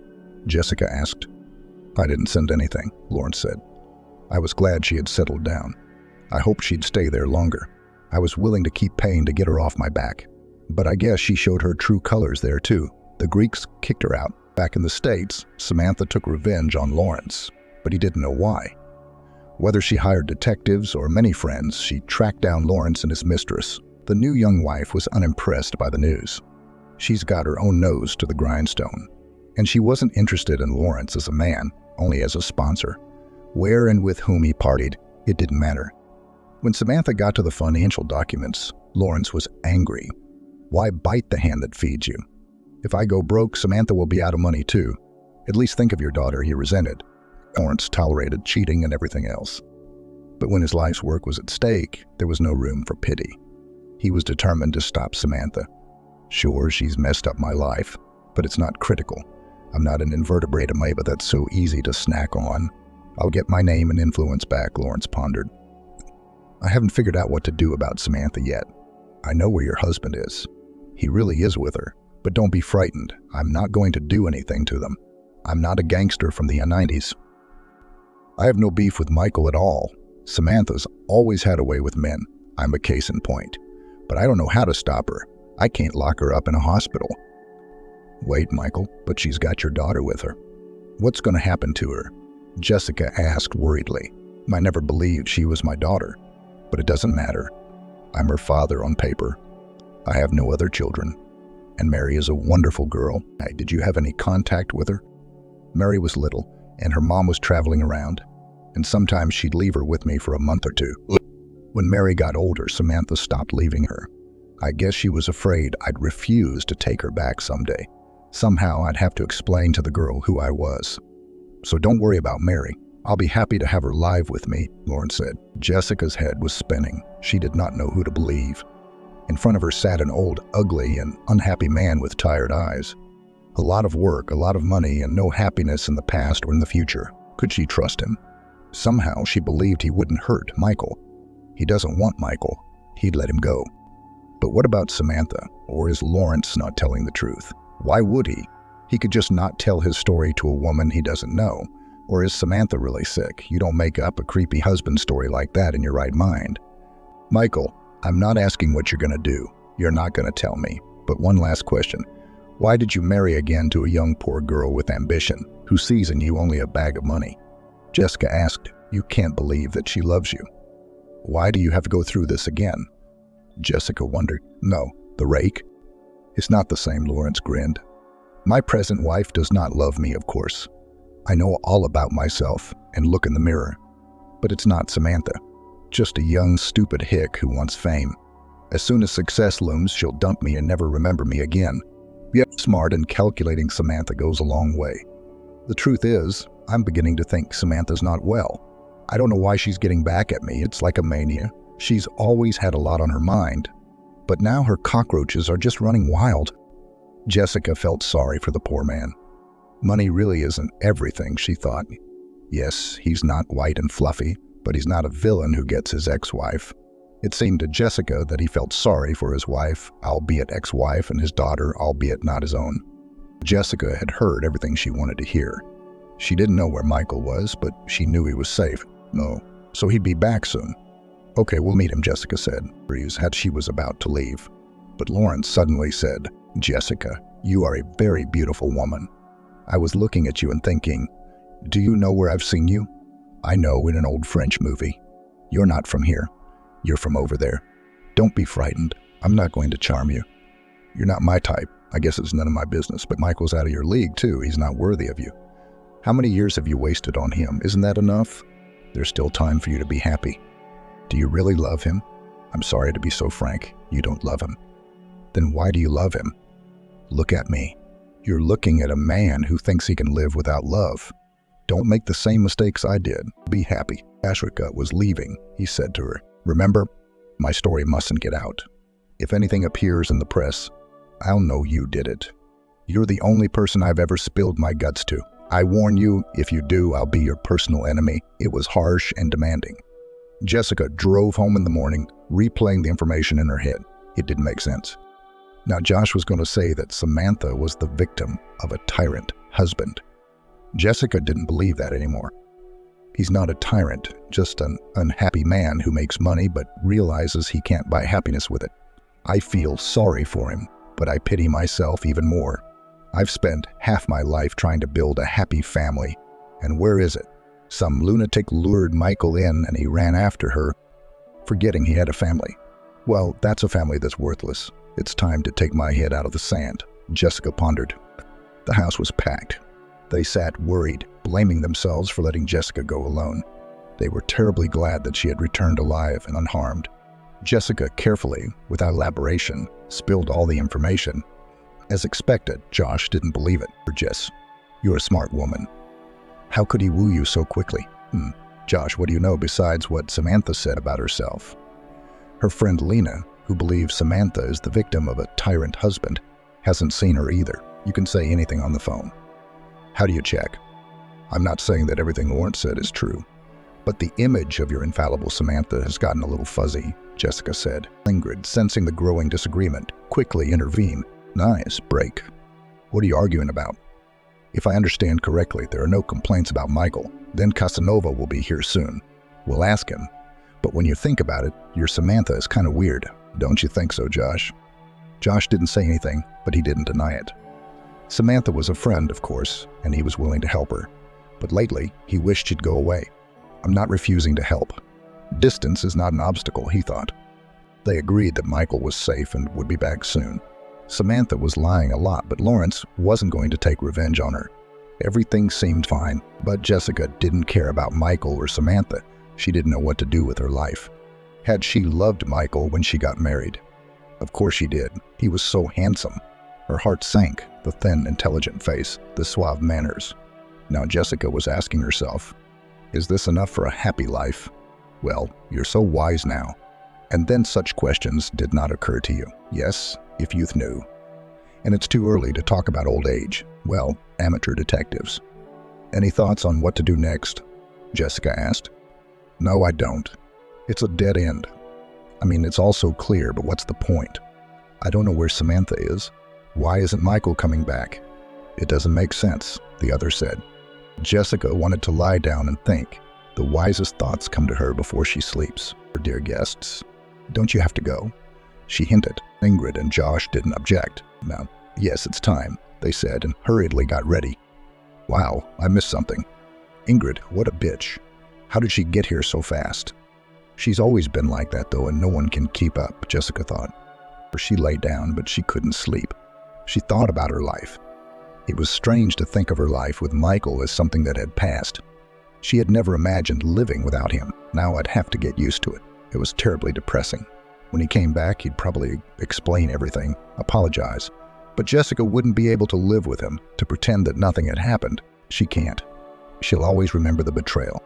I wonder if he'll tell the truth or lie. Jessica pondered. Michael showed up the next day. He came over, kissed her cheek carelessly, looked into her eyes, tried to understand what was waiting for him and how to behave. "Hey, Jess, I'm sorry. I had a work emergency. I had to leave, and I broke my phone accidentally, so I couldn't call." "Okay, I'm gonna lie. Of course, no one has a phone but yours," Jessica said sarcastically. "Michael, before you tell a bunch of lies, I want to tell you that I've been looking for you. I was at the cottage. I know about Samantha. Her daughter's sleeping in the bedroom. How'd you leave that girl alone?" Samantha never remembered her until now. Also, keep in mind that I saw Lawrence. He told me his side of the story. So without humiliating yourself by lying, why do you care so much about Samantha that you got involved in a murky story and weren't afraid to lose your family? Michael must have come up with some story that was convenient for him, but Jessica messed up his plans, and he had no choice but to tell the truth. It's unclear how much she knows, but it's dangerous to get caught in a lie. "I don't know how to explain it," Michael began. "When I saw her, I knew I couldn't say no. I knew she was dragging me into something bad, but she needed help. You know, it was like a spell, like hypnosis. She was so convincing about Lawrence's abuse, or so his meanness. I didn't even doubt it was true. The only thing I could do was try to talk it out, to dismiss it. I was afraid it would be worse. Well, to be perfectly honest, I chickened out. I knew it would be bad for me, too." Samantha showed up when she got back from Greece. We saw each other occasionally. She told me more and more details about Lawrence's abuse. Michael believed her. His heart broke with pity for the fragile, unhappy, unjustly accused of all the sins of a woman. Michael was eager to help, rushing to every call. Then he got tired of rushing. More and more often flashed the thought that before her appearance he lived a normal, quiet life and would not mind return to such a life. But now Samantha wouldn't let go. Calling, sobbing, demanding help. The last call was hysterical. Her husband had figured out where she lived. She had to run, but she had nowhere to go. Michael rushed to Samantha's apartment. She was frantically shoving things into her bag, pushing her daughter. "Hurry, hurry, hurry, hurry. He'll be here any minute. I've got so much dirt, he won't get away with it. He'll answer for everything. Mary, don't poke around. Put those toys down. Come on, let's go." As Michael drove them to the cottage, Samantha talked excitedly about how she would exact revenge on Lawrence. Michael tried to talk her out of it, begging her to give it up. It was too dangerous. Different weight classes. If you piss Lawrence off, he'd retaliate in a way that would be devastating. Samantha couldn't hear, screaming that no one understood how much she'd suffered at the hands of this man. For a moment, Michael thought she wasn't quite right. She kept saying Lawrence was stalking her. But in the time he'd been with her, Michael had never seen him, not even a phone call. On the contrary, it seemed as if Samantha was stalking her ex-husband. Some kind of obsessive stalking. "It's unclear who's after whom," Michael continued. Tired of Samantha's inadequacy, he tried to convince her to leave. He promised to find a safe place. "Now, if there's no money to move, I will." That's the kind of money he offered. Jessica laughed. The laugh was hearty and a little hysterical. The money she'd scraped out of Lawrence was enough for 3 lifetimes. "You'll never make that much." "Jess, please stop humiliating me. I know I was a fool to fall for it. I don't know what it was. It was an obsession. Yeah, it was an obsession. Hypnosis. The evil eye. Isn't that a little too mystical? What kind of hypnosis did you forget about me under? Do you have any idea what I went through when you disappeared? I was sure you were in trouble. I was ready to tear up those policemen who sneered at me.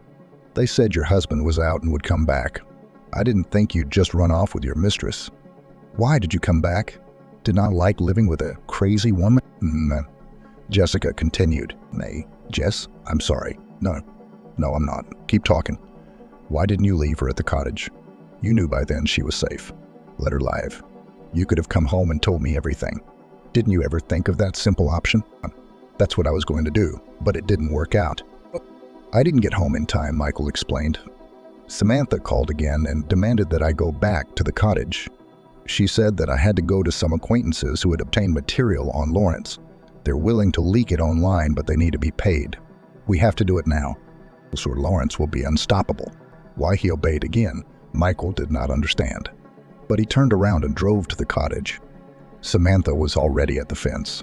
She jumped into the car. "Let's go," she commanded. Michael was still trying to appeal to her maternal sensibilities. "Race. Who's the girl gonna stay with?" Michael didn't listen. They drove for a long time. Samantha was agitated and impatient. "All the time pushing Michael," she said with gloating. "That's it, he's finished. That's it now." As they were thrashing around, it was scary. Samantha's behavior seemed too strange to Michael. At some point, he had a sense of unreality about what was happening. He couldn't believe he was participating in this absurdity. "What am I doing here? Why am I doing this?" he thought. When they arrived, Samantha told Michael to wait and walked into the entryway.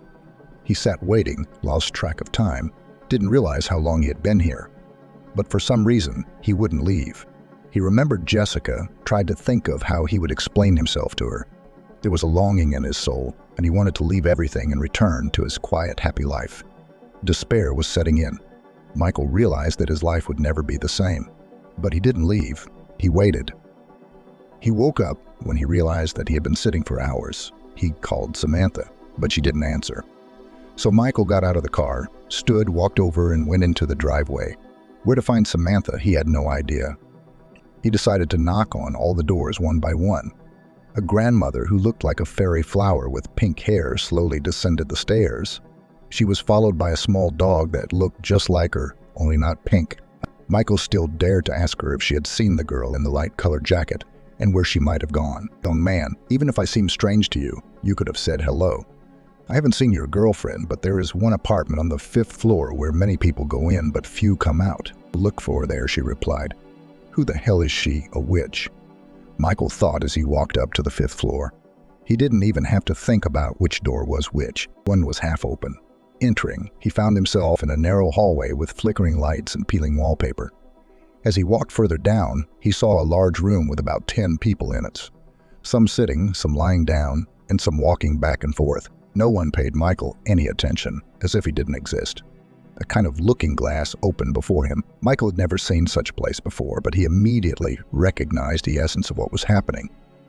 He tried to see who could be Samantha. He found her, picked her up in his arms, and headed for the exit. The others showed no interest in who was being carried, where they were being carried. Their gazes were blank, as if they saw nothing around them. Putting Samantha in the back seat of the car, Michael got behind the wheel and realized he didn't know where he was going. Probably to the hospital. But if Samantha was taken there, he would be locked up in a treatment facility. What would become of Mary then? And what would happen to him when Samantha found out that he was the one who sent her there? Without medical attention, she could die. Michael dialed the number of a doctor he knew, gave the address of Samantha's last refuge, and drove to the location.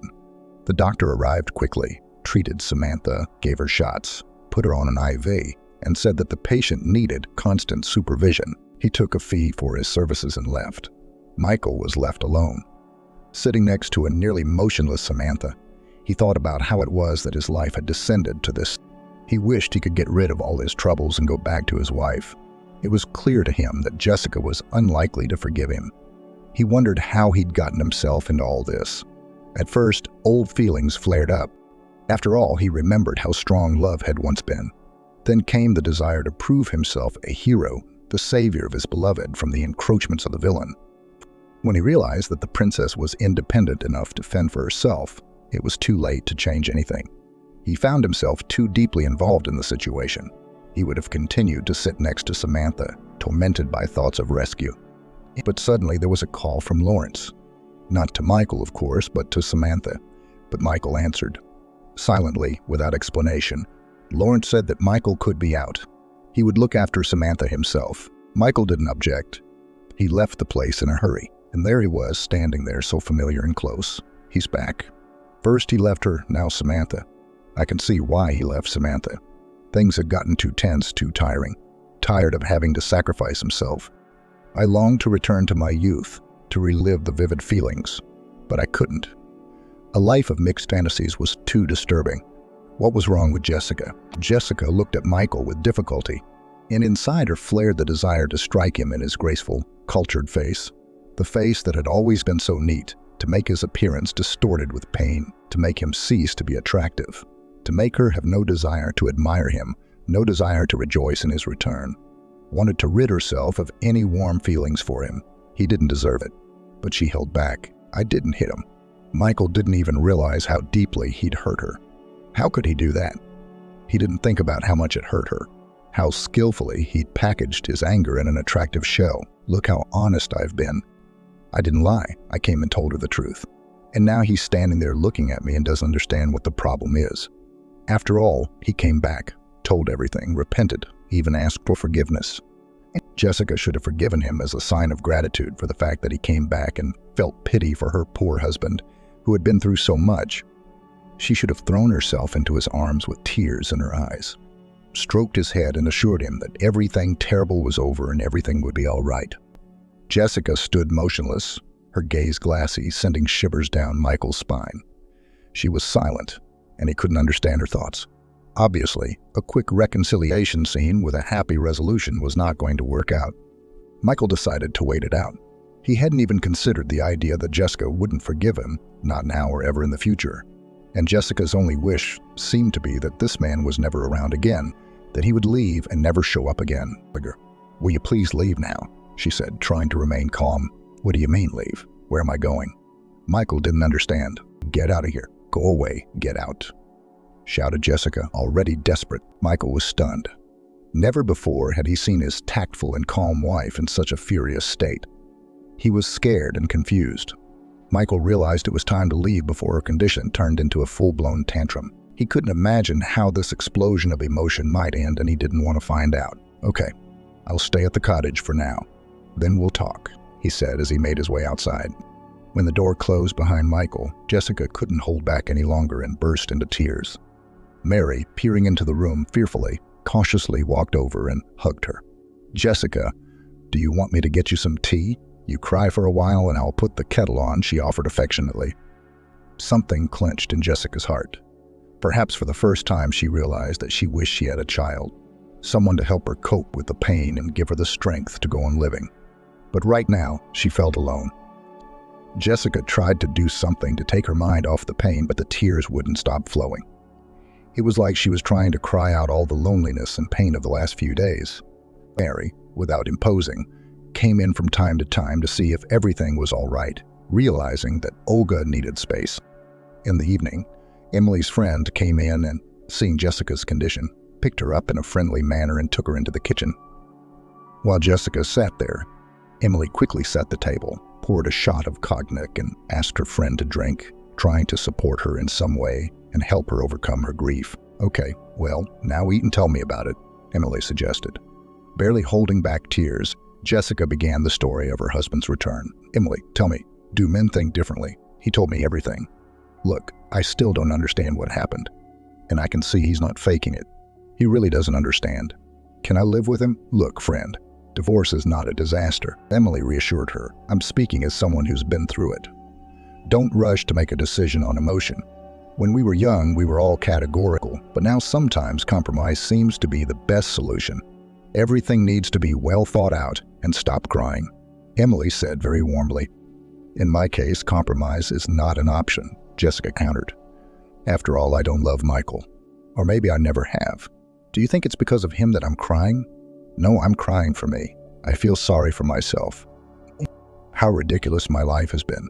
No love, no children. Now no husband." Jessica drowned in her self-pity, tears flowing. "Friends exist to support you, to tell you that you are a good girl, to wipe away your tears and add a little cognac." That's what they did. Gradually, the dialogue descended to the usual complaints of resentful women. "We are so beautiful and smart, we earn our own money, but we are not lucky in our personal lives. Where do men look? And in fact, where are these men? I guess they are no longer around." The conversation continued along the well-known route. How bad men are and how unfair life is to them. Here I am, a fool admired, always for a great love, married in for life. But you chose Michael for his reliability, stability, and the chance to live without concussions. Was I wrong? Did you miss something about him? Or is it your own fault? He'd come to believe that I wouldn't go anywhere, that I'd keep everything simple. In the end, he became the husband I raised him to be. So what? We're going to blame ourselves now. You're not the one who got involved with the ex. No, you left when you realized she wasn't herself. You didn't get involved in a risky venture to ruin Lawrence, Emily said indignantly. And you didn't decide that despite having a family, she was the one to save. Come to your senses, friend, and stop defending that scoundrel. Maybe you're even thinking of forgiving him. You can try, but it won't do you any good. It's scary to be alone at 40, isn't it? Isn't it scarier to look him in the eye every day, expecting another betrayal, and about being alone? You know, I have some thoughts, she added. Are you out of your mind or what? What options are there in my position? Jessica interjected. We'll see about that, Emily exclaimed confidently. I myself once thought there was no choice, but it turns out there is. Inga was talking with such gusto about Josh's charms, his politeness, his intelligence, his beauty, that Jessica realized that her friend had been carried away again. How can you believe after a couple days of knowing him that he's the one for you? He didn't teach you the first time, and now it's like a fresh start again, into everything in the world without a backward glance. Jessica envied Emily in her own way. I wish I could be like that, maybe sometime in the future, but not now. Right now, I have to get a divorce, sell the apartment, split things. It's all so painful and unpleasant. I didn't think life could turn out like that. She thought, you can still turn it around, pretend you've forgiven. Go on living a measured, unhappy, but peaceful life. Not ready for change, though it often comes unexpectedly. While Emily dreamed of her happiness, Jessica pondered how loneliness was saved. At least she's got kids. And here she was, lonely. Speaking of children, oh my God, where's Mary? Jessica exclaimed fearfully and hurried into the room. Mary was asleep, tired after a long day. Jessica, did you feed her today? Emily inquired. No, you didn't. Jessica smiled. She was the one who gave me tea and brought me sandwiches, keeping an eye on me to make sure I didn't do anything stupid. Strange with a mom like that and a nomadic life.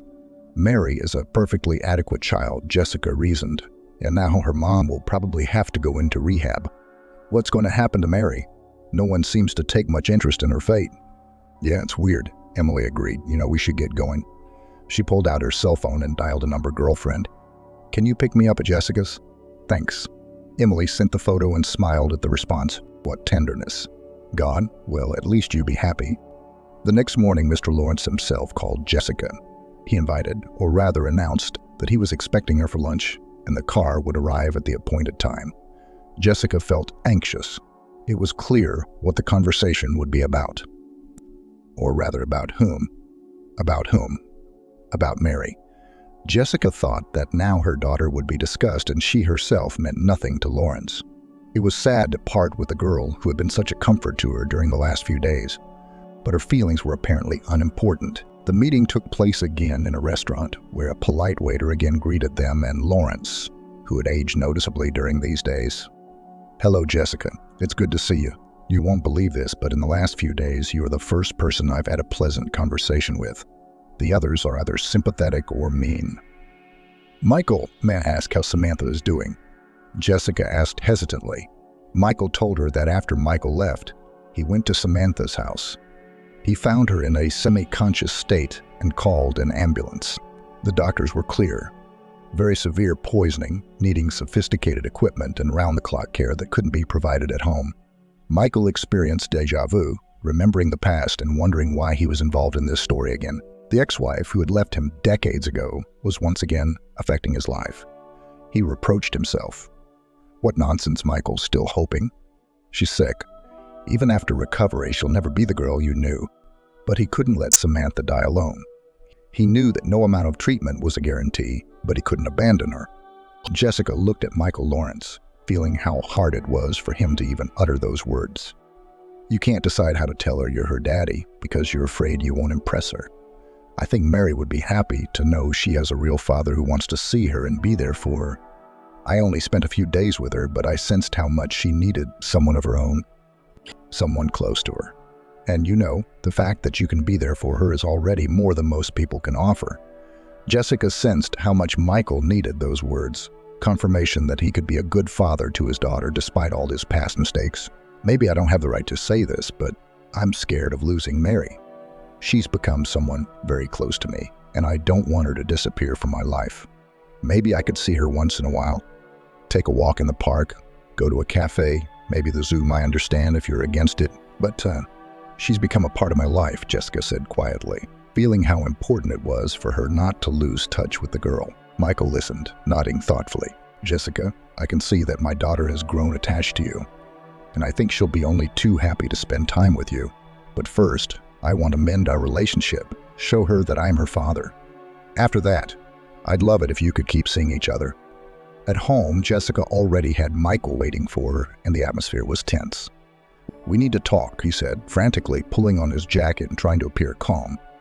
But Jessica deferred the conversation until she met Mary, who was waiting downstairs for Uncle Michael. You remember Uncle Michael, don't you? You used to visit him when you were little. Your mom used to leave you at his place. Will you go to see him? Jessica asked gently.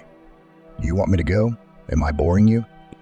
Mary looked innocently at Jessica, her face reflecting fear and hope at the same time. No, it's not that, baby girl. It's just that your mom is sick, will be in the hospital for a long time. You're going to live with Uncle Michael. That's your real daddy.